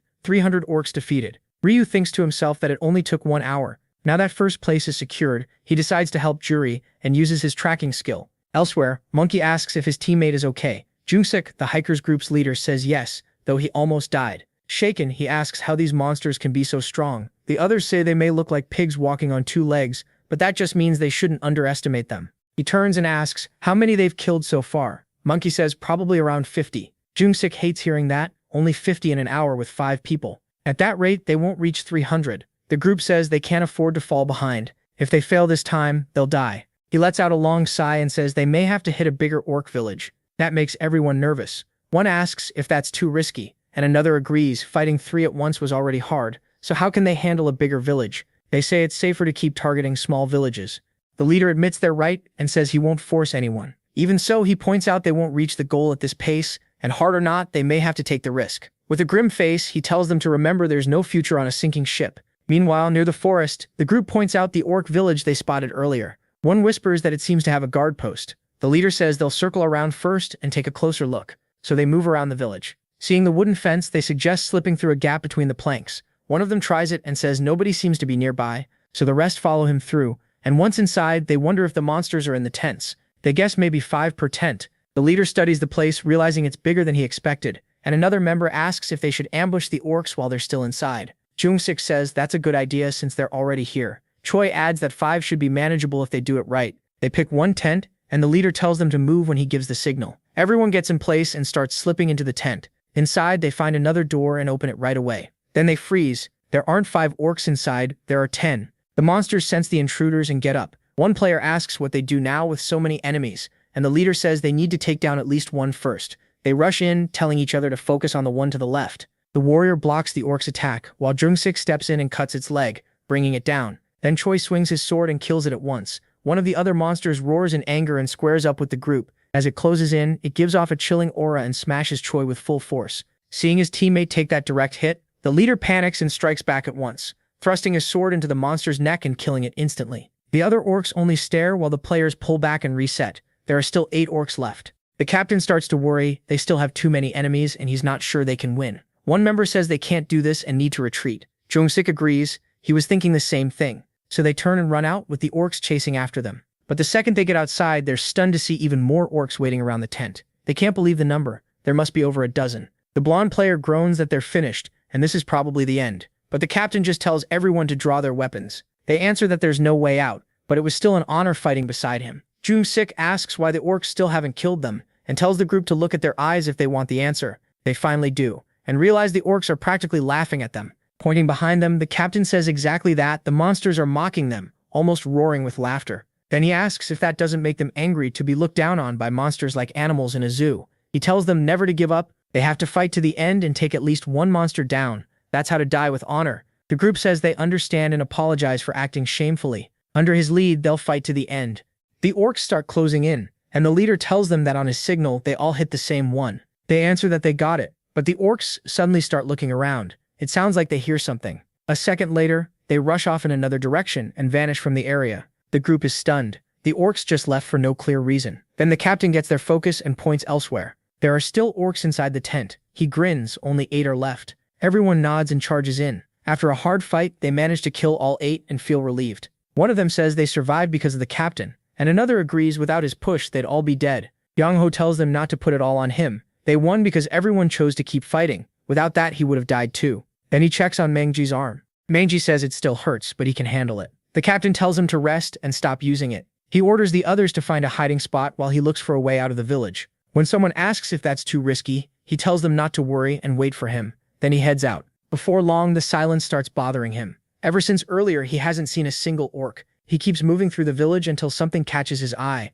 and he's shocked to find a pile of dead orcs. He walks over, trying to figure out what happened, and wonders who could have done it. That's when he spots a player among the corpses and wonders if it's the Black Reaper. Ryu notices him too, surprised to find another person in the village, and sees the nickname Jo Young-ho. He wonders if this is really the man called the Mercenary King. The protagonist knows Mercenary is a close-range class that uses many weapons, a lot like Warrior, but one thing makes it different. Mercenaries grow stronger through contracts, so most of them team up with people they trust, or with the Mercenary King. Mercenary King is a solo class that lets the user command mercenaries through contracts, and those allies get bonus effects. Even so, Ryu thinks there isn't much reason to sign one. Still, he's sure the man in front of him is Jo Young-ho, the solo class Mercenary King, and he didn't expect to meet him here. The captain walks up and greets the Reaper. MC asks if he knows him, and the man says, of course, everyone knows the highest-ranked player of all time. He can hardly believe he found the player ranked first in every zone here, and figures asking for a handshake would probably be too much. Ryu watches him and gets the feeling this guy isn't the type to betray people.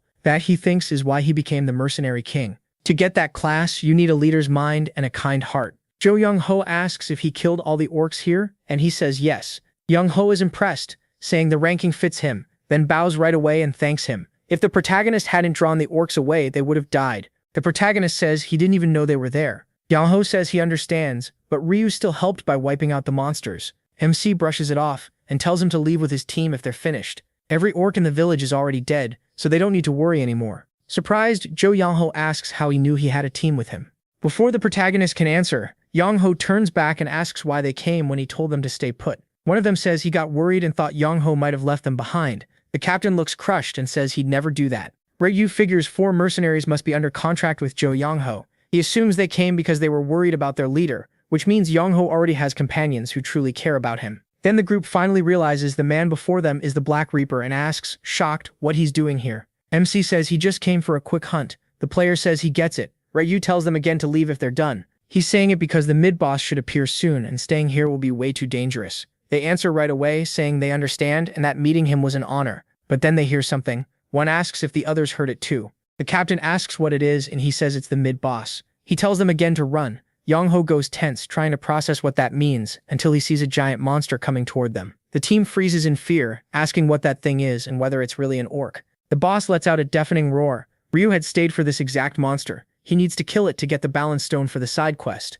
Once this one and the bosses from the other 3 tribes are dead, the mission will be complete. The giant orc suddenly charges forward, and the captain mutters that it looks seriously mad. He desperately tells everyone to run because the thing looks terrifying. To make it worse, the boss closes in at insane speed and slams the ground, blowing apart everything nearby. Jo Young-ho realizes he was barely missed and is horrified by the attack. Then he remembers the Black Reaper striking him with the end of his scythe and knocking him out of the way just in time. Ryu snaps, asking what he thinks he's doing. Young-ho quickly thanks him for saving his life, but the protagonist just tells them again to leave if they don't want to die. The boss lumbers closer with its huge body and starts laughing in a creepy way. Ryu attacks, asking what's so funny, and slams a heavy hit into its foot. That only makes the orc warrior angrier, and it lifts its sword to smash the ground. MC dodges with ease. The monster swings again, this time with the other sword, but misses again. Ryu almost laughs. What's the point of huge damage if every hit can be dodged? The boss glares to the side and grumbles while he gets into position and leaps. As he winds up, he tells the monster to quit whining,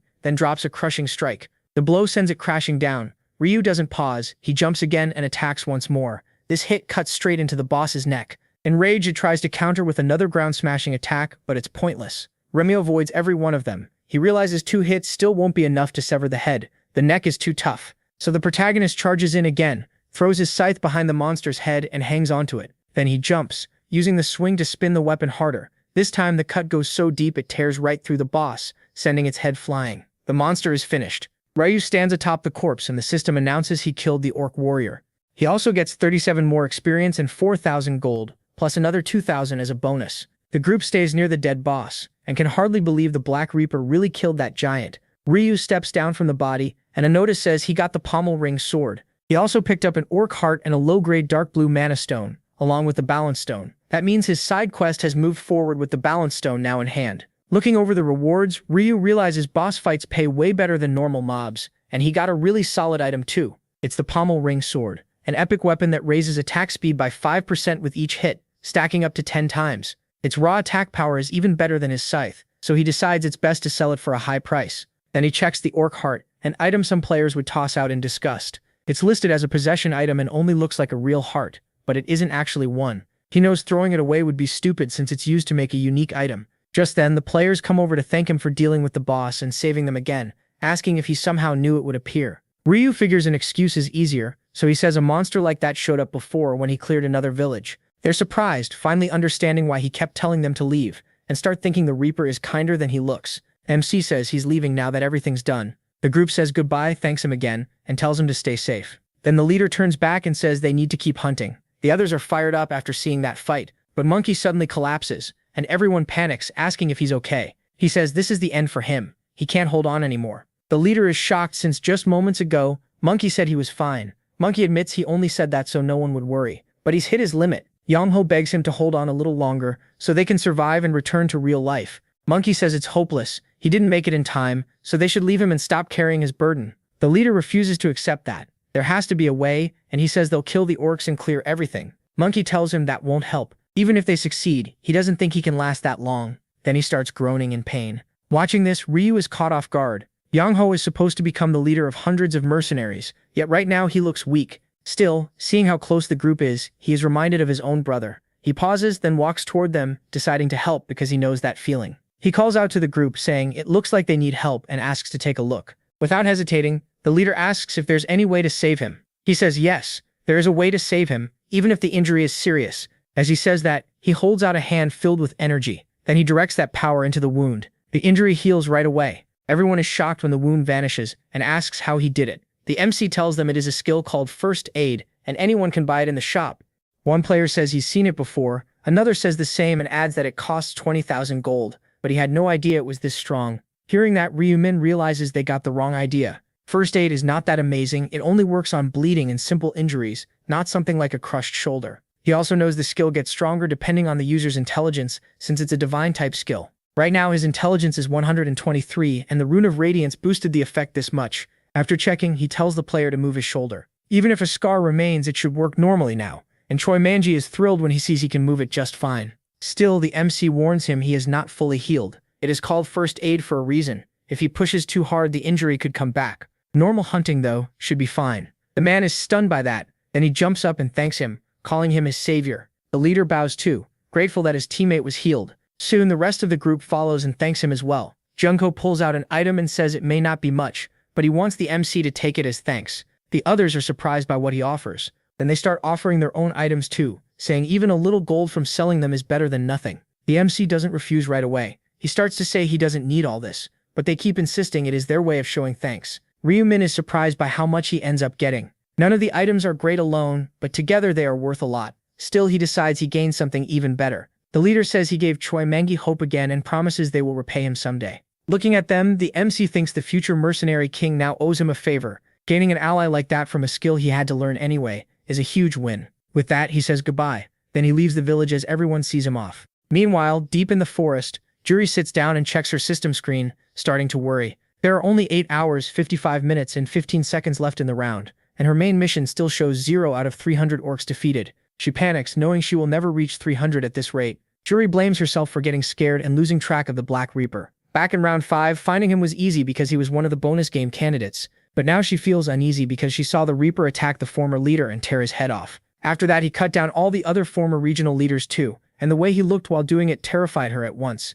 Even after the game ended, she knew she had to talk to him, but fear kept her frozen. She shut her eyes and tried to calm herself, telling herself the Black Reaper would not hurt her. She was sure he was not the kind of psycho who would kill her on sight, so she slowly opened them again, only to find he was already gone. That made her even more desperate, because now she had no idea where to find him. She also recalls Ryu-min telling her in real life that she would need to kill 300 orcs, and admits that would not be easy, since they are tough and move in groups.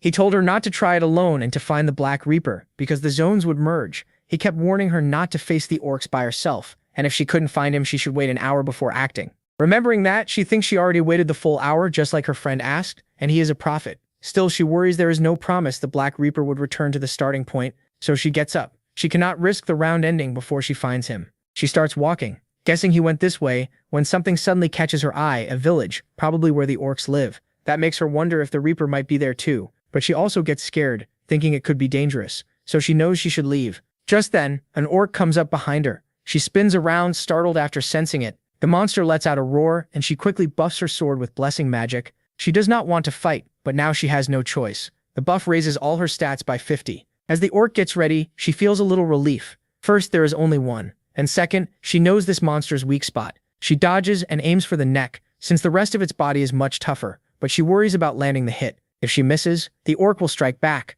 And if her blade gets stuck, pulling it free will be hard, so she knows she has to be fast and exact. She attacks, but the orc jerks its head, and her sword hits its arm instead. She gets frustrated right away because it avoided the real target. Trying to back off, she realizes the cut was not deep, which at least lets her pull her sword out easily. The orc does not waste a second and charges in, throwing a flurry of attacks that force her to keep dodging. While avoiding them, she sees an opening and strikes back, barely cutting its neck. That gives Juri some hope. Her attacks are working, so she follows with a combo, sure that a few more hits will do it. And she is right. The orc is badly hurt and drops to the ground. She can hardly believe she pulled it off, and smiles after beating an orc one-on-one. But then she quickly turns when she hears someone coming. It is the MC carrying his scythe. Juri rubs her eyes, wondering if she is imagining it. She asks herself if that really is the Black Reaper. She had been searching for him this whole time, yet somehow he found her instead. Then he walks right past her, and she is left stunned. Still flustered, she turns and calls out, asking for a moment. He looks back and asks what she wants. Awkwardly, she asks if she can join his group. His expression shifts, and he tells her to say that again. She repeats herself, but he asks why he should take her in. The pressure leaves her speechless for a second, then she steps closer and says she will prove it. Without hesitation, she uses blessing. His stats jump at once, and he acts impressed even though he already knew exactly what it did. Smiling, she explains that blessing lasts 3 hours and raises all stats by 50 during that time. The MC pretends to check his system, then says he gets it. She asks if that answers his question, since a buff like this would help in future hunts.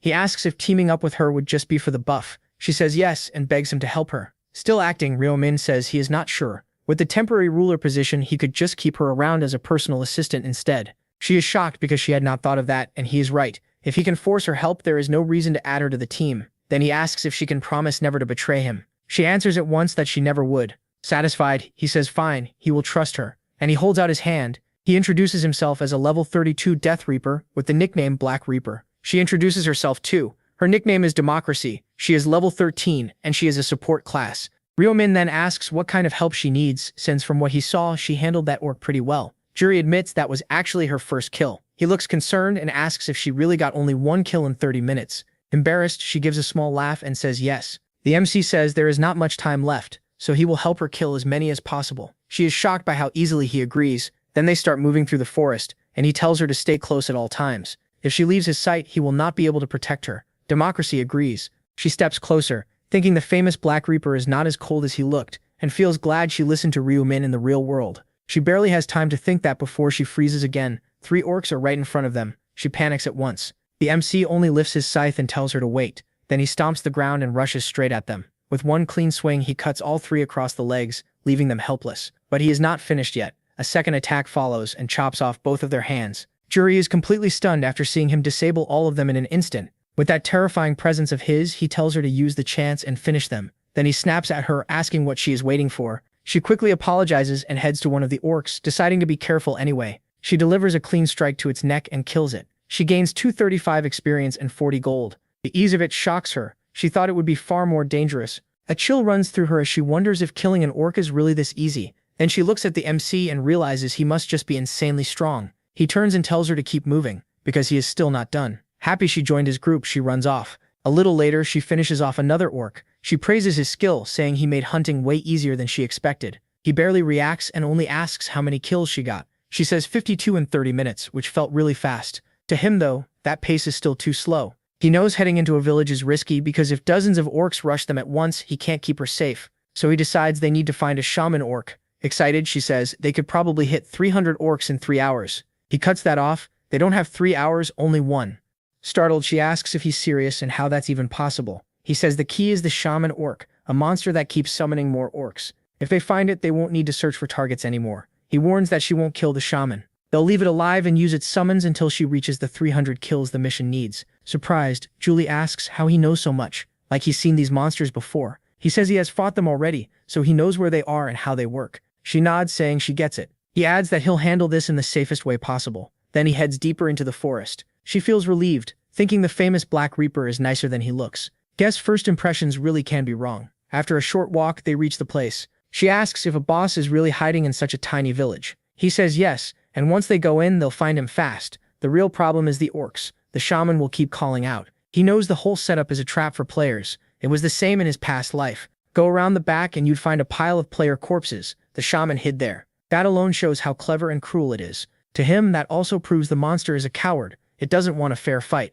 He tells her to move up, but she says she doesn't see any orcs. He explains that's the point. The village is bait and the shaman is the only one actually inside. He raises his scythe and points to a house, warning that the monster is in there, and the whole place is set up to lure people in. He explains that once players go inside and trigger the trap, the shaman starts summoning orcs. Usually it calls 10 to 20 at once, more than enough to crush most players' will to fight. Minjuri gets nervous and asks how they're supposed to handle that. Ryu Min says it's hard but there is a workaround and leans in to explain it, making her blush. After hearing the plan, she asks if he's serious and whether the monster would really fall for that. He tells her not to worry, he's tested it before. That helps her steady herself, and she says she'll do it. He checks one more time if she's sure she can handle it alone. Democracy says yes. She adds that she feels bad making him do all the hard work, so she wants to help in her own way too. That catches Ryu Min off guard. Still, he agrees and says he'll wait outside. She braces herself and walks to the door. Once she opens it, she finds a long, dark hallway. Even so, she keeps going. Then something grabs her attention when she spots a red carpet ahead.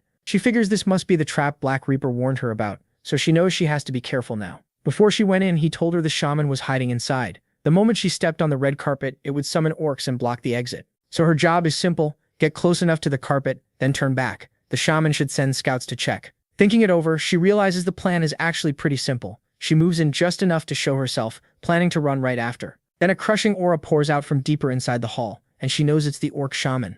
Realizing the monster noticed her, she bolts outside at once and shuts the door behind her. Only then does she let out a breath, her heart pounding hard. The MC asks if she's okay. She says yes, she got near the carpet and came right back like he said. Then she asks if the shaman will really send scouts. He says they'll know soon enough. A moment later, the door starts to open, and several orcs step out to look around. One of them starts to turn back, but they freeze when the protagonist is already on them, cutting through the group in one sweep. Once they're down, unable to move after losing their limbs, he calls her over and tells her to finish them. She does, and after a bit, Julie says she's done with all of them. He praises her and says they just need to repeat the same thing again. She asks if the shaman will really fall for that twice. He admits it's smart, but its memory is basically that of a goldfish. With a smile, he tells her not to worry. That reassures Julie, and she says she's ready. After repeating the process for a while, Julie says that last batch brought her total to 300. He's satisfied, and even more pleased they did it in just an hour. She gets emotional and thanks him again, saying he made the hunt fast and easy. He asks her level, and she says she's already at 19.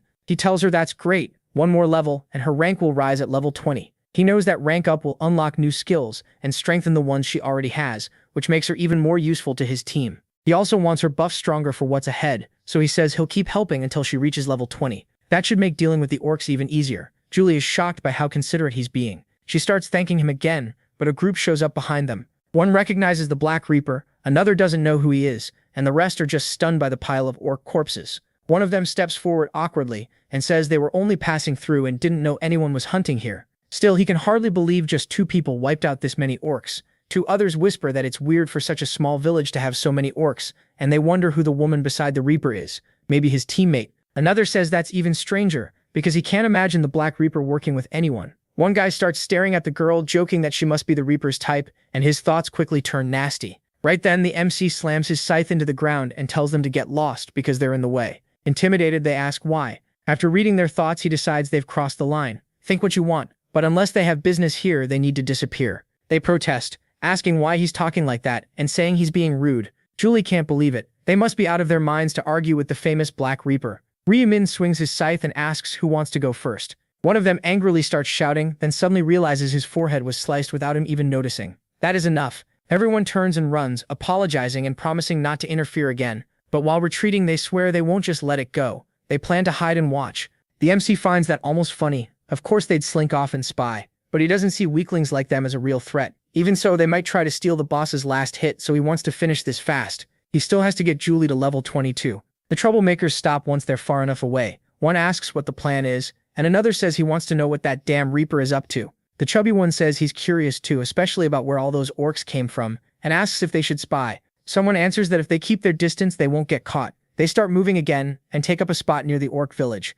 Then a group of monsters comes out of the house and they quickly spot a human standing in front of them. More orcs pour out, lining up from the doorway. The MC moves first and with his fist drives a full-force punch into one orc's stomach, launching it back into the others and knocking them down like dominoes. Then he follows with his scythe and starts severing the orc's limbs, leaving the rest shaking in fear. Watching from afar, the group is horrified. Now they understand why the Black Reaper is ranked first. While they struggle to beat one orc, he's tearing through a whole wave. Then they see the girl walk toward the monsters and can't figure out why he didn't finish them himself. Julie starts killing them one by one while they can't fight back. At last, the group understands. Black Reaper is boosting the girl by crippling the monsters so she can land the final hits. They wonder what he gets out of helping her like this and grow jealous, because from their view she's getting easy kills for free. They watch her go into the house and they get mad, thinking it's unfair that they have to fight for every kill while Julie gets them handed to her. They watch her come out of the house and start wondering if something weird is going on. The leader notices the pattern. Every time Julie goes inside, more orcs come out toward Ryu. Meanwhile, the protagonist keeps chopping off the monster's limbs without stopping.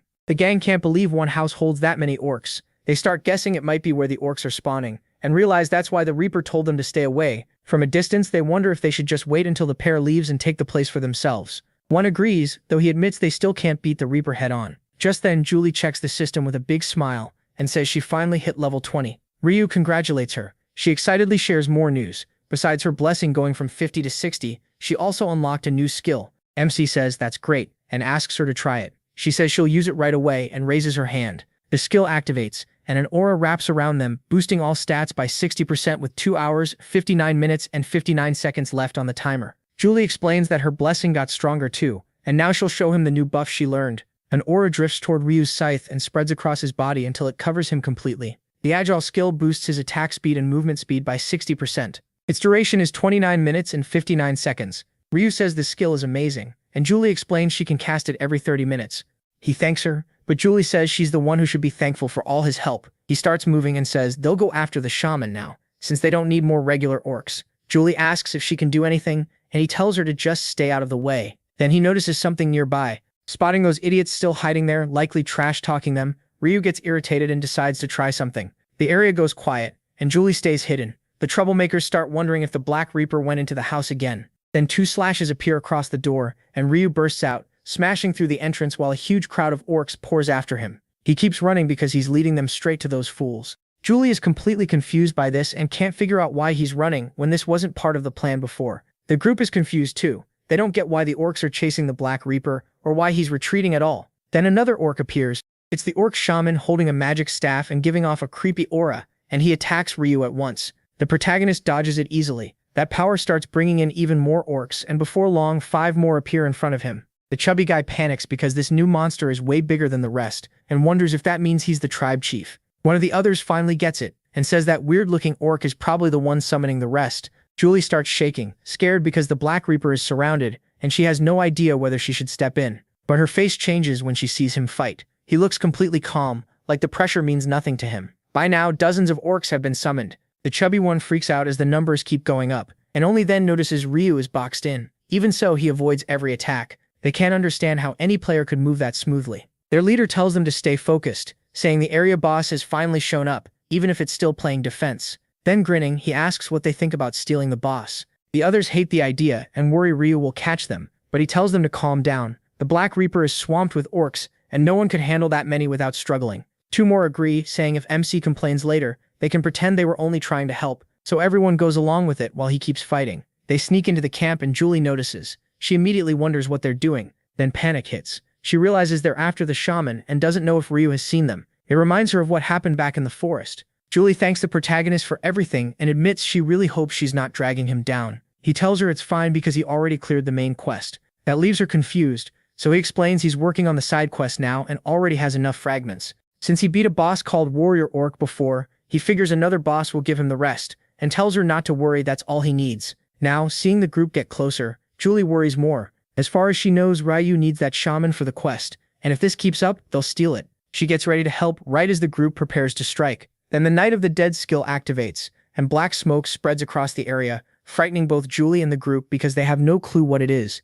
Everyone looks up, trying to figure it out until one of them starts to speak and another quickly covers his mouth. They're too close to the boss, but they're already too late and both freeze in fear because the shaman has noticed them. Its stare alone is terrifying. The group instantly realizes they've been spotted and yells to run, but the shaman casts a spell right away, summoning orcs all around them. The monsters rush in and slam one of them hard, then tear into the rest in a total massacre. One of them lies on the ground shaking, looks up and realizes he's about to be trampled, and dies on the spot. Then the Black Reaper kills the monster and wipes out the rest too. He takes a breath and glances over. Watching the orcs butcher the group, he thinks he only pulled the shaman out of the cabin to see what those idiots would do, and he still can't believe they actually tried to steal his boss. Looking at the bodies, he says, this ending was obvious. He feels no guilt either. They wasted time spying instead of doing their own job. The monsters spot him coming in charge, but he cuts through them like they're nothing until every last one falls to his scythe. Ryu gets excited when he notices how much faster he's attacking, figuring it's Julie's blessing stacked with his own 50% rune bonus. That rune doubles his scythe damage,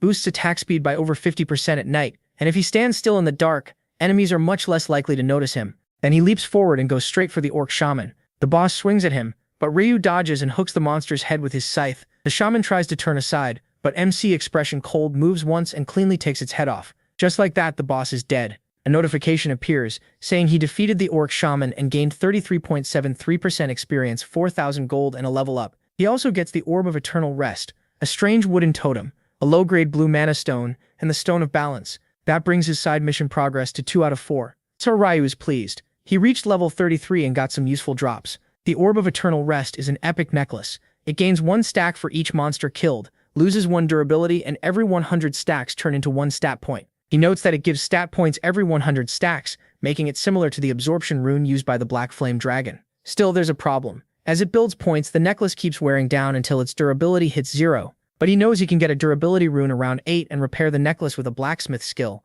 letting him farm more stat points later. Just then, Julie passes by calling his name. Ryu is surprised she can't see him, but he knows his death aura makes him nearly invisible when he stands still at night. He looks at the bodies and decides to clear them away before her Night of the Dead effect ends. Only after that does he turn the skill off, and Julie jumps when the strange darkness suddenly disappears. She has no idea what happened until she turns and spots Ryu, then hurries over saying she was looking for him. She asks if he got what he needed and whether he saw anyone else in the camp, saying some people were hiding and trying to take the boss. He says no, and asks where she saw that. Julie gets confused and says she could have sworn she saw people and heard screams. She's left unsettled, saying ghosts are seriously creepy. Then Ryu calls her over. They need to hunt another boss. After a while, they reach another orc camp, and once the archers are dealt with, the boss appears, an orc archer firing non-stop at the Black Reaper. The protagonist rushes in at high speed and cuts off one of its arms with a clean strike, then immediately slices the monster in half before it even understands what's happening. It drops in 2 pieces, and a message says the orc archer has been defeated. He gains 37.73% experience and 4,000 gold.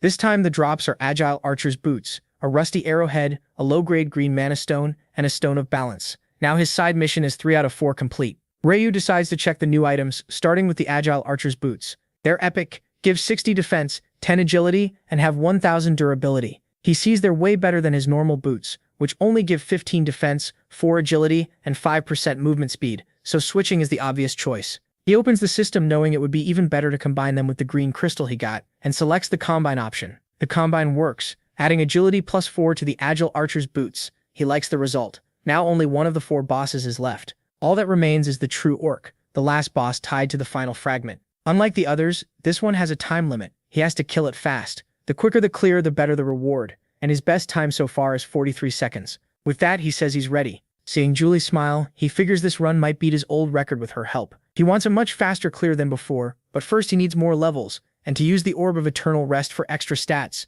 so he goes back to killing more monsters. There are 30 minutes and 41 seconds left in the round. He wipes out as many orcs as he can. Then he puts away his scythe. He's almost level 40, but there isn't enough time to push further. Even so, he's relieved. He got what he needed. He earned 9 attribute points and the item's durability went up by 1. Just then, Julie comes over and asks if it's time for the last boss. He says yes, but adds that they'll have to split up there. She's probably worn out from following him this long. Julie greets him, asking if this is really the end. Deep down, she feels sad and wonders if she should ask to stay with him until the end, but she stops herself, thinking she'd only slow him down. So parting ways is better, because he can read thoughts. He notices she's grown attached. Still, he knows going together is too risky. The True Orc is dangerous, and he doesn't want her hurt. Julie says goodbye again and offers one last buff. As she casts it, she thanks him for everything, admitting it would have been hard to do all this alone. Then she opens her inventory and shows him an item she found earlier. She isn't sure it's useful, but she wants him to have it. He says she doesn't need to, but Julie insists. The experience she got was already more than enough, and since she found 2, she wanted to give one to Ryu.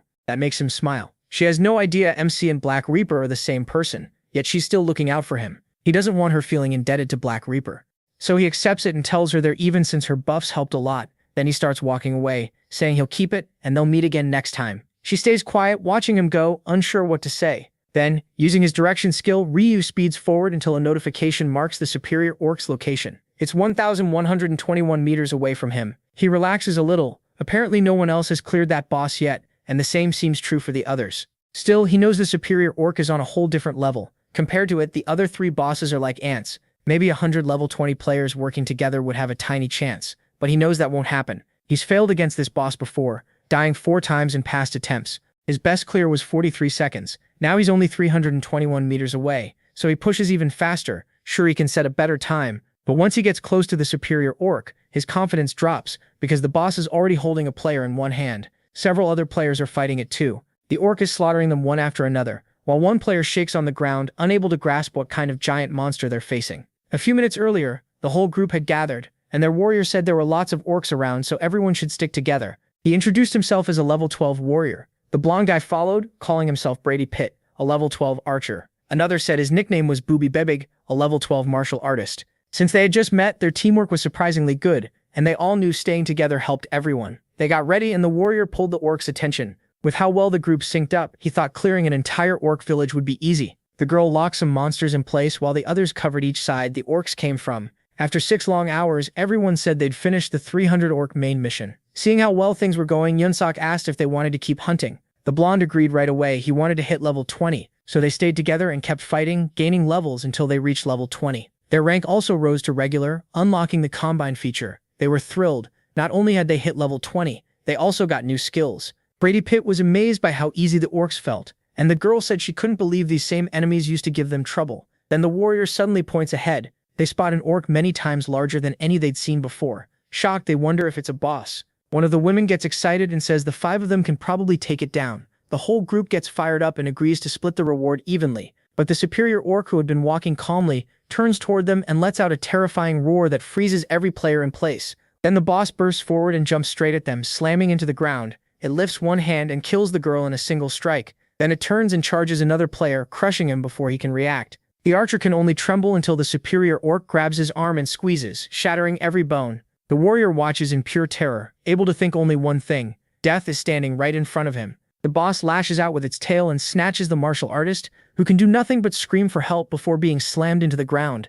Then the superior orc turns to the warrior and he knows he's about to die. The boss closes in, and once it's near enough, it raises its arm for the final blow. At that instant, Ryu appears in midair and with one clean swing, cuts off one of the monster's heads. The other head roars in confusion, but it's already too late. The scythe slices that one too, and the huge body crashes down, dead. Yunsho can barely process what just happened, wondering if that was really the Black Reaper. After the kill, even the MC is surprised. He didn't expect the superior orc to die in one hit. The system announces that he defeated the superior orc, and because of that, he reaches level 40. His rank goes from regular to expert, and the trade function unlocks too. He keeps checking everything he gained at this level, starting with Mark of Death, which boosts his damage bonus from 120% to 140%. Death Knight's range also jumps from 500 meters to 1,000. He also unlocks the Reaper exclusive skill Moonlight Slash. The next skill comes at level 60. He's glad to finally get it, since it's the Reaper's only ranged attack. Moonlight Slash charges for 1 second, then deals 1,200% area damage in a cone.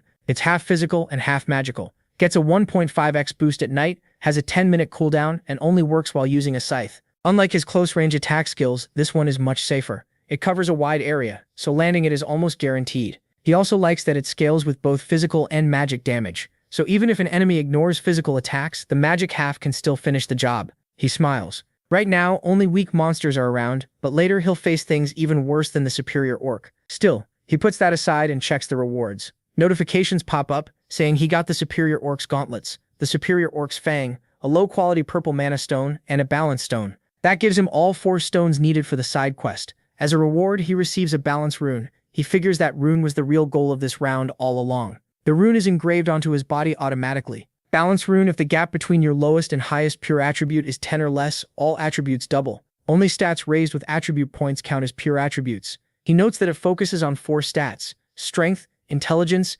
agility, and luck. Before this, his pure attributes were 27 strength, 18 intelligence, 26 agility, and 28 luck. He had already spread his points evenly because he expected to get this rune, so now he's eager to see the result. After opening his status window, he sees his strength rose to 374, intelligence to 614, agility to 518, and luck to 374. He's stunned. Every stat shot past 300. He knows the rune caused it, but even then, this is way beyond what he expected. He decides nothing beats the balance rune for getting stronger, then moves on to check the rest. The system reports that he defeated the superior orc of the 5th round in 1 second. Since the boss follows time attack rules, he also gets bonus gold. The notice says he earned the maximum reward, 100,000 gold, for beating it in under 10 seconds. He's thrilled. Last time, 43 seconds only gave him 23,000 gold, but this payout is enough to grab all the basic skills he still missed. Then the system announces he just broke the world record. It adds that the feat will be stored in the Akashic records.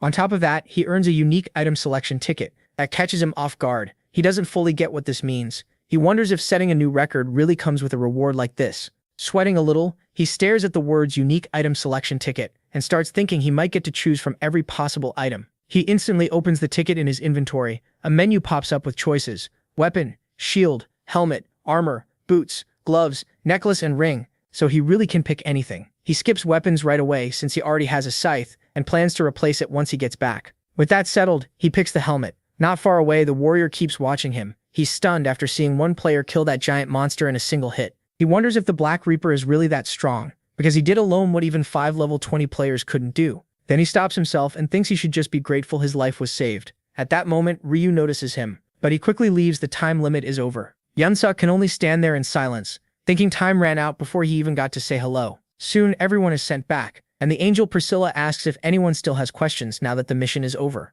Looking at how many are left, she wonders how so many died in just 10 hours. Did the orcs kill them, or did the players kill each other? Then she says she'll announce the results. First place is the Black Reaper, level 40, who cleared the main mission in 1 hour. Second is Idiotasia Stupidos, level 20, with 2.5 hours. Third is the Celestial Demon, level 24, finishing in 2 hours and 47 minutes. The players are shocked that someone already reached level 40. They can't believe anyone could wipe out 300 orcs in only an hour. Hearing all that, he just takes a breath. He wants his reward and wants out. The system congratulates him for ranking first in his zone and first across every zone. For that, he gets an intermediate epic necklace for winning his zone and a special reward box for taking first overall. It also confirms he placed first in all 5 rounds. That earns him a huge achievement. He receives the title, the one ahead of everyone else. He's pleased. Another title added to his collection. The title is only given to someone who ranks first in all zones through the first 5 rounds, and it boosts all earned experience by 1.5 times. That's exactly why he pushed so hard for first every round. Passing up that kind of growth would be stupid. Satisfied, he moves on to check the rest of the rewards. The system lets him choose one epic necklace: Skeleton Knight Necklace, Java Necklace, or Strength Necklace. A normal player might grab the flashiest one, but he's used them before and knows the only one worth taking is the Java Necklace. It's an epic item that gives +3 to all attributes, +35 resistance, and has 1000 durability. The stat boost isn't the main draw. The real value is that big resistance bonus. Items with high resistance cost a lot, and once he's done with it, he can always sell it. After that, he checks the special reward. The choices are a triple experience bonus for round 6 only, 6,000 gold, or information about round 6. He doesn't think twice. The experience boost is what he needs. Just then, the angel claps. Everyone's attention turns to her. She asks if they all checked their rankings in the system, messages, then congratulates the 1585 players who cleared the main mission. With the same cruel smile, she says goodbye to the 1211, who ranked too low and will now be eliminated. The players beg for mercy as they start disappearing, but it changes nothing. They're done. Priscilla enjoys the sight, thinking humans are pathetic worms for begging to live. He finds that amusing, because to him, that angel is just another worm. She checks the round stats and is surprised. She never expected anyone to finish the side mission. Then she looks toward the person who did it, and sees it was him again. Without much more to say, she dismisses everyone and tells them to rest before the next round. So round 5 ends with 19 million survivors across all zones. In his zone, only 1211 remain. After the game ends, he's back at his apartment with his brother. Now he decides it's time to try what he had in mind. He opens the fusion window and equips the Reaper's scythe, then adds the orc's heart, the mystical wooden totem, and the arrowhead from another boss. He figures combining all of them might give him an epic weapon fit for his level. Then he remembers the diamond he got from Yongho and thinks adding that might even push it to unique rank. He starts the fusion, and a message appears. The combination worked. He got the Scythe of Death. It's a unique weapon with +300 damage, +10 to all attributes, +10% skill damage, and 3000 durability. He can't hide how happy he is to finally replace his old weapon. His grin looks so weird that his brother has no idea what's going on. Next, he checks the skill list to see if he should learn more. First, he buys Search Around, which lets him view the nearby area like a minimap. He also takes Dynamic Visual Acuity to sharpen his vision. Then Basic Resistance, raising status resistance by 15. Last is Hand-Eye Coordination, which boosts skill accuracy by 20. Ryu figures he's bought all the general skills and still has 140,000 gold left, so saving it for epic items coming soon makes more sense. For now, that's all he can really do. So he opens his status window. He's level 40 with 4 hidden titles, and his current stats are 106 Strength, 150 Intelligence, 136 Agility, and 106 Luck. He now has 8 general skills, 3 class-only skills, 6 runes, and 3 extra skills already unlocked. The next opens at level 60, and the last at level 99. He notes these are his stats with the Balance rune active, and if he adds the Death rune effect, they'll double again. That's good enough for him. With this strength, he should be able to get through the abyss. After that, he'll use Yongho for his plan. Still, he realizes he never saw him in round 5 and isn't even sure he survived, since he'd completely forgotten about him. So he activates tracking, using the player's name and face. The skill locks on, which means the guy is still alive. He feels a bit relieved. He can still use him. Then he says this will be the last time he uses that guy in real life. After that, he's done with him. The next day, Juri sits in a cafe, wondering why Ryu asked to meet her. Her mind runs wild, and she even imagines him confessing that he missed her so much he could die.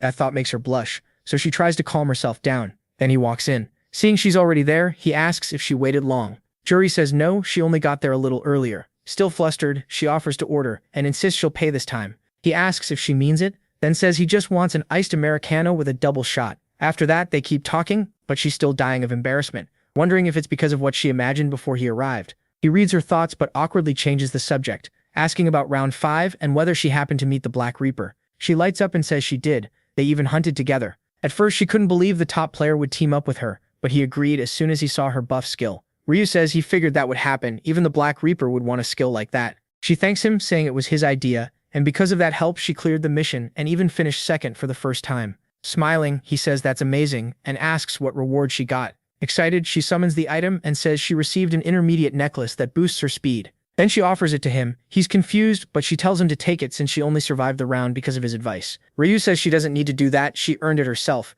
but she argues that she barely had to struggle because the Black Reaper made everything easy. He says that in that case she should give it to the player who helped her. Juri quickly answers that the top player in the game would never take a tiny necklace like this. He thanks her, but says the problem is he's barely at her level. That surprises her, and she asks what level he is. He tells her he's still level 19 and needed almost the full 10 hours to finish the orcs. Juri puts the necklace back in her inventory and feels bad, thinking life must be rough for a prophet in this game, since it isn't a combat class. To move past the awkward mood, she asks how a prophet even fights. He says he has a few spells, but he's too shy to show them. That makes sense to her. A speed necklace wouldn't suit a magic user anyway. He needs intelligence, not speed. So she pulls out a different item and tells him to take this one instead. She says it dropped while hunting orcs. She doesn't know what it does, but she feels like it could help him. The MC checks the item, then he accepts it and thanks her. When his hand brushes hers, Julie turns red and says it's nothing much, just her way of thanking him for all his prophecies. Then he tells her he'll give her something even bigger. That catches her off guard because he's talking about details for the 6th round.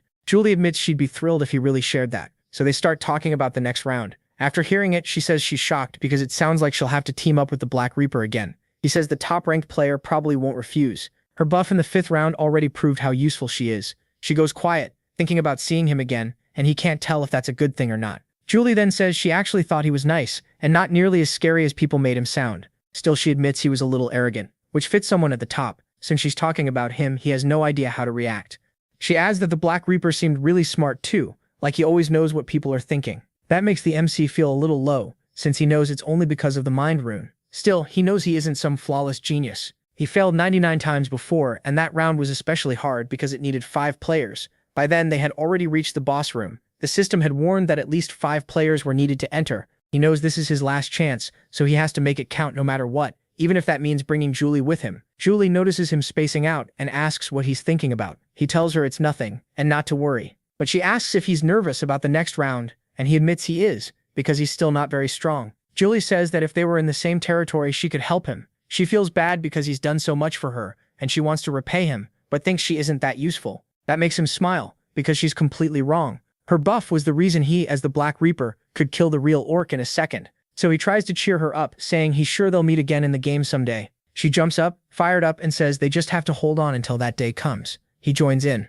But deep down he's worried. He has no idea how she'll react when she learns he really is the Black Reaper. Elsewhere, at the Q&Ma group, Sang-chul tells the president that major shareholder Ryu has arrived. Q&Rock gets up and says he's glad to see him. Then he tells the director to bring 2 cups of chamomile tea. Once they're seated, he asks if anything happened on the way over. He says the trip was fine. Kang-rock says that's good, and if anything ever does happen, he should report it right away so they can handle it. The MC finds that funny, considering the president treats weekly executions like routine business, but he keeps that thought to himself. Just then, the director comes in with the tea. Kang-rock wastes no time and asks if he can share anything about the next round. Ryu Min finds it interesting how direct he is. Picking up his tea, he says that's fine. It's exactly why he came. The president is clearly pleased that he's willing to tell him, but in return, he wants to call a general meeting. It's time to talk business too, since the company name and some of its operations need to change. Kang-rock asks what exactly he needs. Ryu Min says it's simple. He wants the president's support for everything he brings up at the meeting. He says he hates delays, so he needs Kang-rock to persuade the other shareholders too.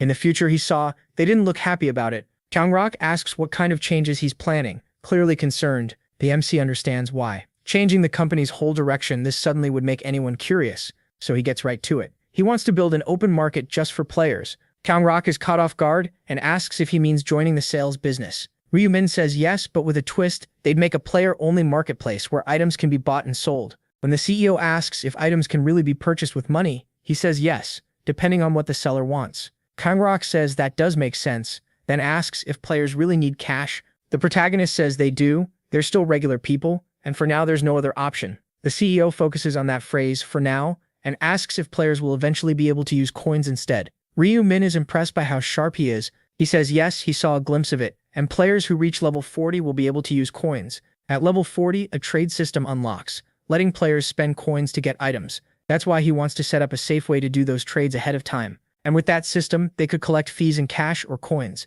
Kang-rock thinks it over. A player-only open market is a strong idea, and if it works, they could dominate that whole field before anyone else even thinks of it. After a moment, he asks if people would actually use a market like that. MC points out they just cleared the 5th round. That means players have probably piled up plenty of items already. Everyone knows the system shop won't let them sell those items, so doing it in real life would be a huge draw. He adds that most players have reached level 20 and unlocked fusion, so they're all testing combinations. If there were a place to easily buy what they need, players would flock to it. The CEO admits it's a brilliant idea. He starts picturing how much money it could make later on. He even imagines an app for easy access, or an auction system where players can list items without extra fees. Hearing all that, the MC realizes his new partner is fully into the idea. Even if he's not a real prophet, he's sure this deal will work out great for both of them. He also knows item fusion is still mostly a mystery. If they get ahead now, they could control that market, and maybe even create unique, legendary, or someday divine items. Kang-rock agrees they should move forward with the open market, then asks if he has a new company name in mind.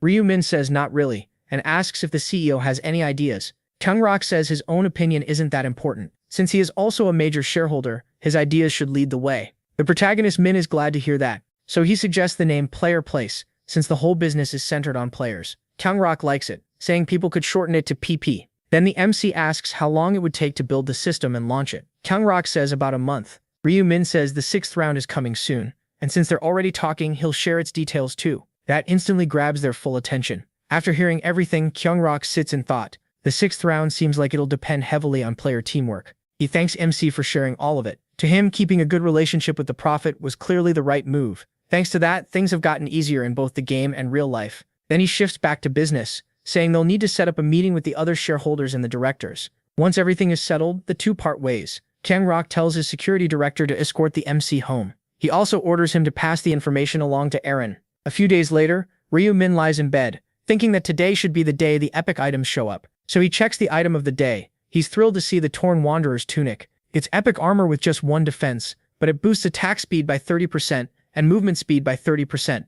He knows the defense is terrible, but the speed boosts more than make up for it. And since epic items normally don't cost only 20,000 coins, he buys it right away. He knows he won't have to depend on the system shop forever, especially with a player-only market on the way. He also knows that even if regular items are expensive, fusion-made items will be worth far more as long as people know how to make them. Nobody wants to keep wasting items on random fusion tests that might fail, so if they can get fusion recipes, the profit could be even bigger, and if everything works out, the open market will be packed. With all that on his mind, he lies back down, knowing he still has to face the shareholder meeting tomorrow. The next day at the company, Sang-chul hands out materials and shows the shareholders where to sit. The meeting goes smoothly without any major trouble. Of course, some people still push back on the plan, but the MC answered every question right away. As their doubts faded, the whole thing was settled without problems. Afterward, Jong Rak thanks him for the explanation and even asks how he got so good at speaking in public. The MC says it came from lots of practice. The CEO says the next job is building the open market system and tells him to focus on just one thing: surviving round 6. Ryu Min figures his friend is really worried he might die, especially now that no more prophecies will come. Then Gyeong Rak invites him to lunch and the MC agrees. He also thinks his part is basically finished, and now all that's left is using Young Min. Well, somewhere else, the Players Alliance is holding its regular meeting. The Four Eyes says hello, but Yam T looks at him and asks why he looks like that. Did something happen? He asks if she really hasn't heard yet. She says no, then freezes when he reveals they lost contact with the players. I am 30 years old and honey jelly after round 5. He thinks they didn't make it. She pauses, finding it odd. They only knew each other through video calls, so she can't imagine anyone being truly heartbroken. Then it hits her. The guy is probably just putting on a sad act in front of the president. After all, the president founded the alliance and has a lot of influence, so of course people would try to suck up to him. Thinking that over, she decides not to fall behind, so she starts acting too, even crying and saying she can't believe those 2 precious players are dead. Soon everyone on the call joins in, telling each other not to cry while acting like they're all about to break down. Yumty thinks the whole thing is stupid and wonders why people are so hard to understand. Just then, the president joins the video call. He immediately asks what's going on and why everyone looks upset. Lawsonik fills him in on what happened. The president can't believe it happened, though he's glad the others survived and says it hurts, knowing only 6 are left. Then one member asks if they shouldn't bring more people into the group. The president says he considered that, but he has no good way to find capable people. They also still haven't heard back from the last applicants. Lost Jack says he's in the dark too. He even tried contacting them a few days ago, but got nothing. The president wonders if those candidates also died in round 5. Lost Joke says the only thing they know for sure is that Black Reaper is still alive. The president says everyone saw the round 5 results. Someone that strong must be hiding their real power, both in the game and in real life, and he can't understand why a player like that stayed unknown for so long. Lost Joke says he isn't sure, and another member wonders if Black Reaper was just messing with them. The president asks if the person who applied might not have been Black Reaper at all, and maybe that person is missing now because they died in round 5 too. Everyone agrees that would explain it. Then Cuckoo Ru Bang suddenly says a big name like Black Reaper would never join some cafe. The moment it leaves his mouth, he realizes he messed up. That remark instantly catches the president's attention, and the others also ask what he meant by cafe. The president reminds him that this cafe brings players together and serves as a base for the new era, then asks if he has a problem with that. Panicking, he quickly apologizes and says that's not what he meant. But the president cuts him off and declares that Cuckoo Rubang is removed from his official role and permanently banned from the cafe. At a time like this, they don't need anyone looking down on it. The player panics as the whole thing blows up in his face. The president adds him to the blacklist, says he needs to learn how to live in the new era, and kicks him from the call. Then he tells everyone to continue now that the bad element is gone. No one says a word. Then Lostroke suddenly notices something and announces that a new player just signed up under the name Black Reaper. That stuns the whole group. Lostroke confirms it's real, but says the name on the account is different this time, Young Min. The president immediately says they need to visit this supposed Black Reaper's home. If there's even a tiny chance it's real, they have to check. Lostroke asks what happens if it's fake. The president says that person will pay for making fools of them. Meanwhile, the MC is at the computer, thinking another fake Black Reaper has shown up, and he knows people won't ignore it. He also knows the Alliance leaders will use this as an excuse to visit Black Reaper's house, and the address they got is Young Min's. Leaving the internet cafe, he thinks it's insane that joining the group requires murder, and that members are treated like slaves. All that does is split players from normal people, and push everything toward ruin. Knowing that, he decides he can't just sit back. He's going to remove Flaceba's corrupt leaders and turn the group to his own use. He knows Flaceba will later grow into a huge force, gathering over 30% of the country's players, so destroying it would be a waste. Using it to control a massive number of players is far better. That's why he asked to join the famous Flacebadi. His plan is to use Yang Min to bring down the current leaders, and then take the president's seat himself. Elsewhere, someone walks into a shop. The owner greets him, but the man pulls a robbery, telling him to hand over all his money if he wants to live. The old shopkeeper panics and asks if he's a player. Impatient, the robber smashes the table with one punch and asks if this looks like a joke. The old man hurriedly gathers his cash and stuffs it into a backpack. The robber asks if that's everything. The man says yes. Business has been bad since lottery ticket sales were suspended. The robber steps closer and says that wasn't the question. He knows there's a safe, so he hands over the backpack and orders him to bring that money too. The shopkeeper runs off and comes back with more cash. Seeing there's 10 million won in the bag, the robber decides that's enough. He leaves but warns that if the crime gets reported, he'll escape the police station and kill him. Then he heads outside and runs off. A little later, he pulls back his hood. It was Young Men all along. He thinks the day turned out great. With this money, he can live through the month without trouble, but then he starts shaking with rage. This cash may help in real life, yet he has no idea what waits in the other world, and he blames Black Reaper for taking away his friends and his stats. Enraged, he starts yelling, but a noise from a cat behind him makes him jump. He keeps walking, thinking that if he ever met Black Reaper in real life, he'd kill him. When he gets to his building, he starts up the stairs and spots someone standing in front of his door. It's Lostiak. He turns and asks if he's Young-min. The brute freezes, scared because he has no idea who's waiting at his apartment. Lostiak says his reaction gave him the answer. Young-min asks if he's a cop. Lostiak laughs and asks if he did something worth being that scared over. Then he introduces himself as the one who handles interviews for Fleispa and asks if he was there that morning. Young-min has no clue what's happening and snaps, asking what the hell is going on and whether this guy is trying to sell drugs. Confused, Lostiak asks if he isn't Black Reaper. That only makes Young-min madder. He demands to know what Black Reaper is and what Fleispa is. Lostiak apologizes for the trouble, but Young-min still keeps pressing because none of this makes sense to him.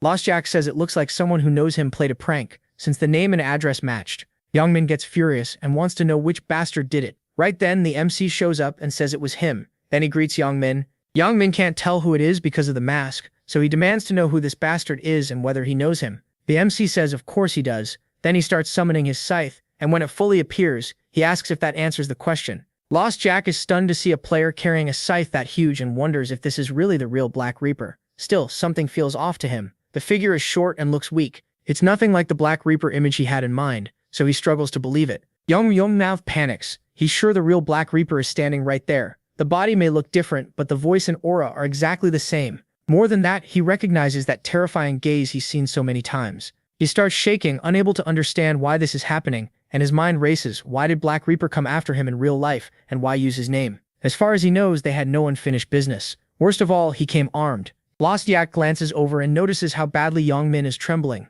That makes him even more certain this is the real Black Reaper. Only someone who had truly faced him could be this terrified. And Lostiak knows that even at level 20, he wouldn't stand a chance. Then the MC turns to him and says he already knows they're not alone. He tells the others to come out and leave, because he knows everything. Lostiak is stunned that they were found out. A moment later, the other members step out, though they still don't know how he noticed them. The MC raises his scythe and warns them not to take one more step, or they'll die. Trower calls him a shitty brat and says he doesn't believe he's the real Black Reaper. But another member cuts in and asks the MC directly if he really is Black Reaper. Holding up the scythe, he asks if they still need an answer. But Choji says he has heard about a player who fights with a scythe. Even so, hearsay alone isn't enough for him. Ryu-min then states that he is the real Black Reaper. Right after that, the Truth Rune activates, giving Choji solid proof that he's telling the truth. Trower asks what the rune showed, and Choji says it confirmed this really is the Black Reaper. Lostiak breaks into a cold sweat. He never thought the real one would actually show up. Trower is the one who truly freaks out. He insulted the MC the moment he arrived,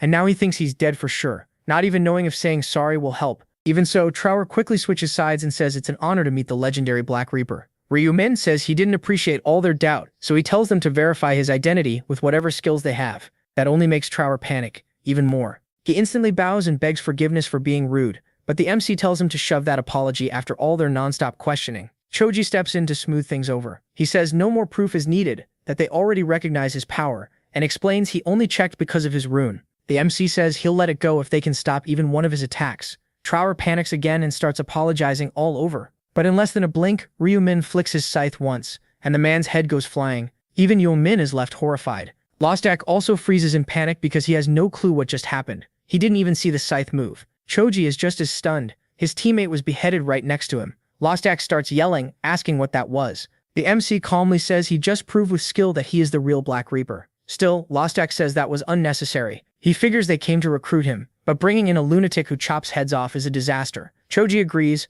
Taking in someone like that is too risky, and if they can't control him, they'll have to kill him here. Both of them note that the MC is level 40, so a direct fight won't be easy. They decide to pretend to submit, earn his trust, then strike by surprise. But Ryu-min can read their minds, so he calls them out. He says it's pathetic how openly they're thinking about killing him. Choji denies it and says he has no idea what he's talking about. The MC says he already knew they planned to bow and fake surrender, then attack him when his guard dropped. He asks if they know why he signed up using Young-min's name, then answers it himself. It was to draw out the alliance leaders. Lostiak asks what he wants from them. Ryu-min answers simply, he's here to kill every leader with his own hands. Choji realizes how bad this is, and thinks the only way out is to stall and talk him down. But before he can do anything, he's startled. Lostiak gets killed in a single blow. That pushes him into full panic, because now it's obvious the Black Reaper really lured them here to wipe them out. He starts shouting, demanding to know what grudge he has against the Player Alliance. The MC lifts his scythe to Four Eyes' neck. He brings up how they murder innocent people and call it an interview test. Horrified, Choji asks how he knows that. Ryu Min says the test for becoming a chief is even worse. You have to kill an innocent person by yourself. Choji tries to justify it, saying the targets aren't innocent at all, just worms who dared to. But the MC cuts him off, saying hypocrites like them deserve to die. Then he asks what punishment Choji deserves, since he's a hypocrite too. Four Eyes gets offended and says Ryu Min doesn't know anything. He finds that annoying because he knows plenty. He already saw everything through his thoughts. Without another word, he cuts off Choji's head. Looking at the corpse, he sees nothing worth pitying, just another killer taken out. Then he turns and notices Hwang Yong-min shaking like crazy. Ryu Min tells him not to be scared, soon he'll be joining his old friends. That makes Yong-min snap to attention. He asks how the protagonist knows about his friends, and the MC says it's obvious they were always together, even if Yong-min was mostly dragged along by them. Then he removes his mask and asks if Yong-min really still can't tell who he is. It's Ryu Min, the same kid Yong-min used to bully. Yong-min is instantly stunned. He remembers extorting him for money and pushing him around, but he still can't accept that the guy he saw as a loser is actually the Black Reaper. In his mind, those two people can't be the same. MC laughs, seeing that Yong-min still doesn't believe it, and says that makes sense. Just a year ago, he was still getting beaten by him. Terrified, Yong-min asks if he had been pretending to be weak the whole time. Ryu Min says he was never pretending. At the same time, he slices off one of Yong-min's arms. Yong-min drops to the floor screaming, and the MC says hearing loser from trash like him is pretty insulting. He orders him to shut up, or he'll lose his tongue too. Yong-min clenches his teeth and forces himself silent. Only then does the MC use his healing skill. Since Yong-min obeyed, the wound closes, but the arm doesn't come back. Ryu Min says it doesn't matter. He's going to die soon anyway. Shaking all over, Yong-min asks if he really is the he knew. The protagonist says no. The protagonist those bullies knew is gone. Then he raises his scythe and says goodbye. Yong-min instantly panics. He begs for a moment, admits he bullied him badly, and says he's truly sorry, he just wants to live. The MC asks if he means that. Yong-min swears he does, adding that killing someone useless gains nothing, so maybe he could be used for something else. Ryu Min asks how, and Yong-min starts listing ideas. He can be a servant, follow orders, crawl, run errands, do chores, even act as bait during hunts. MC thinks it over for a moment. Then he says no. He can see Yong-min still plans to betray him, and that whole servant act is just a way to wait for a chance to kill him. Yong-min breaks into a cold sweat, wondering how the Black Reaper knows that, or if he just guessed right. Rinzua lifts his scythe again and says, a dog that tries to bite its owner can't be kept around, and Yong-min's use as a tool is over. Yong-min begs one more time, but it means nothing. With one smooth swing, the MC cuts his neck and drops him dead. He says Yong-min already got his chance in the previous regression. Back then, before he had the inner thoughts rune, he believed Yong-min's lies and spared him. Later during the game, Yong-min came up from behind and stabbed him in the back. With that, he says goodbye to the dead weight. He figures this is the end of that long, ugly connection. He'll never have to see Yong-min's disgusting face again. He takes a deep breath. First, he has to clean everything up, so he uses erase traces, a skill that burns away evidence like black flame. He turns it on the other bodies too, until nothing is left. After that, he decides it's time to check someone's house. Meanwhile, Yam-T from the Flaespa group joins the video call and quickly greets the president. Choji asks if she's really there, and she says it looks like the Black Reaper interview is already over. Then she asks where everyone else went. In a gloomy voice, he tells her all the chiefs who went to the interview were killed. She starts sweating, wondering who could have done that. Then she goes stiff when she realizes it was the Black Reaper. The president says that's right, and it looks like the player is hunting members of their cafe. Yong-min puts it together and says the people from the last recruitment were probably killed by the same person too. She asks what they did to deserve death. He answers that when a player kills, they don't need a reason, and guesses it was done for fun. Then he adds that maybe the MC was bothered by how much their group was growing. Yong-min thinks it over and says there's always someone who wants to steal others' success by force, so maybe it was jealousy. She decides that if that's true, they need to find a way to kill the Black Reaper. Then Yong-min asks if he signed up just to lure out the cafe chiefs. The president says that seems to be the case. She gets nervous and says she had actually been excited to meet the Reaper. She never imagined he was a psycho who saw them as enemies, and if they had made him a chief earlier, it would have been a disaster. Choi agrees, saying he could have lost his own head to the Reaper, and makes it clear that now the Black Reaper is their open enemy. They have to find him and avenge the members they lost. Yang-T still clings to one hope and asks if he's sure it wasn't just someone pretending to be the Black Reaper. He says there's a witness and introduces none other than Ryu Min. After talking a while longer, the president says he has to go, then leaves the call. The others start logging off too, and Yang-T tells the MC to get some rest, since seeing what the Black Reaper did must have been a shock. He says he's fine and thanks her for worrying about him. Then Lost Jack, the MC's identity in the call, logs out as well. Ryu-min is pleased that no one seems to suspect him, so he takes off his disguise and goes back to his normal look. To himself, he thinks he'd make a pretty great actor. He remembers picking the assassin's mask as his reward after round 4 because he needed a rare item. The assassin's mask lets its user take the exact form of the last person they killed by saying, disguise. To him, that power is huge. There's no easier way to kill someone than by earning trust as an ally. He even thinks he could kill the cafe director and copy him. But the mask doesn't work on non-players. That makes it funny to him. The head of a player group isn't even a player. He knows getting close to Yamte won't be easy because she's extremely strong. So he decides to avoid the executives for now and keep acting like Lost Jack.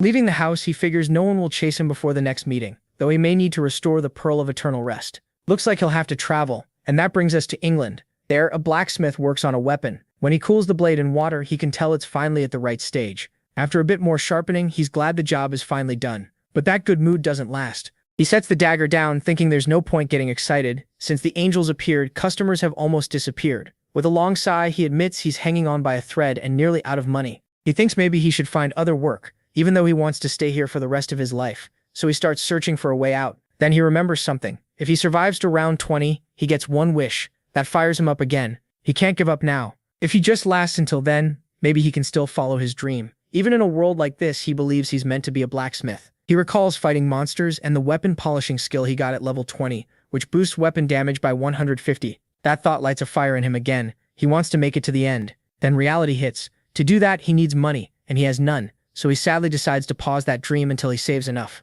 For now, he has to head down the mountain and look for work. Just then, the MC arrives at the cabin. The blacksmith notices him right away and thinks it's odd to see an Asian man out here, so he asks if everything's okay and whether he got lost. The MC asks if he's the famous blacksmith Daniel. Caught off guard, Daniel asks who he is and how he knows him. Ryu-min says he didn't hear about him. He saw him because he's a prophet who can see the future. Daniel almost laughs that off, having no idea what he's talking about, until the MC says he's level 21, a blacksmith, and in area C008. That completely stuns him. Guessing his class and level might be luck, but knowing his area 2 is different, so he asks if Ryu-min really can see the future. The protagonist explains that prophet is a rare class, and unique classes only belong to one person. Daniel still thinks it's strange and asks why someone like that came all the way here. MC tells him to relax. He's just here for business.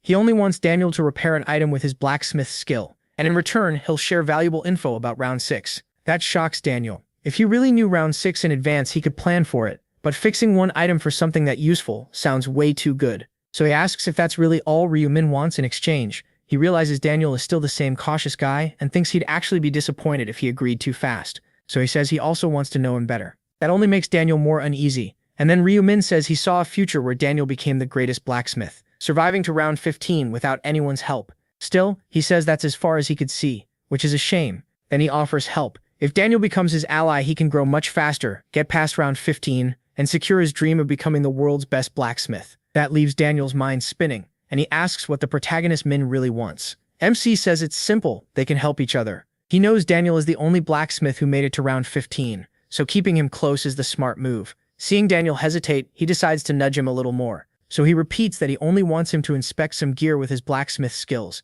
and he'll trade info about the next round. With that knowledge, Daniel would grow far faster than someone going in blind. Daniel thinks it over. There's no clear reason to refuse, but trusting people this easily still feels dangerous, even if Ryu-min doesn't seem to be lying. In the end, he says he's thankful, but wants to decide after round 6. He says that's fine, there's no contract. Daniel agrees to repair the item now, and the rest can wait. With that settled, the protagonist takes out the item whose durability he wants restored. It's the Marble of Eternal Sleep. It stores 1 charge per monster kill, and every 100 charges can be traded for 1 stat point at the cost of 1 durability. Right now, it only has 1 durability left after being used 999 times. He hands it over and Daniel focuses his power to repair it. A minute later, he gives it back, fully fixed. The MC takes it, happy he can start collecting charges again. Daniel watches his reaction and figures that whatever this necklace does, it must matter a lot if someone wanted its durability restored this badly. Ryu-min notices Daniel doesn't know what it is, and also that he was polite enough not to pry. He thanks him for restoring it to full durability. Daniel then asks about round 6, and MC says he'll explain. Once he finishes, Daniel starts thinking hard, already considering gathering strong people if the warning is true. Then he asks if he has anything to sell like black steel powder. That catches Daniel off guard. He never expected anyone else to know about it. Ryu-min asks to buy some, then correctly guesses Daniel was about to search for another job because he's short on money. He promises to pay well. That convinces Daniel even more. Since the protagonist knew about the powder and his money problem, He apologizes for doubting his seer class. MC tells him not to worry. He only says what he sees, and whether people believe him is up to them. Daniel thinks it over and says he'll give the black steel powder for free. Ryumin starts to object, but Daniel says he's already received more than he gave. To him, the round 6 information is worth far more. Black steel powder's description only says it gives off a faint mana. He can't believe he's getting it for free, especially since it's a rare and valuable item that's almost impossible to find before round 11. Apparently, Daniel has no idea how valuable it really is and feels he should be the thankful one. So Ryumin asks if he's sure. Daniel says yes, he doesn't even know what it's for, and figures a seer like him must understand its value better than anyone. He assumes the powder must be important if a prophet came looking for it, but he doesn't want to push for more. After getting such huge help about round 6, asking extra questions would feel greedy. The protagonist is pleased by that and can tell Daniel is genuinely a good person. So he hands him a big backpack and tells him to open it. Daniel does and finds a pile of cash inside. The sight leaves him stunned. Ryumin says there's 30,000 in total. He refuses to take the item for free and asks if that will be enough to buy the materials Daniel needs. Daniel realizes this means he won't have to find another job anytime soon. Snapping out of that thought, he asks if this isn't way too much. He still can't believe the amount. Ryumin says no, the powder is worth every bit of it.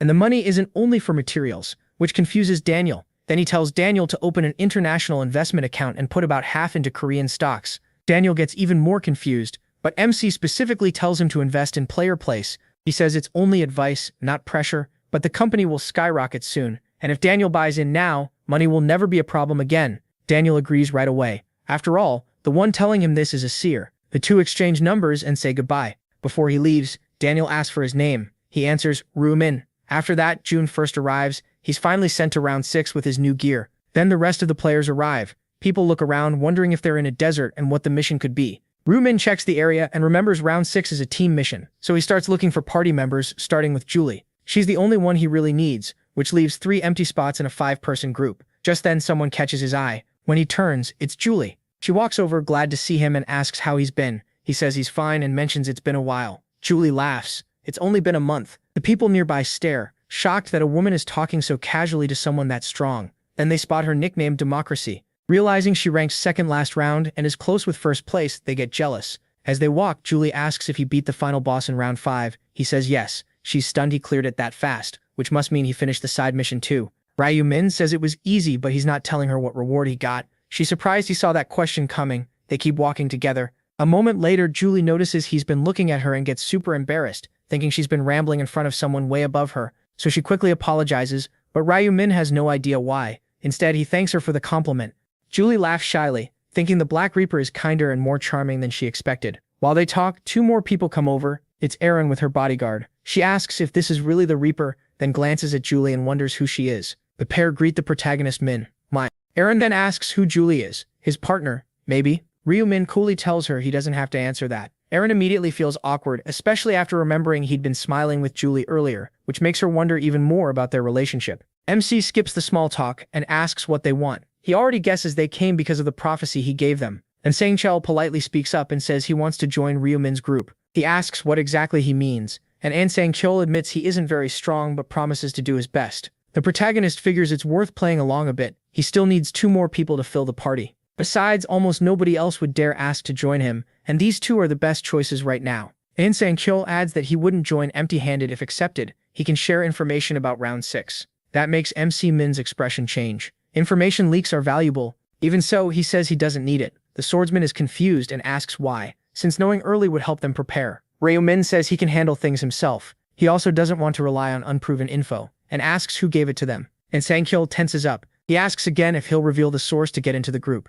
And Sang-chul bows and apologizes, saying he can't do that, even if he gets rejected. Ryumin likes that answer. The man was ready to share the warning, but still refused to expose the prophet's identity. Because of that, the protagonist accepts him, and Sang-chul is stunned. He was sure he'd be turned down. MC says he can tell he's trustworthy. Since he protected his source, it proves he doesn't have a loose mouth, and he'd have been rejected if he did. Both of them thank him for letting them join. Next, Min explains that Julie has a buff skill, which is why she's on the team. Seo Erin can only wonder how the 2 even met, but she still walks over to introduce herself as Seo Erin. Julie freezes at the name and asks if she's really that actress or just someone copying her look. Seo Erin says she really is. That makes Julie light up. She says she's a huge fan and loved the drama Mina Fortuna, especially since it's her dad's favorite. Seo Erin is caught off guard by the excitement, but says she's happy to hear that. And Sang-chul asks one more time if Ryu Min truly doesn't want the round 6 information. The protagonist Min says no and tells him not to share it. He doesn't want anyone saying he got outside help. That disappoints in Sang-chul, since he wanted to repay his debt that way.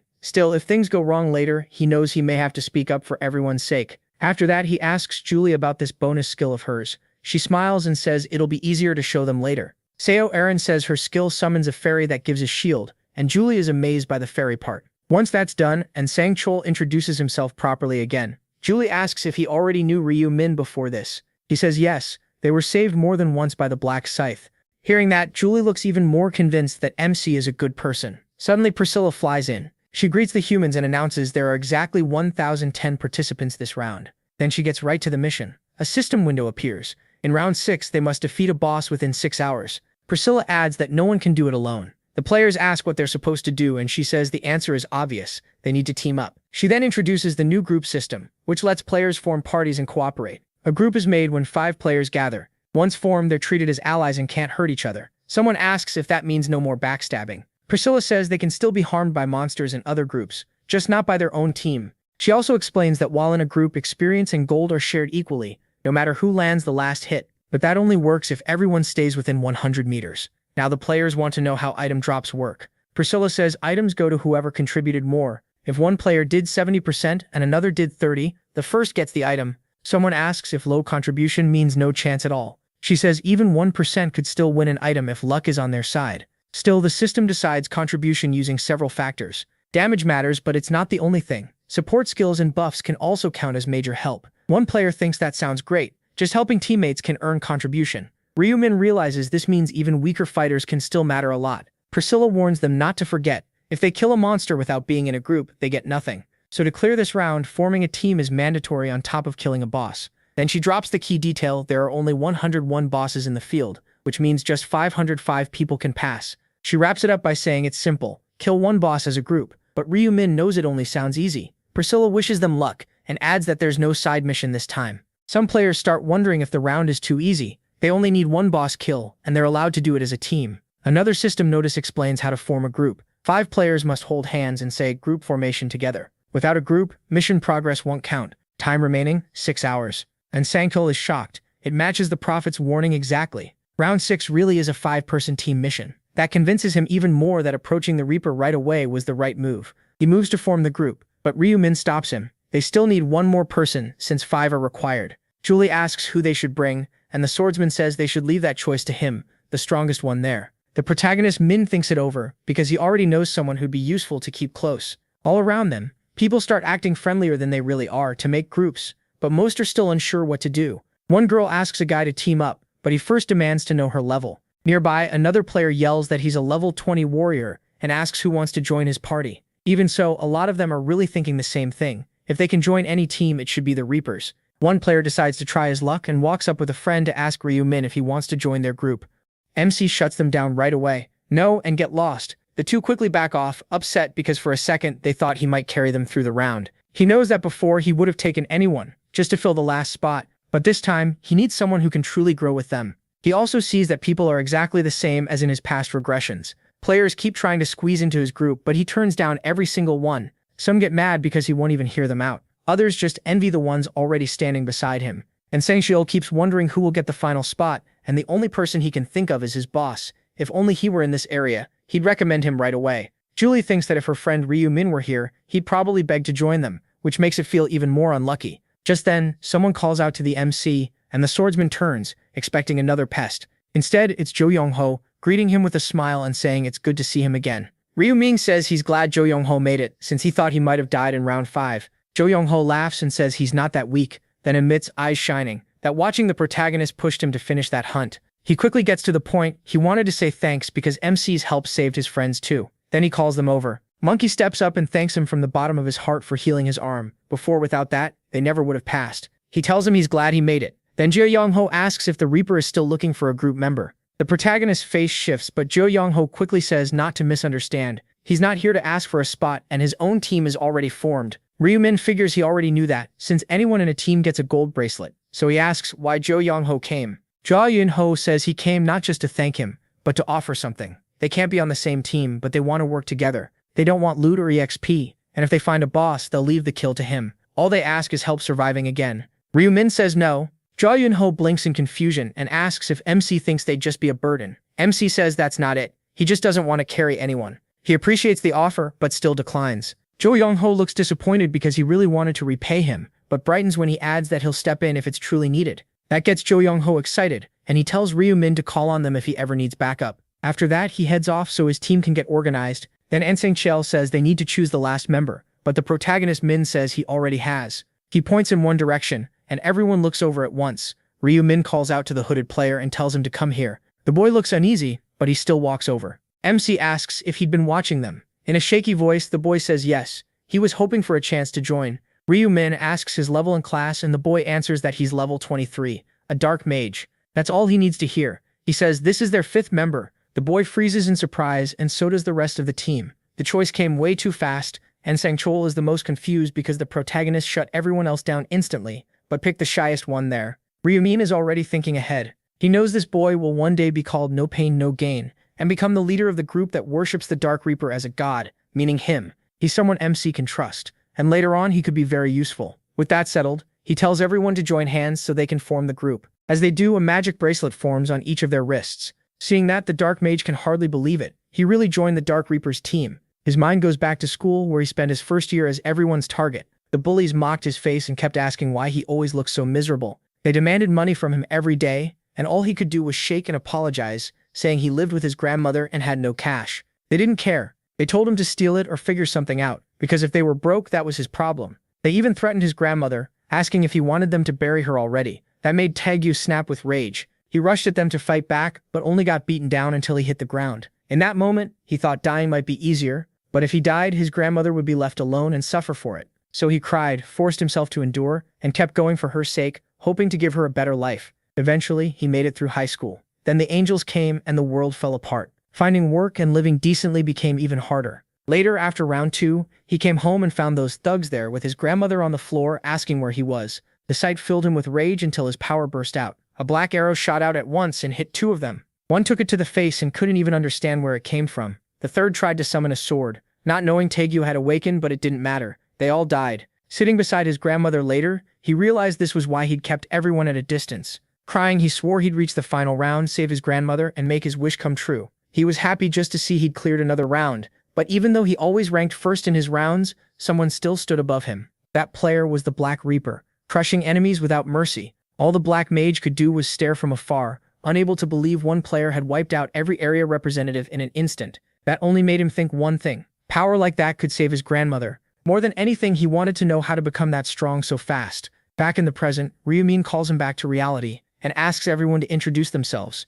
Taegyu says he's level 23, a black mage, and his skills are Black Arrow and Black Chain. As he says it, he notices something strange. He's usually nervous, but right now he feels calm. Maybe it's because he's standing in front of the Black Reaper, or maybe he just wants to look useful. The protagonist Min says it's time to start hunting, but Julie stops them first and says she'll buff the team. She uses a skill that raises all stats by 60, and it lasts for 3 hours. Then she casts another one that boosts attack speed and movement speed by 60, with a duration of 30 minutes. Everyone is stunned by the buff and even wonders if the system glitched, and Sang-kael says now he gets why she's with the Black Reaper. That skill is incredible. Julie thanks him for saying that. Then Ariel decides she should show her skills too, and summons her fairy spirits. The others are amazed, and she explains that the fairies were first meant for defense, but after level 20, she could summon 2 that use magic attacks as well. Next, she uses another skill and brings out a new golem she can summon. Julie is impressed, saying it works as both support and tank, and Ariel shrugs it off, saying it's nothing amazing, it just pulls the monster's attention. Even so, Ariel can't help wondering if the Black Reaper finally sees her as useful, but he hides whatever he thinks and simply tells everyone to move. Taegyu, meanwhile, can only think about how this group already has 2 people with amazing abilities, and he wants badly to help too. They keep moving until they hear something nearby. The Black Mage slips behind a rock and spots another team fighting a monster. That group thinks they got lucky finding the boss so easily, and they go all out. But the monster easily knocks one fighter's weapon away and forces 2 of them back, making it clear this thing isn't weak. The others ask what to do, and a swordsman named Rosa decides to strike from behind. Watching them, Ryu-min already knows this will end badly. The moment he thinks it, the player gets slammed and sent flying far across the desert before crashing down. Ryu-min thinks they've made a huge mistake by targeting the horse. Still, the group keeps attacking with everything they've got, stabbing and striking the monster again and again until it finally drops to the ground. They celebrate, believing they killed the boss first and locked in first place for their area. Watching from a distance, the Dark Mage is stunned, thinking they've lost first place. He feels like they hesitated too long and let it slip away. But when he looks at Ryu-min expecting disappointment, the Reaper seems totally unmoved. One of the other players starts getting confused because the mission clear message still hasn't appeared, and another agrees something's wrong. MC watches them realize it far too late. The centaur they beat was never the real boss. The true boss is the Minotaur, the one with the bull's head, and beating it takes at least 20 level 20 players. In other words, they need 4 full teams of 5 just to stand a chance, and that's the real trap of this round. It was set up to make everyone think a team of 5 could beat the boss. That came from Priscilla, who said the round would end once a team was formed and a boss was killed. But the MC knows she never said 5 people were actually enough to win that fight. Still, he can't go around warning everyone. Right now, all he can do is watch. He also notices Hyotae-seok is clearly upset, while the other 3 stay calm because they know the prophecy. That makes him decide it's time to step in a little. He says the other team's reaction proves that monster wasn't the boss. The real one has to be somewhere else. Then he lays out a plan. Ignore the boss for now and hunt centaurs until time runs low. The others are stunned, and the Dark Mage asks why. He says, 5 level 20 players barely took down 1 centaur. If that's just a normal monster here, then the boss will likely need 3 or 4 full teams. On top of that, they don't know how strong the boss is, so rushing in would be reckless, especially if more traps are waiting. He adds that beating the boss too early could trap them inside a pillar of light, leaving them stuck, so it's smarter to keep farming and watch what happens. And Ankarl is stunned. The Dark Reaper figured out the best plan without ever hearing the prophecy. The Dark Mage says he gets it, but asks if waiting might cost them first place. The MC says that doesn't matter. They'll earn tons of experience in 6 hours, and first place might not even go to whoever kills the boss first. That shocks Sang-kyul again. He can't understand how the MC keeps finding the right answer without a prophecy. Minjuri asks if they should start hunting, though they may want a quick plan first, but Ryu-min makes it clear he'll hunt alone. Saikup Arin worries because even 5 people struggled before. The Dark Mage, though, fully trusts the Dark Reaper. The MC repeats that the team won't have to fight because he'll kill everything himself.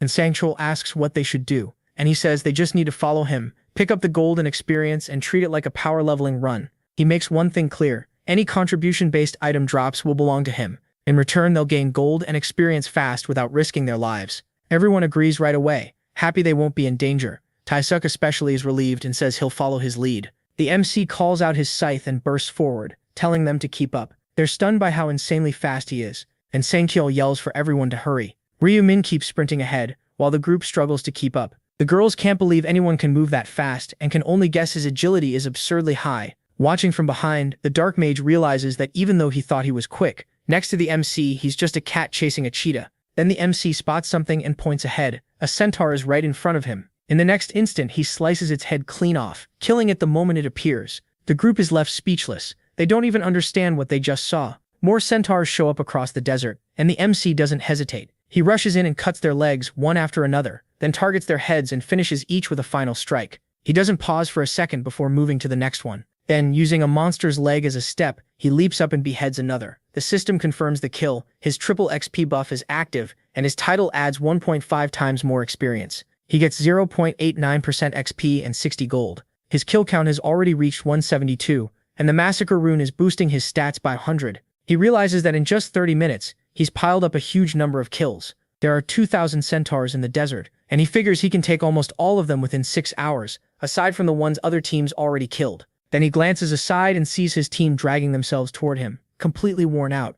They finally catch up, gasping for air, and the MC tells them they can rest if they're tired. They thank him because they can barely breathe. Julie admits she's amazed his hunting speed is ridiculous. He asks if that means she's not having fun. She quickly denies it, saying she's leveling up just by following him, so of course she's enjoying it. Barely able to stand, the Dark Mage says the Reaper is the one doing all the hard work. But the MC points out that they look like the ones suffering more. Then several players show up. Everyone turns and sees multiple teams arriving together. One player greets the MC and says they're lucky to have found him. Ryu-min tells him to skip the small talk. The man explains they're gathering teams to hunt the boss, and asks if the MC will join them. He refuses instantly, which upsets the man enough to ask why. The MC says the boss won't be easy to handle, and explains that the real one is the giant with a bull's head, a dangerous opponent. He says he already saw another group challenge it and get wiped out. So yes, several teams will need to work together. But even after saying that, Ryu-min still refuses because he's not interested. The player pushes again, saying it would help both sides,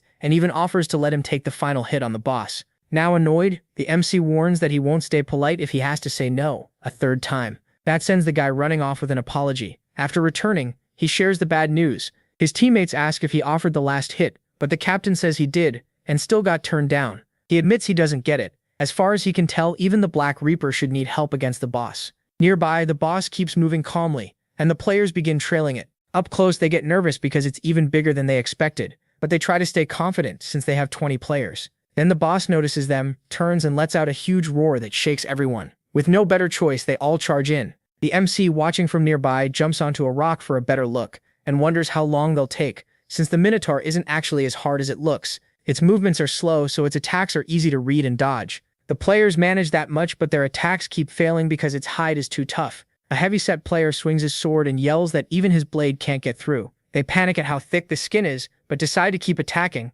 If they strike enough times, they might eventually hit a weak spot. The Minotaur starts feeling the pressure, and Ryu-min keeps watching from a distance, knowing they'll win eventually. The archer tells everyone to focus on dodging first. Then a teammate gathers energy and moves in for an attack, hurling his axe with all his strength. It lands cleanly and finally wounds the monster. Seeing that, the whole team attacks without hesitation, and one by one they strike the open wound. But even under all that pressure, the Minotaur grabs one player and crushes him in its hand. The mages, shaken by that, still manage to launch fireballs that make the boss scream in pain before it finally collapses. Everyone cheers. They killed the boss. Then beams of light fall on a few players and they celebrate surviving as the mission window pops up saying it was a success. But Yunki notices they didn't move on and gets annoyed, realizing they'll need to kill another boss. His partner agrees, since no pillar of light appeared.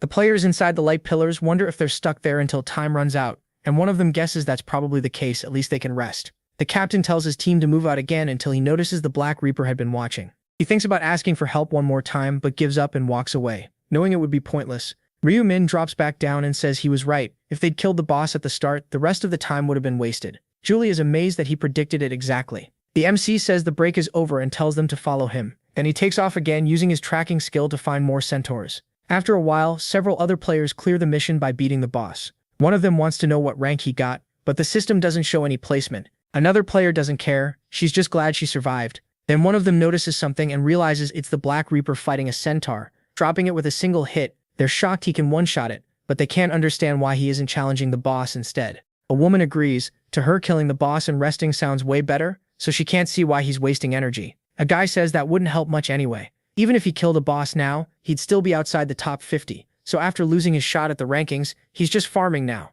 He ends by saying that even the mighty Black Reaper can't always take first place. Still, he admits the guy made the right call. Just look at how much he leveled up. After a while, Ryu-min gets a system message saying it can't find any more centaurs. His total is now 1,920 kills, with 20 minutes and 43 seconds left in the round. That tells him the hunt is finally done. His teammates ask for a short break, because they're barely able to stand. Ryu-min tells them it's fine, the hunt is over, and now they'll take down the boss. They ask if he's sure it's really over, and he says his tracking skill found no centaurs left anywhere. Then Anne checks his system and freaks out, telling everyone to compare levels. Once they do, they're stunned by how much they gained. Ryu-min asks for the numbers, and Anne says he jumped from level 20 to 34. Ariel also reached 34, while Julie made it to 35. Tammy says he went from level 23 to 36. The protagonist Min figures everyone gained about 13 or 14 levels, and he did too, rising from 40 to 54. He also checks the loot: 19 magic stones, 9 normal gear pieces, a bunch of items, and even materials for divine-grade crafting. One drop is the shining horsetail, a glowing tail with faint mana coming from it.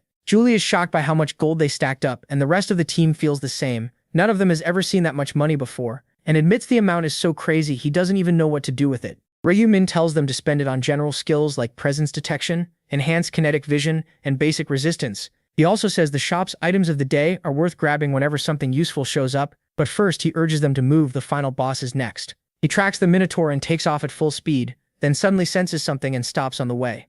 Players gathered near the boss notice him and rush over, asking him to join their party. Ryu-min refuses because he has no plan to split the contribution, saying he'll kill the boss by himself. That stuns them. They can't believe even the famous Black Reaper could do that alone. One player says it should take at least 20 people to beat the boss, and mutters that now he sees just how full of himself Ryu-min is. MC asks what he means by that and says if others can beat it, why wouldn't he? The player argues their side only managed because they had a big group, but he says that changes nothing for him. Then he walks off. Julie tries to stop him, but he just tells the team to wait. He'll be back after ending it fast. A woman who already cleared the mission wonders if he's really going solo, though she admits it's interesting at least. Ryu-min notices dozens of people are watching, including those inside the light pillars, so hiding his ultimate skill might be smarter. Then again, he thinks this is the perfect chance to show everyone what he can do. If he drops the Minotaur fast enough, nobody will dare look down on him again, so he decides to finish it as quickly as possible. With that, he plants his foot and readies his scythe. The nearby players notice his odd stance and guess he's about to use a skill. Ryumin knows the system only starts counting once his attack reaches the boss, so while he's still setting up, the timer hasn't begun yet. Just then, the Minotaur roars and charges in. Ryumin starts counting, and with 1 second left, he uses Night of Death, spreading a black cloud over the area. At the same moment, he follows with Moonlight Destruction, sending out a storm of slashes straight at the monster. One strike cuts through its neck, launching the head away and killing the boss on the spot. The players are left staring in shock. The Black Reaper really did kill it in one hit. All they can do is shout that it's impossible. Ryumin almost laughs, knowing none of them has any clue how high his stats really are. The system congratulates him for defeating the Minotaur, and he receives bull leather and a Minotaur armor mold. The bull leather is high quality with durability perfect for defensive gear. Looking at the mold, he figures that one should sell for a nice price too. After that, Ryumin checks if his team is alright, and they say yes. Tammy though can't hide how excited he is to be on the Black Reaper's team. The protagonist finds the look on his face kind of weird and guesses he's a fan, so he'd rather keep some distance. Soon, a beam of light comes down on his team too. Then Priscilla appears and announces that 101 bosses were defeated, while any team that failed to kill even one will be wiped out.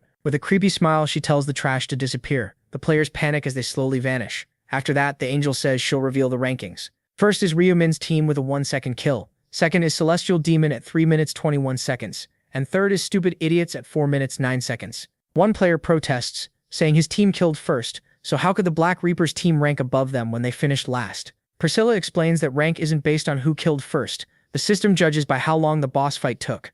That leaves them angry, since they never knew that was the rule. She adds that the slowest clear took 11 minutes 30 seconds, which she mocks for taking forever against a mere Minotaur. Then she praises the Black Reaper's team for the shortest time before calling it 1 minute by mistake. A player quickly points out that she read it wrong. Priscilla pauses, confused, then checks again and realizes it says 1 second, not 1 minute. Now she knows she slipped up in front of the humans. To cover it, she shrugs it off and says that just proves how weak the boss was. Then she announces rewards for the top 3 teams. The system congratulates Ryumin for placing first in his zone and across all zones. He gets an epic helmet ticket for his zone rank and a special reward box for ranking first overall. He's pleased, since he was ready to replace his helmet anyway. His choices are Angel's Ring, Minotaur's Bull Mask, and Hermes Feather Adornment. He picks the last one because the bonus is the best. The Hermes Feather Adornment is an epic helmet. It gives 180 armor, 10 agility, and a skill that grants invisibility. Once he equips it, the temporary skill info appears. Invisibility hides him completely, but not his sound.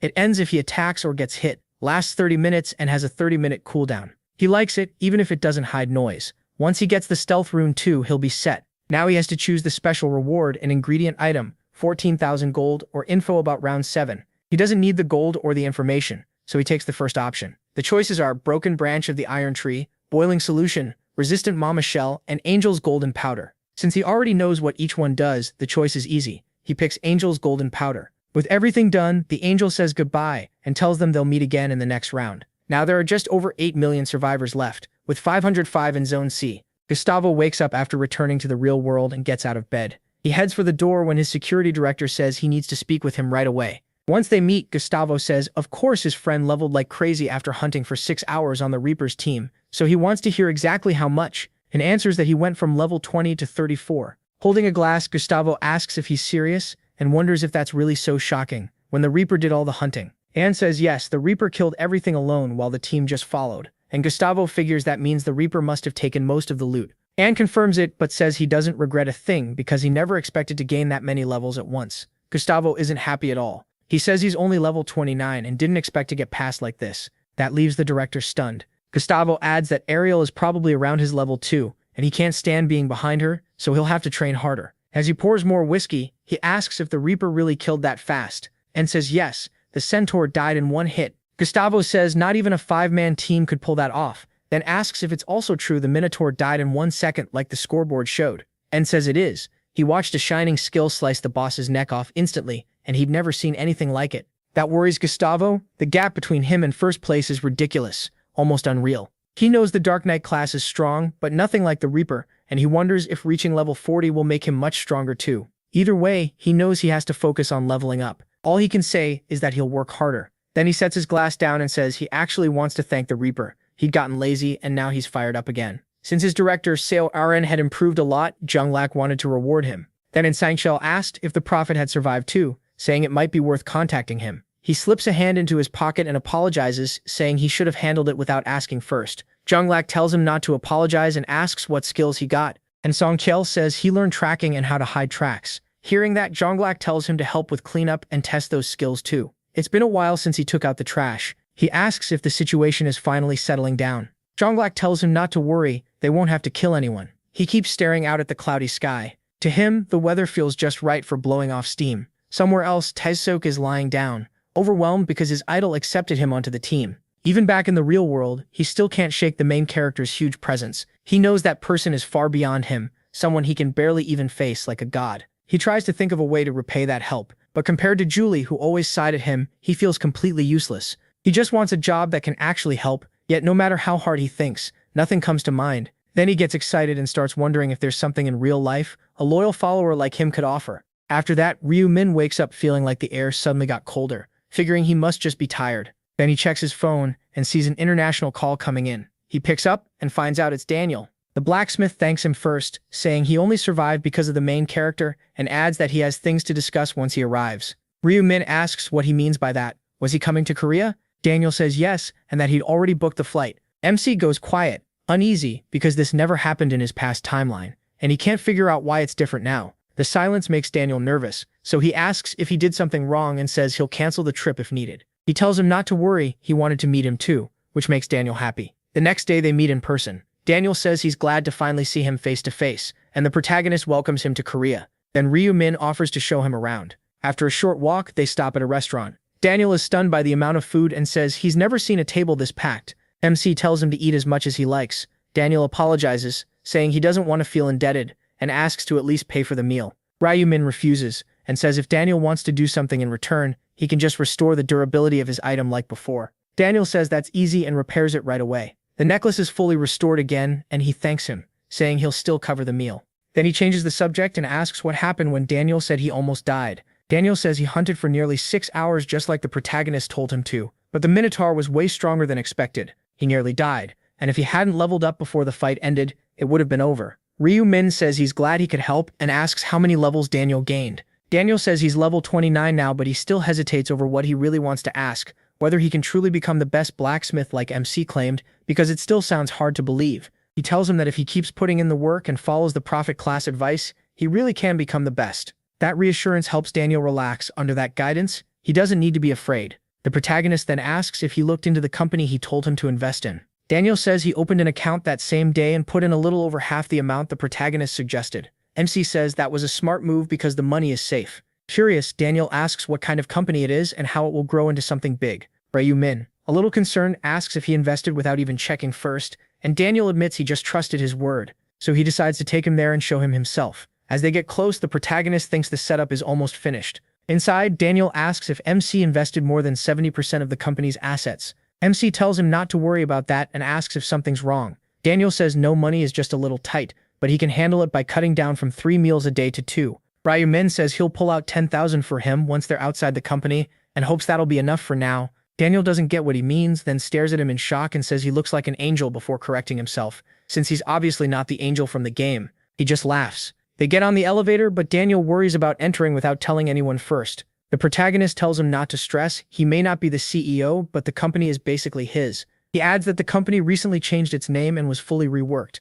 though he'll explain the details later. Daniel says there doesn't even need to be an explanation. He trusts the prophet completely. Soon they reach their floor. Ryu Min tells him to stay close. As they move forward, MC notices there are strangely many people around. He also can't figure out why the door is blocked, and starts wondering if someone important is inside. Right then, Anseng Kiel spots him, gets startled, and asks why he's here. Ryu Min apologizes for coming without notice, and says he brought a foreign investor to see the company, so he'd like to meet the CEO. And Sangtail says Ma Kyung-rak is inside right now, but he's already meeting another guest. That throws him off because he knows the boss told everyone to let no one in, and they obey that order like their lives depend on it. So who could have shown up and gotten access? He reads in Sangkiel's thoughts and learns the truth. The man is embarrassed because a major shareholder arrived at the exact moment the CEO's fiancée came to visit. Only then does the protagonist meme understand the situation. And once he does, he finds it interesting, because he knows exactly who that woman is.